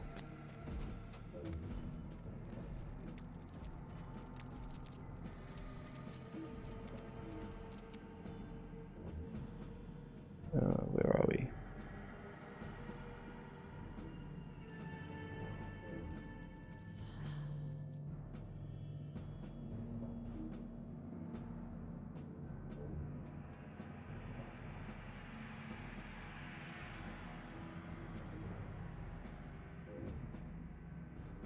User.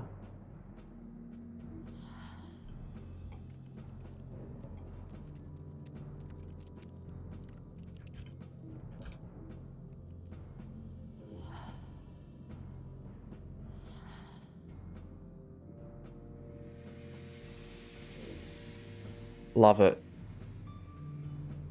That is so good, Ecstasy of Gold. I think that's awesome. I've saved it. It's our new lurk command. There you go.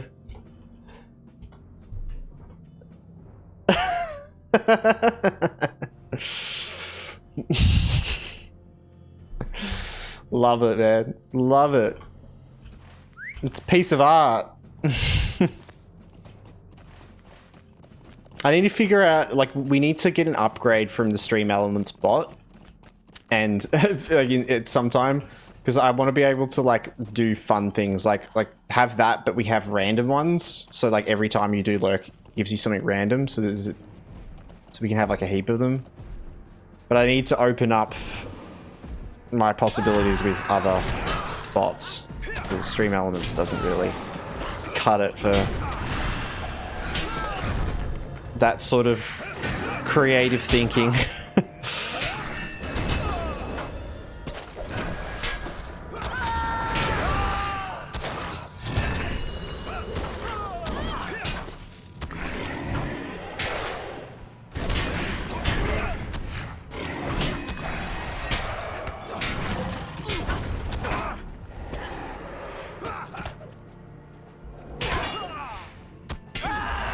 Oh my god.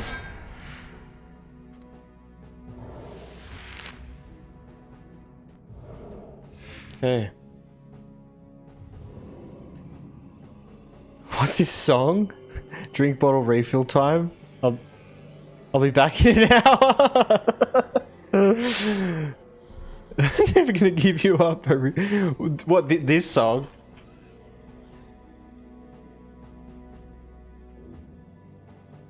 I think I can hear Rick Astley in the background there.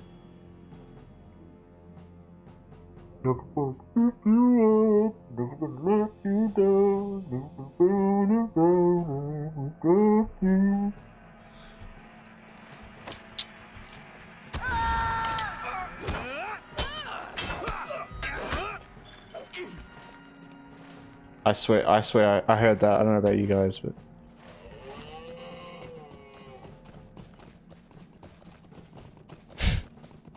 Oh, he's only filling up his 2-liter one, radar. Yeah. Yeah, if it was the 4-liter, it takes extra long. Or maybe he's only filling up like 100 mils of water.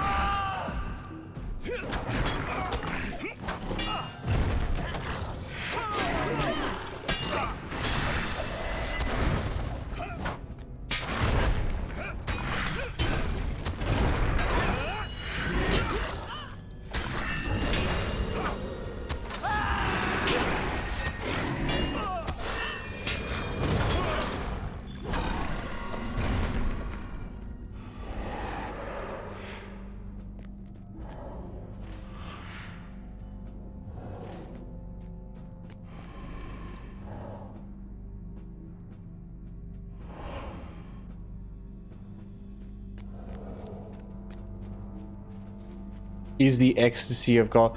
Oh, did you mean like, what's this song? Tablet, run, tablet, I. Yeah.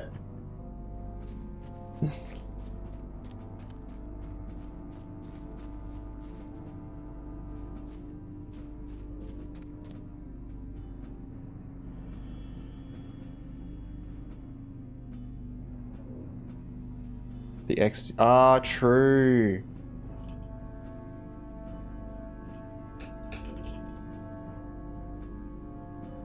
No, yeah, I completely missed that. Like the actual song itself. Oh, hello. Sorry, it's late for me. Things go over my head. A lot of things go over my head. Always, not just when it's late.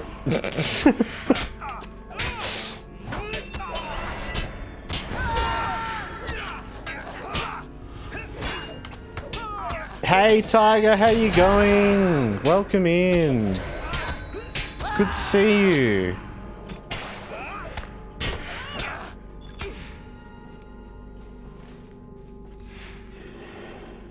God damn it. Partner. Hydrate check. Yes, Tiger, thank you for the hydrate check. Let me get to a little safe spot. Whew.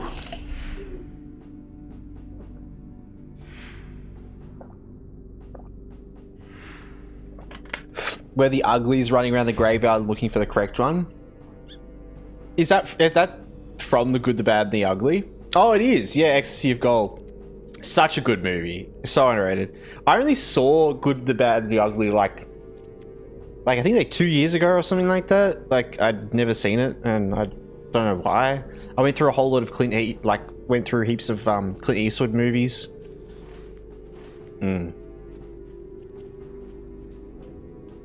Apparently I love this movie, yeah. Doing good. What about you, Tiger? Yes, I'm doing well, Tiger. I am doing very well. Just leveling some Lotro at the moment. Oh wait, I didn't see how full your drink bottle is. A challenge accepted. No! What have I done? I should have never emptied my drink bottle.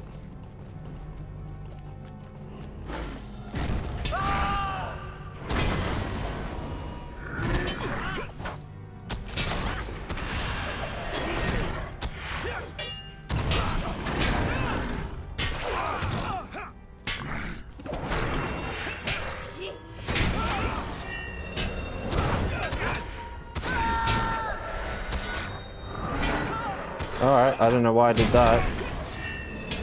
Sometimes you just brain fart and the rotation goes out the window, but you know. Back for a bit, welcome back, ZX. Oh, do you know what? That's where that ZX comes from. That's why it rings a bell. There's a YouTuber, there's a like a sort of a newish guy that called ZX. ZEDEX. I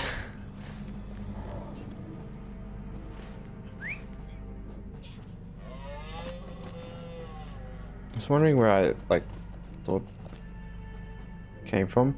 Now these guys, this screeching Cargill here, you can actually farm this guy and he drops really good loot. Which we could attempt.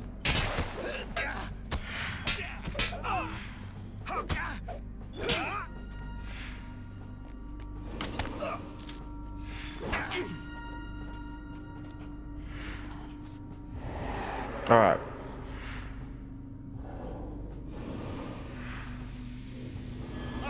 This could be a bit sketchy, but we'll see.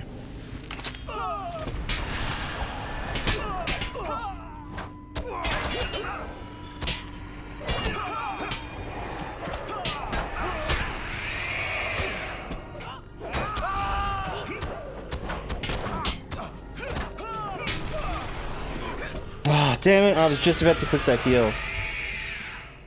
Alright, that's... Oh, we're all the way back here? No! Yeah, it's hard to get through. If you can clear out those guys, and then you can kind of keep farming him in a nice way. But because of the landscape, it's going to be a bit harder as well. So we may not be able to do that at this level.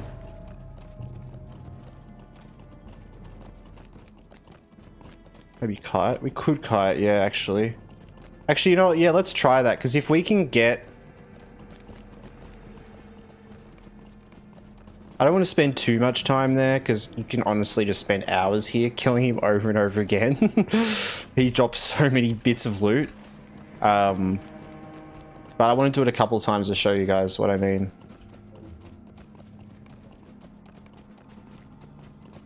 Gifting a sub is $7.99. Why is it so expensive? Yeah. Tis. Well, it's, you know... Yeah, Bezos. Bezos wants all your money, yeah. Yeah.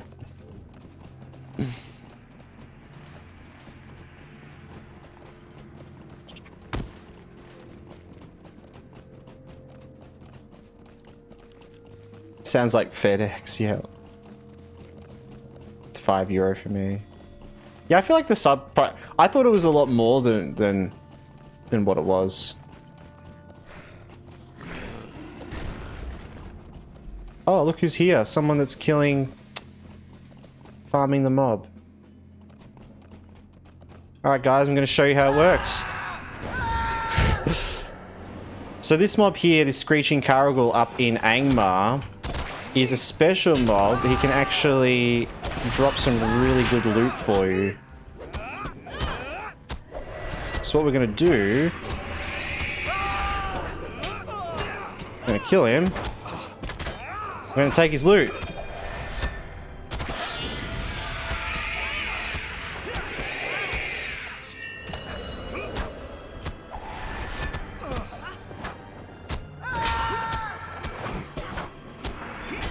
Alright.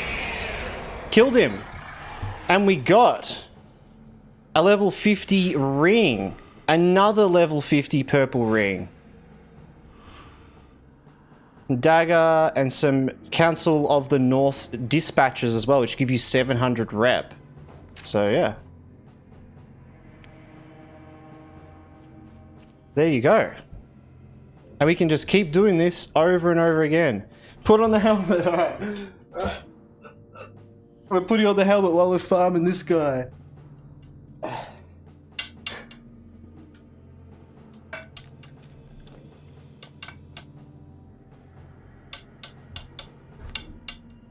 Oh, and Tiger with the posture check as well. I think you saw that. Oh.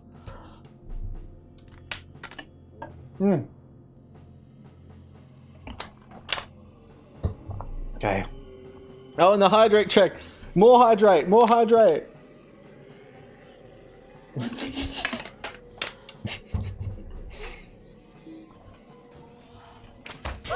We gotta pull them before all the guys come.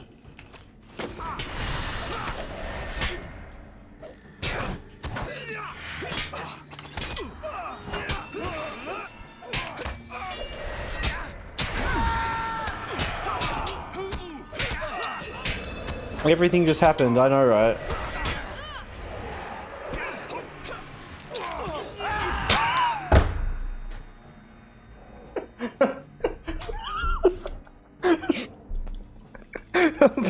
Oh my god! Oh, I nearly went flying. I didn't attach them. I didn't attach it to my neck. God. Oh, all right. Well, we got one kill in. That was brutal. I've returned with hydration. Nice as. Oh man.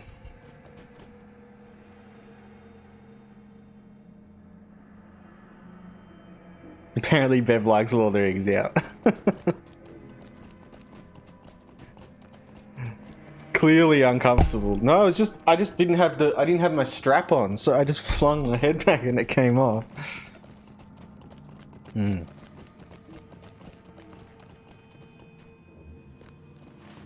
This helmet's actually very comfortable. It's actually very nice. It's kind of like a little cuddle.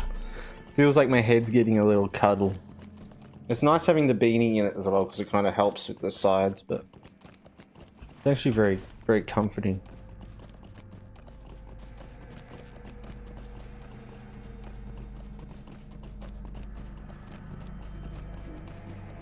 What even? What even as?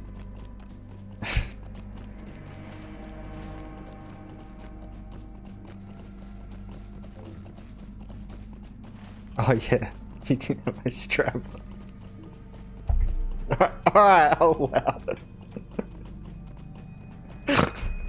I get it now, I get it.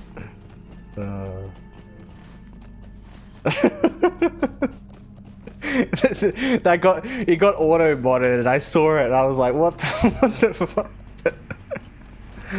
It deserves its time in the light, sure.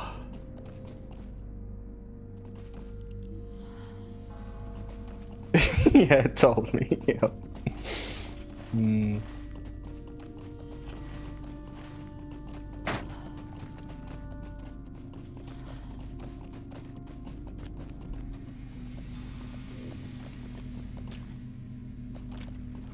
Automod's been pretty good so far. There was a really funny time though when Alette called the Red Woman, you know, in the north, in the Lonelands,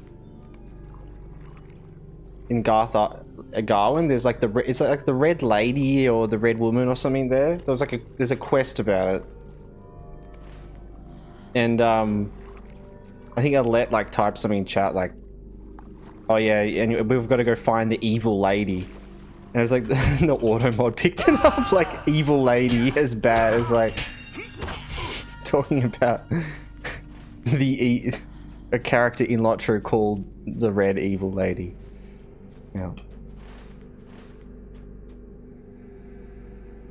We need to kill 4 more of these, alright.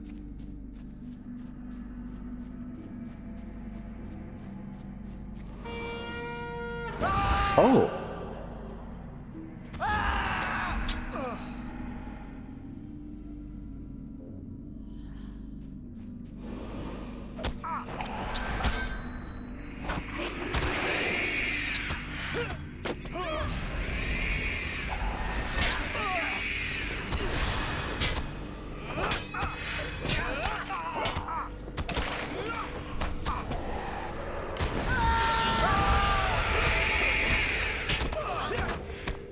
Don't have my buff up as well.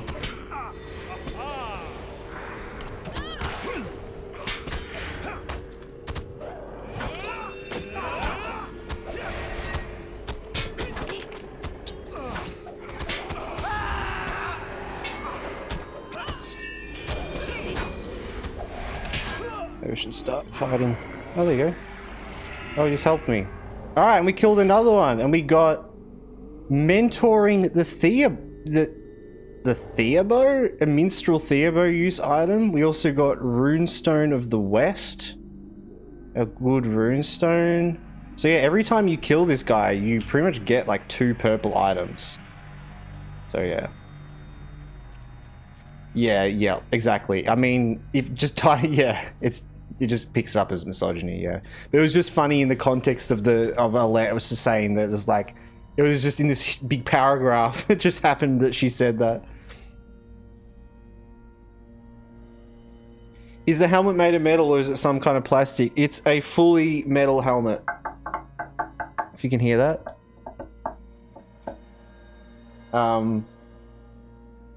Yeah. It's a replica of one of the helmets from 300. I think actually from like the newer movie, not the original movies, but the newer one. It's a replica of what they wore on set. So it's made exactly and designed exactly how the ones that they wore on set were made. So it's all metal. It's got a lot of weight to it. It's got an inner lining leather thing that I can tighten for my head so I can make it kind of raise up a bit and sit in there. And when they were filming it, they would have had separate things inside to hold it into your head as well. But yeah. Full metal. You can kind of see in the bottom here. So you can actually see the metal inside there that's like not colored or anything, you know. And then there's this sort of like material thing that I can pull up to make that area better. But yeah, it's got little ear holes in the side of it. It's got like little tiny, so I put my headphones over that and I can hear the game.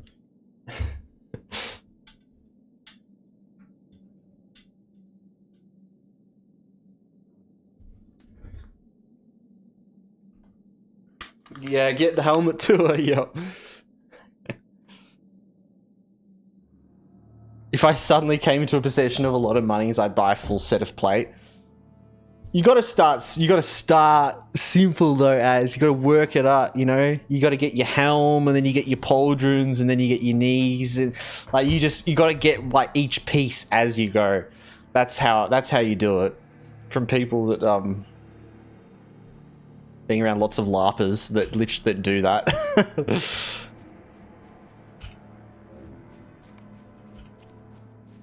Yeah, 100%. I feel you though.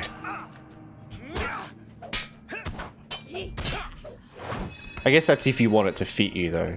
If you don't care about that, then I mean, yeah, hell yeah, full plate armor. It would be so cool, just like full plate armor thing sitting somewhere.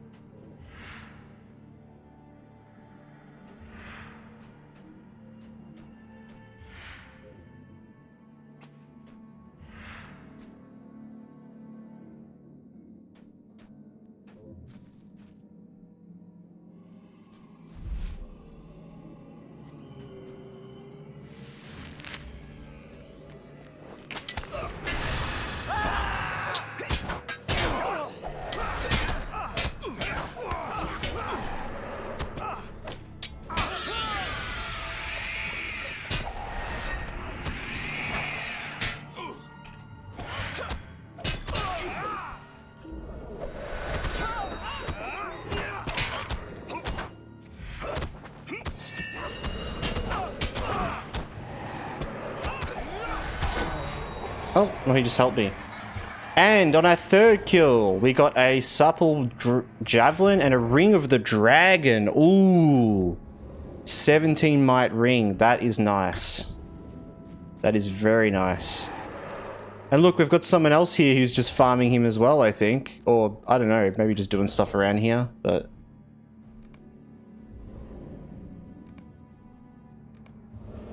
Very cool. I'd totally walk around here on the street, yeah. I was dared to go to my school formal in a full suit of armor. Armor? I would if I knew where to look and if I wasn't going to cost $1 bazillion. Yeah, yeah. I did wear a kilt to my year 11 ball though, so I've had some fun with dressing up. That'd be awesome. Oh, I really want a great kilt. I want my own plaid. I want my own plaid so bad. It's expensive, yeah. I mean, what you can do... I've got to go. Bye and good luck with the stream. All good, Tiger. Thanks for popping by. Hope you're well, though. Appreciate it.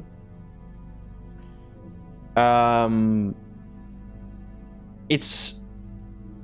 If you really want to get into that sort of thing, like, there's some cool LARP options, yeah. And like, honestly, I'd suggest figuring out how to craft a lot yourself. For example, like, you know, like I got a friend of mine who's been getting into the LARP over the last year and been getting pieces over time, different weapons and like slowly getting different pieces of armor and that sort of thing. And he recently just bought like a sellet, like a helmet without a visor. So they're like the sort of, it's just like the classic sort of helmet with no visor, sort of the open area that you see a lot of times. And he bought one of them, which was like pretty cheap, you know, like reasonable sort of price, really good quality, like looks really nice. And then he's actually gone and made a visor for it. He's welded together a visor and he's drilled holes in it and made this full sort of holed visor. It's like a visor that has like, you know, like 40 holes on it, one of those sort of visors. And he's like attached it to it and it looks perfect. But I feel like that's the sort of thing you want to do, you know, like you want to slowly build your kit up and eventually you'll get there. It will actually get there. You just got to have like a place to take it to and use it, which LARP is a perfect thing to do, you know, because you can actually use it and you keep adding to it and you keep changing it and it's nice. I think LARP works well because gameplay wise, it's fun. You know, the more armor you wear, the more damage reduction you kind of get, but it's heavy as hell. So it kind of balances itself nicely in that way. You get to really pick, you can kind of pick your constraints, how far you want to go, you know, and then you actually get to make yourself a set of armor that you can move around in and walk around in, you know, that's designed for you. That's not just like a full plate mail that, you know, you can't even walk in or something. Yeah. It's cool stuff, definitely. You go around wearing barbarian armor. Yep. Your grandparents are from Scotland, so I've got a clan. I just need to actually buy a kilt with it and not rent one for sure. Oh, that's cool. That's cool, Radar. Yeah, I've got family. I've got, like, you know, ancestry from Scotland. Like, we come from Scotland. Like, yeah, from Scotland to Australia, essentially.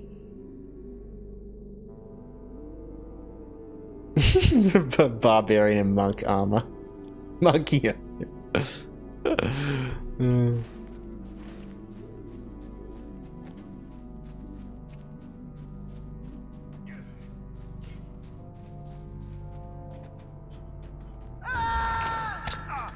I reckon this guy just wants to farm this thing, so I'm just gonna...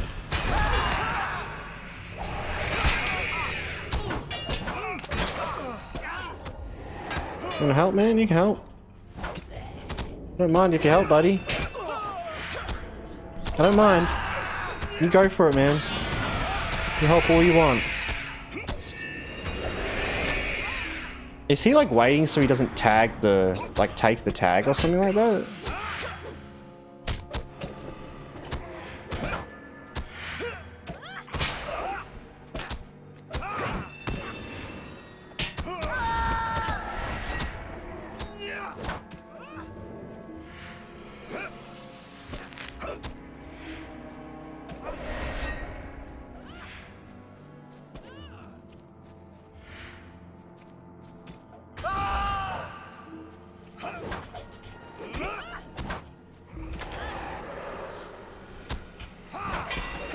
Of course he got a buff right then. Alright, now next kill, what do we get? An earring. Ooh, a nice earring. And a nice necklace as well. So there you go. Got some cool items. So you can pretty much sit here on this cargo and just keep farming him over and over and over, and he has a huge loot table of like purple gear and other items that you can get. So whether you're on the legendary servers as well, I know a lot of people use this on the legendary servers. But it's a great way when you're like at level 50 or just a bit under to get like geared up for like Moria. You can like come here and get a bit of gear and you're good to go. A website has a full LARP sets for like 2.3 Australian. Anyone goes, honestly, that's cheap as well, man. That's really cheap.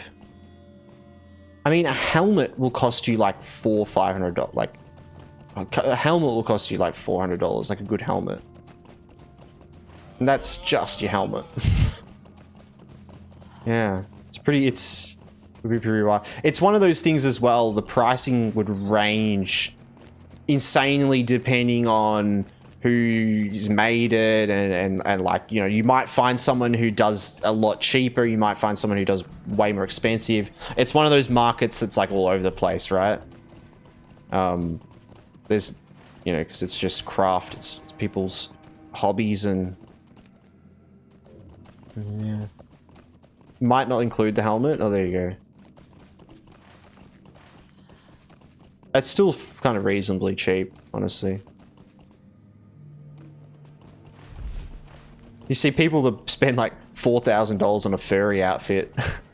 Yeah.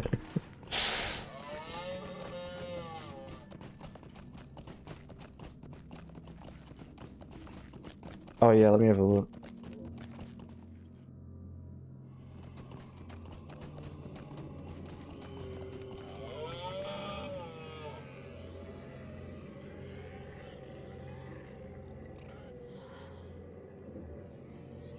That it also, yeah, it looks really average.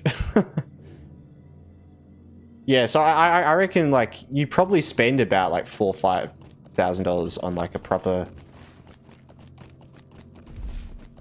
big set of armor.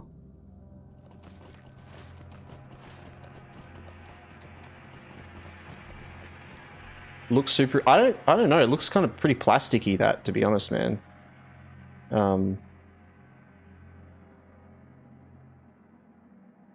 It just looks thin. It just looks sheet. It's just like sheet metal, like formed sheet metal.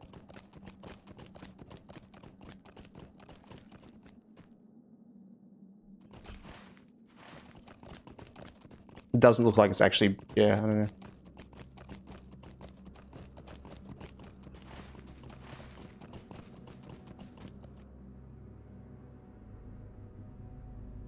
Man, it'd be so cool to have armor. Oh, nice with the slight rusted spray. Yep. Probably paint it to get it better? Nah, man. You wouldn't want to buy a crappy set like that. That's the thing. You're spending money on a set of armor. You don't go get the one that breaks in half. You can make, you know, yeah. There's many ways to make steel. What if I 3D printed some LARP gear? Actually, good idea. Yeah, you'd be able to paint that.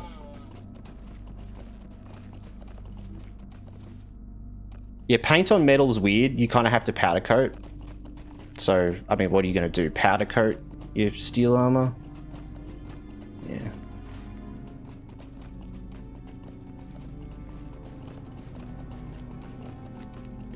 No, it just looks like thin metal, you know. Light.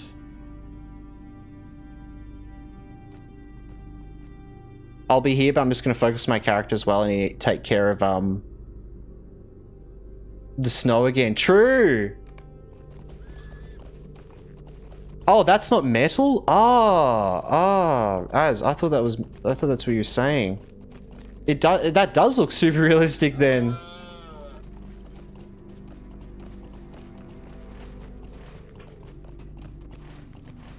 Oh man, no, 100%. Yeah. No, sorry. I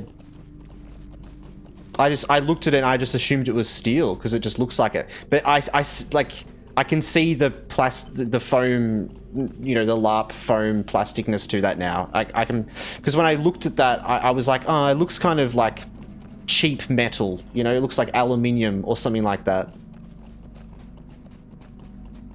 But that makes sense because it's literally not metal.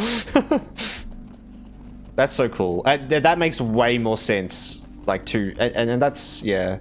I get what you mean. Yeah. No, because I thought that was just a full bit of armor, and I was like, I was thinking like that's cool. That's a cool, you know, bit of metal armor, but it's not like. Yeah. The second one, yeah, wow, it's pretty incredible. But people that LARP don't wear, like most people that LARP wear either chain or metal or leather or cloth. More traditional. I guess it depends where you LARP, but it very much does depend where you LARP. But most of the time, it's rule-wise, because a lot of the rules are based around that. Like wearing metal has a certain defensive amount you get. Wearing chain has a defensive amount you get. So yeah, it's a budget option. Yeah. But it's kind of weird because you be wearing it, but you wouldn't get that defense bonus because you're not actually wearing metal. Like, I guess it depends where you play. Some places might have rules differently, but most of the time it's like you've got to wear the metal to get the defense bonus from the metal. That's how it works. So you just be running around looking like you're in full plate, but you're not, which is very deceiving because a lot of the game is about being able to look at someone and tell how much armor they have and how protected they are and know that you can't, like, you need to do something to deal damage to them. So, yeah. I feel like people don't really, like, beveling and extra additional stuff for sure, but when it comes to, like, the base, like your Gambison and, you know, like any leg protection, any arm protection, shoulder protection, all that stuff is normally all metal. And then, you know, you might add, and then like you probably add a whole lot of stuff in between of different materials that are lighter so that you're not really heavy, you know, which would be the smart thing to do. Like have metal main bits and then underlay it with like sort of a lighter material.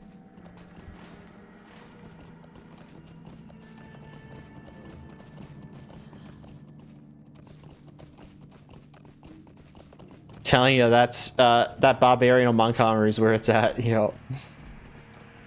Well, you can do that. You can just go to a LARP and just not wear anything. Yep. Very, very viable.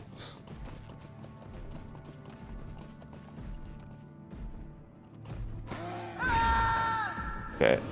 I'm getting very distracted here.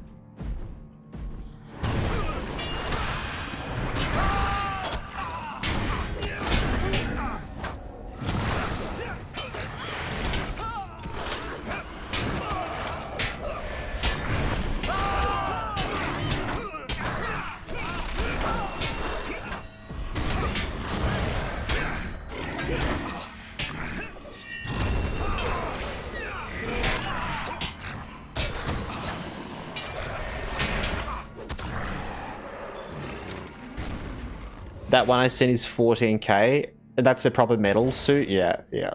There you go. Yeah, and that's proper, like, all the layered steel, like, and that's like a layered steel thing. That dude's eyes through it scares me.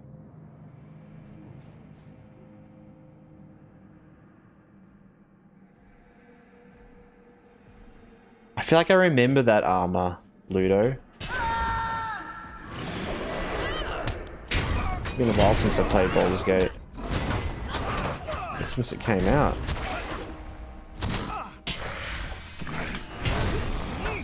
I mean, there's a lot of very sexy looking outfits in that game, so it could be any of them, to be honest.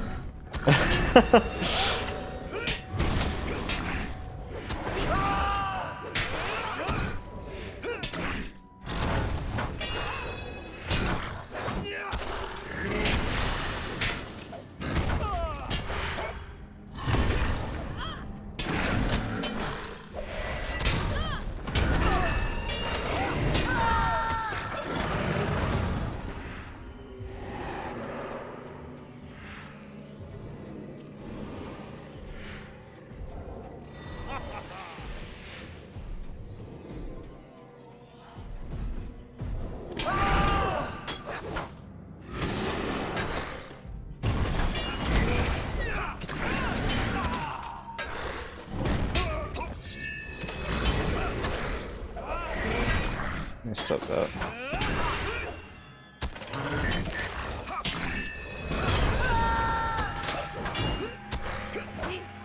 Ooh.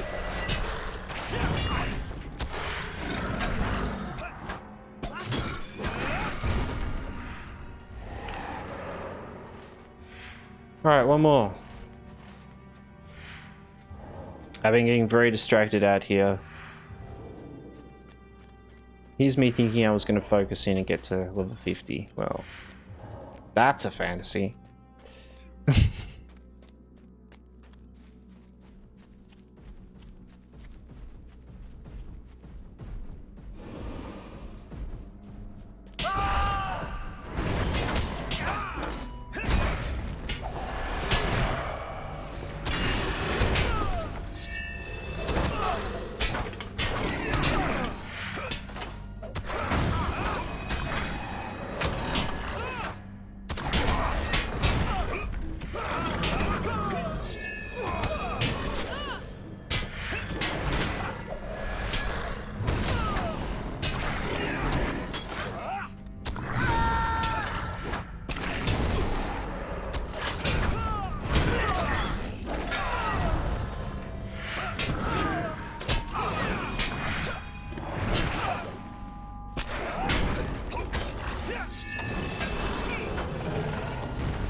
All right. Done. Now we could do Bogwarith's Broodlings. We could do that as well. We have, I just realized, 55 dispatches for the Council of the North. We also have a heap of these small ones as well. Oh. Should I just use all of them? Ready? We're gonna get the ultimate dopamine. 48,000 rep. Oh yeah. Council of the North. Oh. Oh, this is more Council of the North. Oh. Oh, it's getting so close. Don't think we have any more though. No.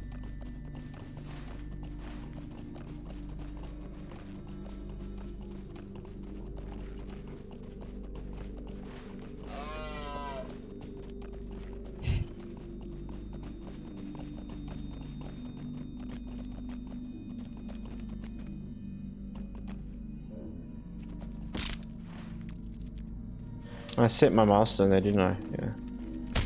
Yeah.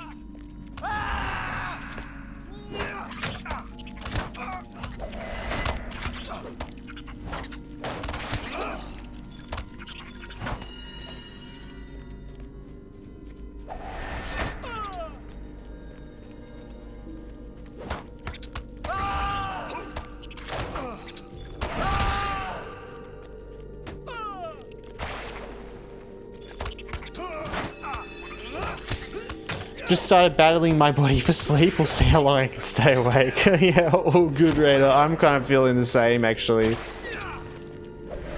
I reckon I'm going to finish up these quests here in Angmar and we're probably going to jump off. That's been good. Good 5-hour stream. That's what we want.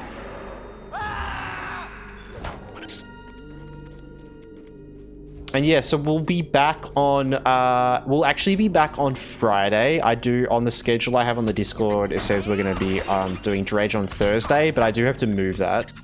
I sent that and then I noticed as soon as I sent it. But so we'll be doing some Dredge on Friday, I'm pretty sure. And then Saturday, we've got our Hobbit outfit stream, which is going to be cool.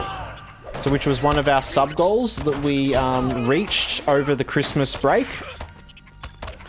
We're going to be dressing up as Hobbit and doing a stream. Playing a game called The Hobbit, actually. So yeah, that's going to be fun. And then next week, I think it's next week. Yes, next week. So next weekend... on like the 24th or the 25th, Gantaran is hosting a Lord of the Rings Online hide and seek event, a creator hide and seek event, which is cool. So we'll be playing in that. We'll be streaming as well. It's going to be at a really weird time, so I do apologize. I know a lot of you guys probably just like won't be able to make it. It's going to be like, I think like 2 or 3 a.m. like our time, like Victoria time. So yeah, but it's because it's a creator event, so I think it's on like US times. But also I feel like there might be some of you guys that you know, normally have to come to the stream really late or don't get to make it, that it might be a way better time for. So there you go. It will be interesting at least. But yeah, it won't be our normal time. Yeah, it's a bit like I'm not even sure if I'm gonna stay up or if I'm gonna like go to sleep early and wake up. But yeah, but that'll be cool. That'll be on the weekend, and if you can't make it as well, like there'll be recordings of that over on the YouTube and stuff, so we can see, and maybe we can win. We've got to win, guys.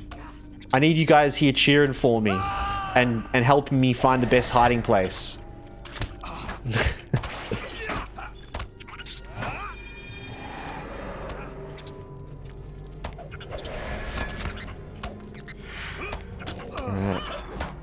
Is there a prize for winning? I'm not sure. I'm not sure. I don't think so. But, like, I don't need a prize. I mean, when you make a creator event,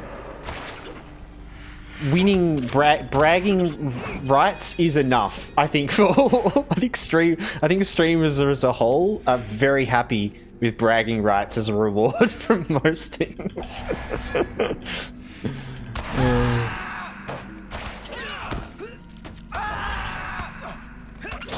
The real prize is the friends we made along the way, exactly. Exactly. Yeah, just a chill sort of fun event. It's about making something fun as well. It's not about like, you know, being the winner and trying to be the best and all this, you know.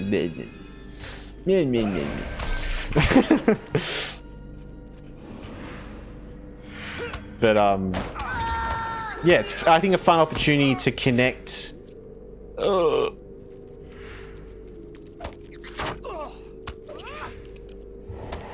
It's okay. Maybe I'll fight him. See what happens. Like I could die? That could happen?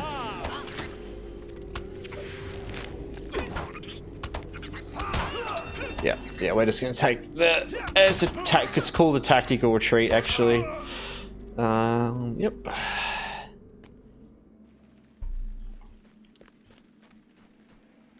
Will you stay and speak with me a moment? Teleport. But yes, I'm really keen for the motivate check. Thank you, man, dude. Thank you. No, I appreciate you, man. I can't even cast. Wait, I can't even cast it.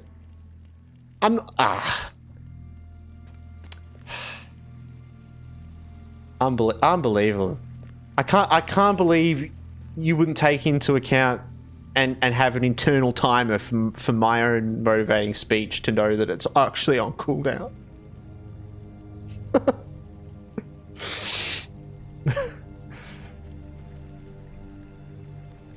How can I be of service? So I did it. I used it. What do you need? Yeah, it was actually funny because earlier today I was looking and I was like, what's this buff? I've never seen this buff before. And then I was like, whoa, all these stats. Where did we get all these stats from? And then I was kind of like, huh. And I looked it up on Wiki, and then it was like, comes from Motivated. And I was like, oh, right, comes from that skill. I thought someone had buffed me or something. Come and stay a moment, friend. Okay.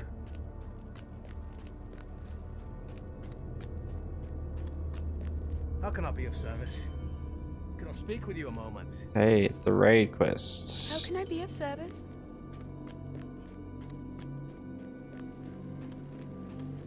Oh, Talith! Hello and welcome in, everyone! Talith, thank you so much for the raid, my dude. How are you going? It's a Talith raid! Welcome in, everyone! Talith, how are you going? What are we up to? Playing some Lord of the Rings? Nice, nice! Woo! The raid quests as we get a raid. Talk about timing. Yeah, that was actually, you're right. That is actually a really good point, Raider. I was literally just like, oh, that's the raid quest. Would you do something for me? And then, yeah. How are we all doing? Southern Mirkwood Beckwins as we answer the call. Awesome. Oh, that's cool. You're out of Lothlorien? That's nice. I love Southern Mirkwood. Like Dongledur and all that. It's a cool area. It's very different, but it's nice. Queen of the Host. We're just in Angmar at the moment. Dongledur. Doing a bit of questing. We're trying to just make a push to Moria. We're nearly there. What can I do for you? Stay a moment. Southern Mirkwood is cool. Found an orc boss who kicked my ass. There is some really tough orc bosses around there. Yeah. Have you ever thought about... You know what, Radar? No. No. Never. We're never going back to Moria.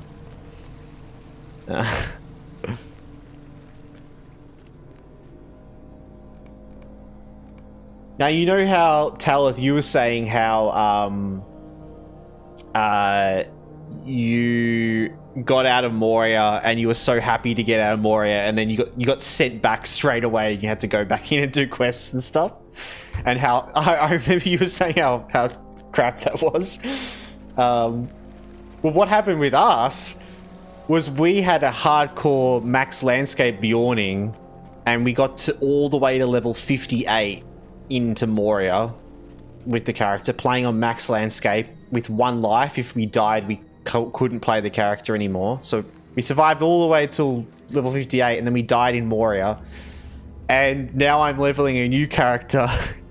And I'm just about to get to Moria. I'm just about there. And then we've got to get through Moria again. One more time. One more time. And we're finally through it. Yeah. Hey, there's the clip as well, Radar. Yeah. Huge Jackman. R.I.P. Huge Jackman. But yeah, I'm like... Yeah. I like Moria. But in you know, in small amounts, in good amount, in normal amounts, you know. So it's going to be a push getting through more again after just doing it. You're still very missed. Yeah, do we have where's our ghost? We've got to get out the ghost. There he is. There he is, guys. Huge jacked man. And we also have him in yeah, because when he died, his body was split in two, so we have two. His bear form and his human form. It didn't go so well. That twisted one really twisted him up, you know. Gave him an old twisty. The Fellowship walked through Moria. We get to stay there for months. Yeah. Greetings. I do love the canon element of that though, and what do you need? I think Alette mentioned it way back. Is that I love that how like we have to go through Moria because the Fellowship did. You know, it's like the Fellowship could only go through Moria. It was the only way through. And so we also have to do that as well. I do like that. It makes it feel like it makes more sense, you know, why we do it. Oh, thank you, Raider!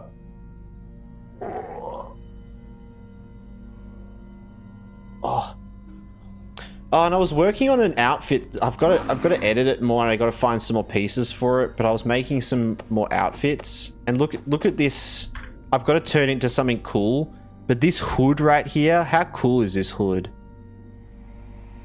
I need to make it work with some things, and then I can get my Servant of Death outfit. I can stand next to Death and... Yeah. The Hatsune Miku fit coming... The Hatsune Miku... Look, it's going, okay? It's... We haven't gotten there yet. Look, maybe... Okay, head color.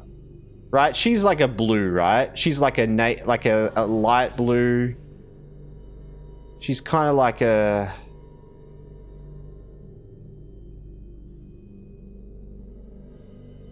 What is she? Arid Lund blue? No. Like a sea, like a turquoise. Yeah, it's like this sea blue. There we go. All right, we're one piece down. I call it very bright cyan or turquoise. Yeah.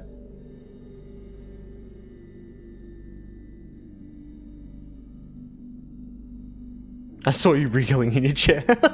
You're like, I give you something to do.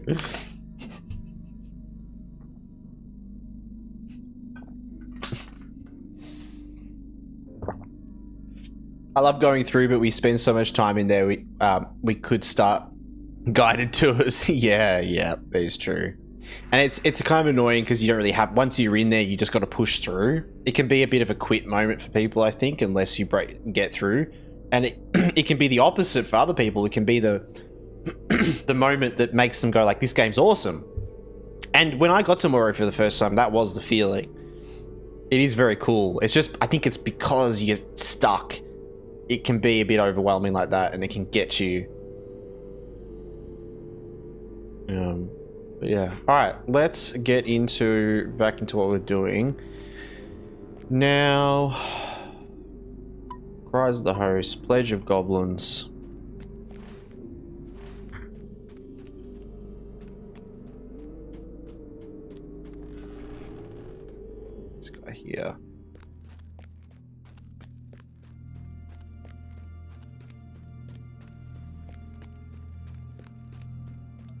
Alright. Of what help may I be to you?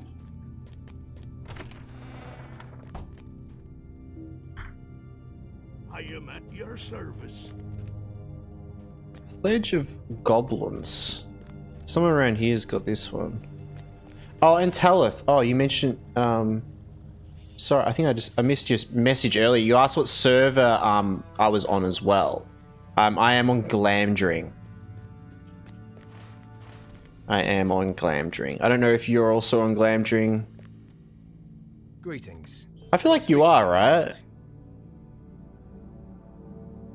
Well, yeah, like Slack Jeff's on there, Gantaran's on there. Yeah, I can't remember. Ah, okay. There's that.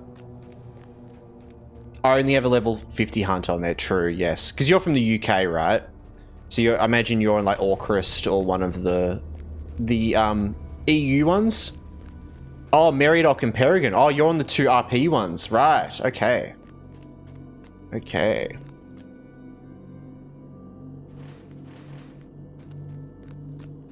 Yeah, I used to be on... What was I on before this? Arkenstone? But yeah, I like went to Glamdring for the transfers.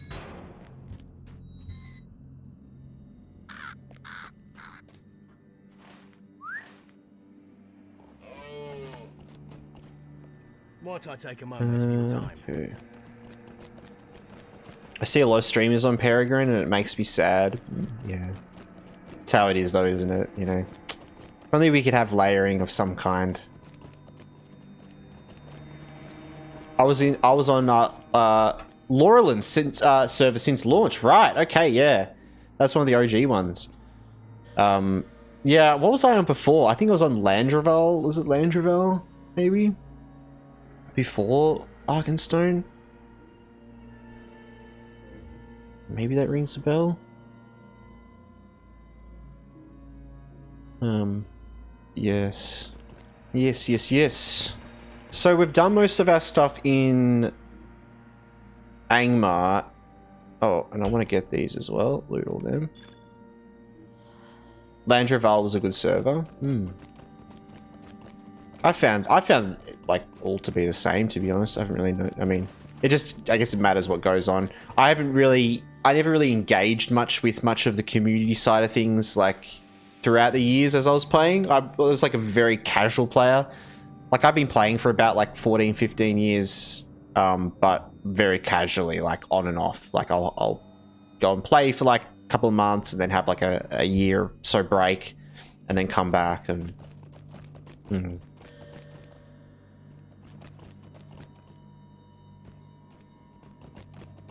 I go to Regian. Yeah. We just have to go to Regian, I think. How can I be of service? Let's go to Rivendell first.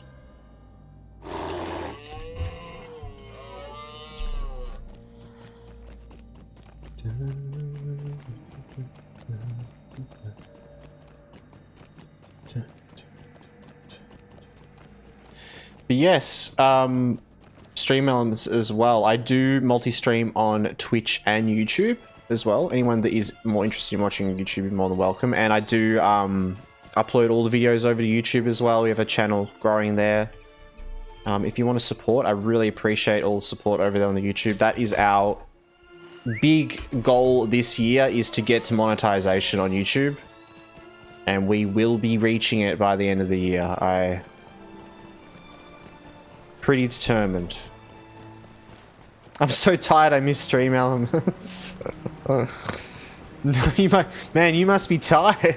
You must be really tired. You may be of service to me.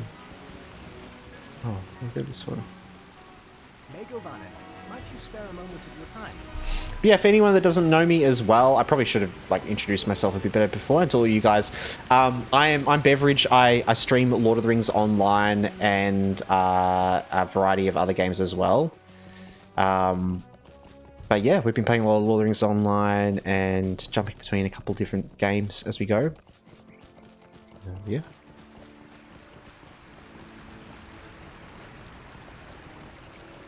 Alright.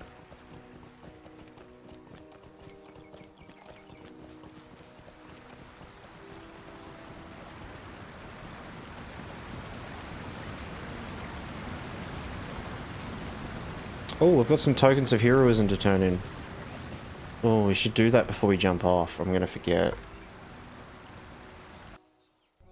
We do have some ads running. I just realized that is silly me. I did not realize.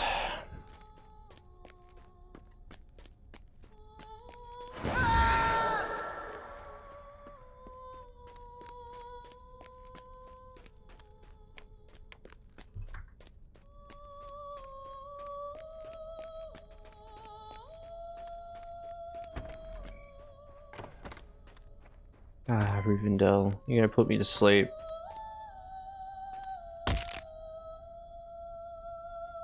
A strange fate brings you hither.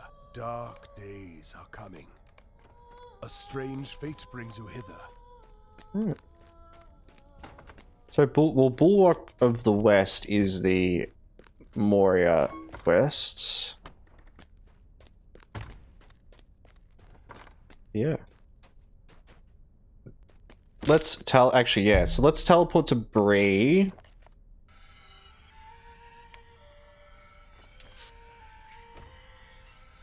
Yeah, teleport to Bree, and then we're going to go to Regan, and we're just going to probably jump off at Regan, actually. I am really tired. I'm ready for bed. But this has been a really good session, and we have smashed it out. That means next stream we're going to be in Moria, which is awesome. Oh, and then we just gotta get through Moria. I'm looking forward to going back. It'll be nice. It's a different experience because with the bear we were hardcore, so it was like everything was different. Like, yeah, I was like hyper focused on staying alive and like, you know, all this other stuff. It'll be a bit different being able to just kind of go in, and we can do all these random other quests. Oh, there's that Moria quest we can do, the riddle puzzle quest. That'd be really cool. It's like that the instance that has the riddles and stuff. We'll be able to do that. That'd be awesome. That will be awesome. Welcome back, everyone. I apologize for the ads. I totally didn't realize they were even coming, so I didn't let anyone know, but welcome back. Could I speak with you a moment? Thank you to everyone for sticking around. What do you need? Alright. Turn in that, and I think we're good to go. So we got a bunch of random pieces. As a last minute thing, let's go to my house. I can quickly show you guys what I'm working on in my house.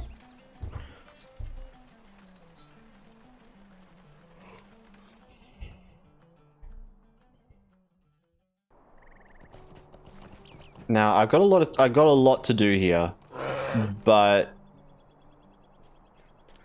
maybe not new stuff in the house. It hasn't changed since the map, if that's what you mean. but I'll show it again. I wish I had more time to work on it. Okay, but so I've got some random things around here at the moment because they're just here. But what I've been working on here is my wall of maps, which has got like all the maps, and that's gonna get in the way there. Let's just move that out of the way. Just go over there.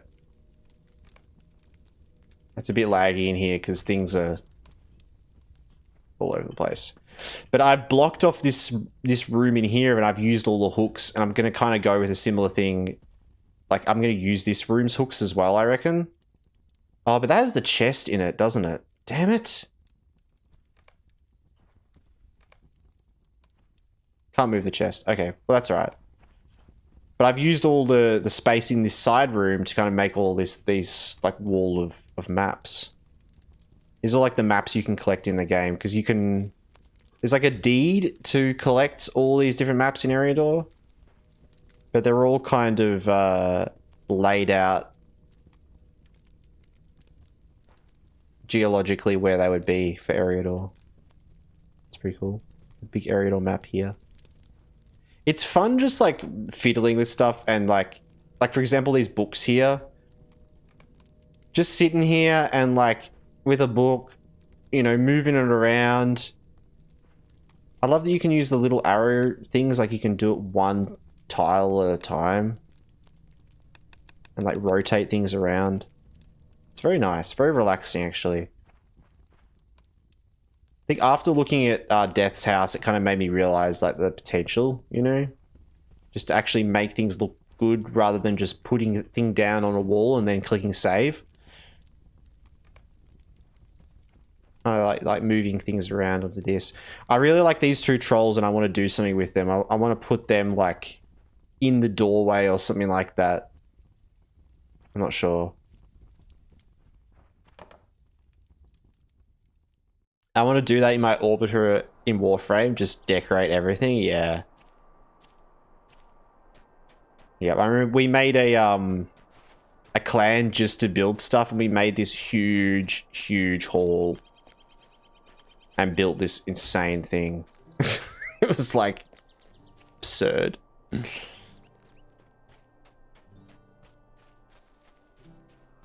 Moving something from one side of a house to the other can be a little awkward. Yeah, well, what I did was I just checked on all the hooks the distance, because like what I realized is like this hook wouldn't reach all the way over there, so like I haven't used these hooks. Like this map's being used on that one, but all the hooks in that room are all being used for all these, and it's nice because I like that you can click on the individual one to move it. Just got to remember to save them, but yeah. And thank you for the lurk as well, Teleth. We are going to be jumping off for the night. Where are we? But I was saying earlier, but I realized ads are running. I didn't really introduce myself, but I'm Beverage. For anyone that doesn't know, I stream a bit of Lotro and a variety of games. If you're interested at all, go check out the YouTube. Really appreciate all the support. But we're going to be jumping off for the night, and I'm going to send you guys over somewhere. I think we were going to try raid Jeff if he's still streaming, which he is. Who I think is still on the partner push, hopefully, because that would be great. Yeah, join the Discord even. Exactly, Raider. Thank you for mentioning it. And I've got to pop some other things in there for other things.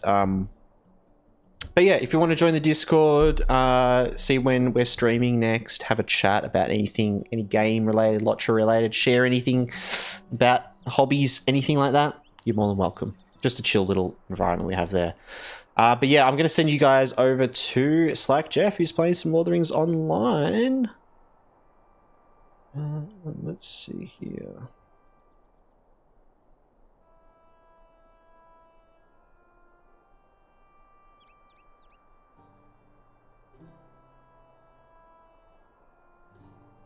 All right. All right, guys.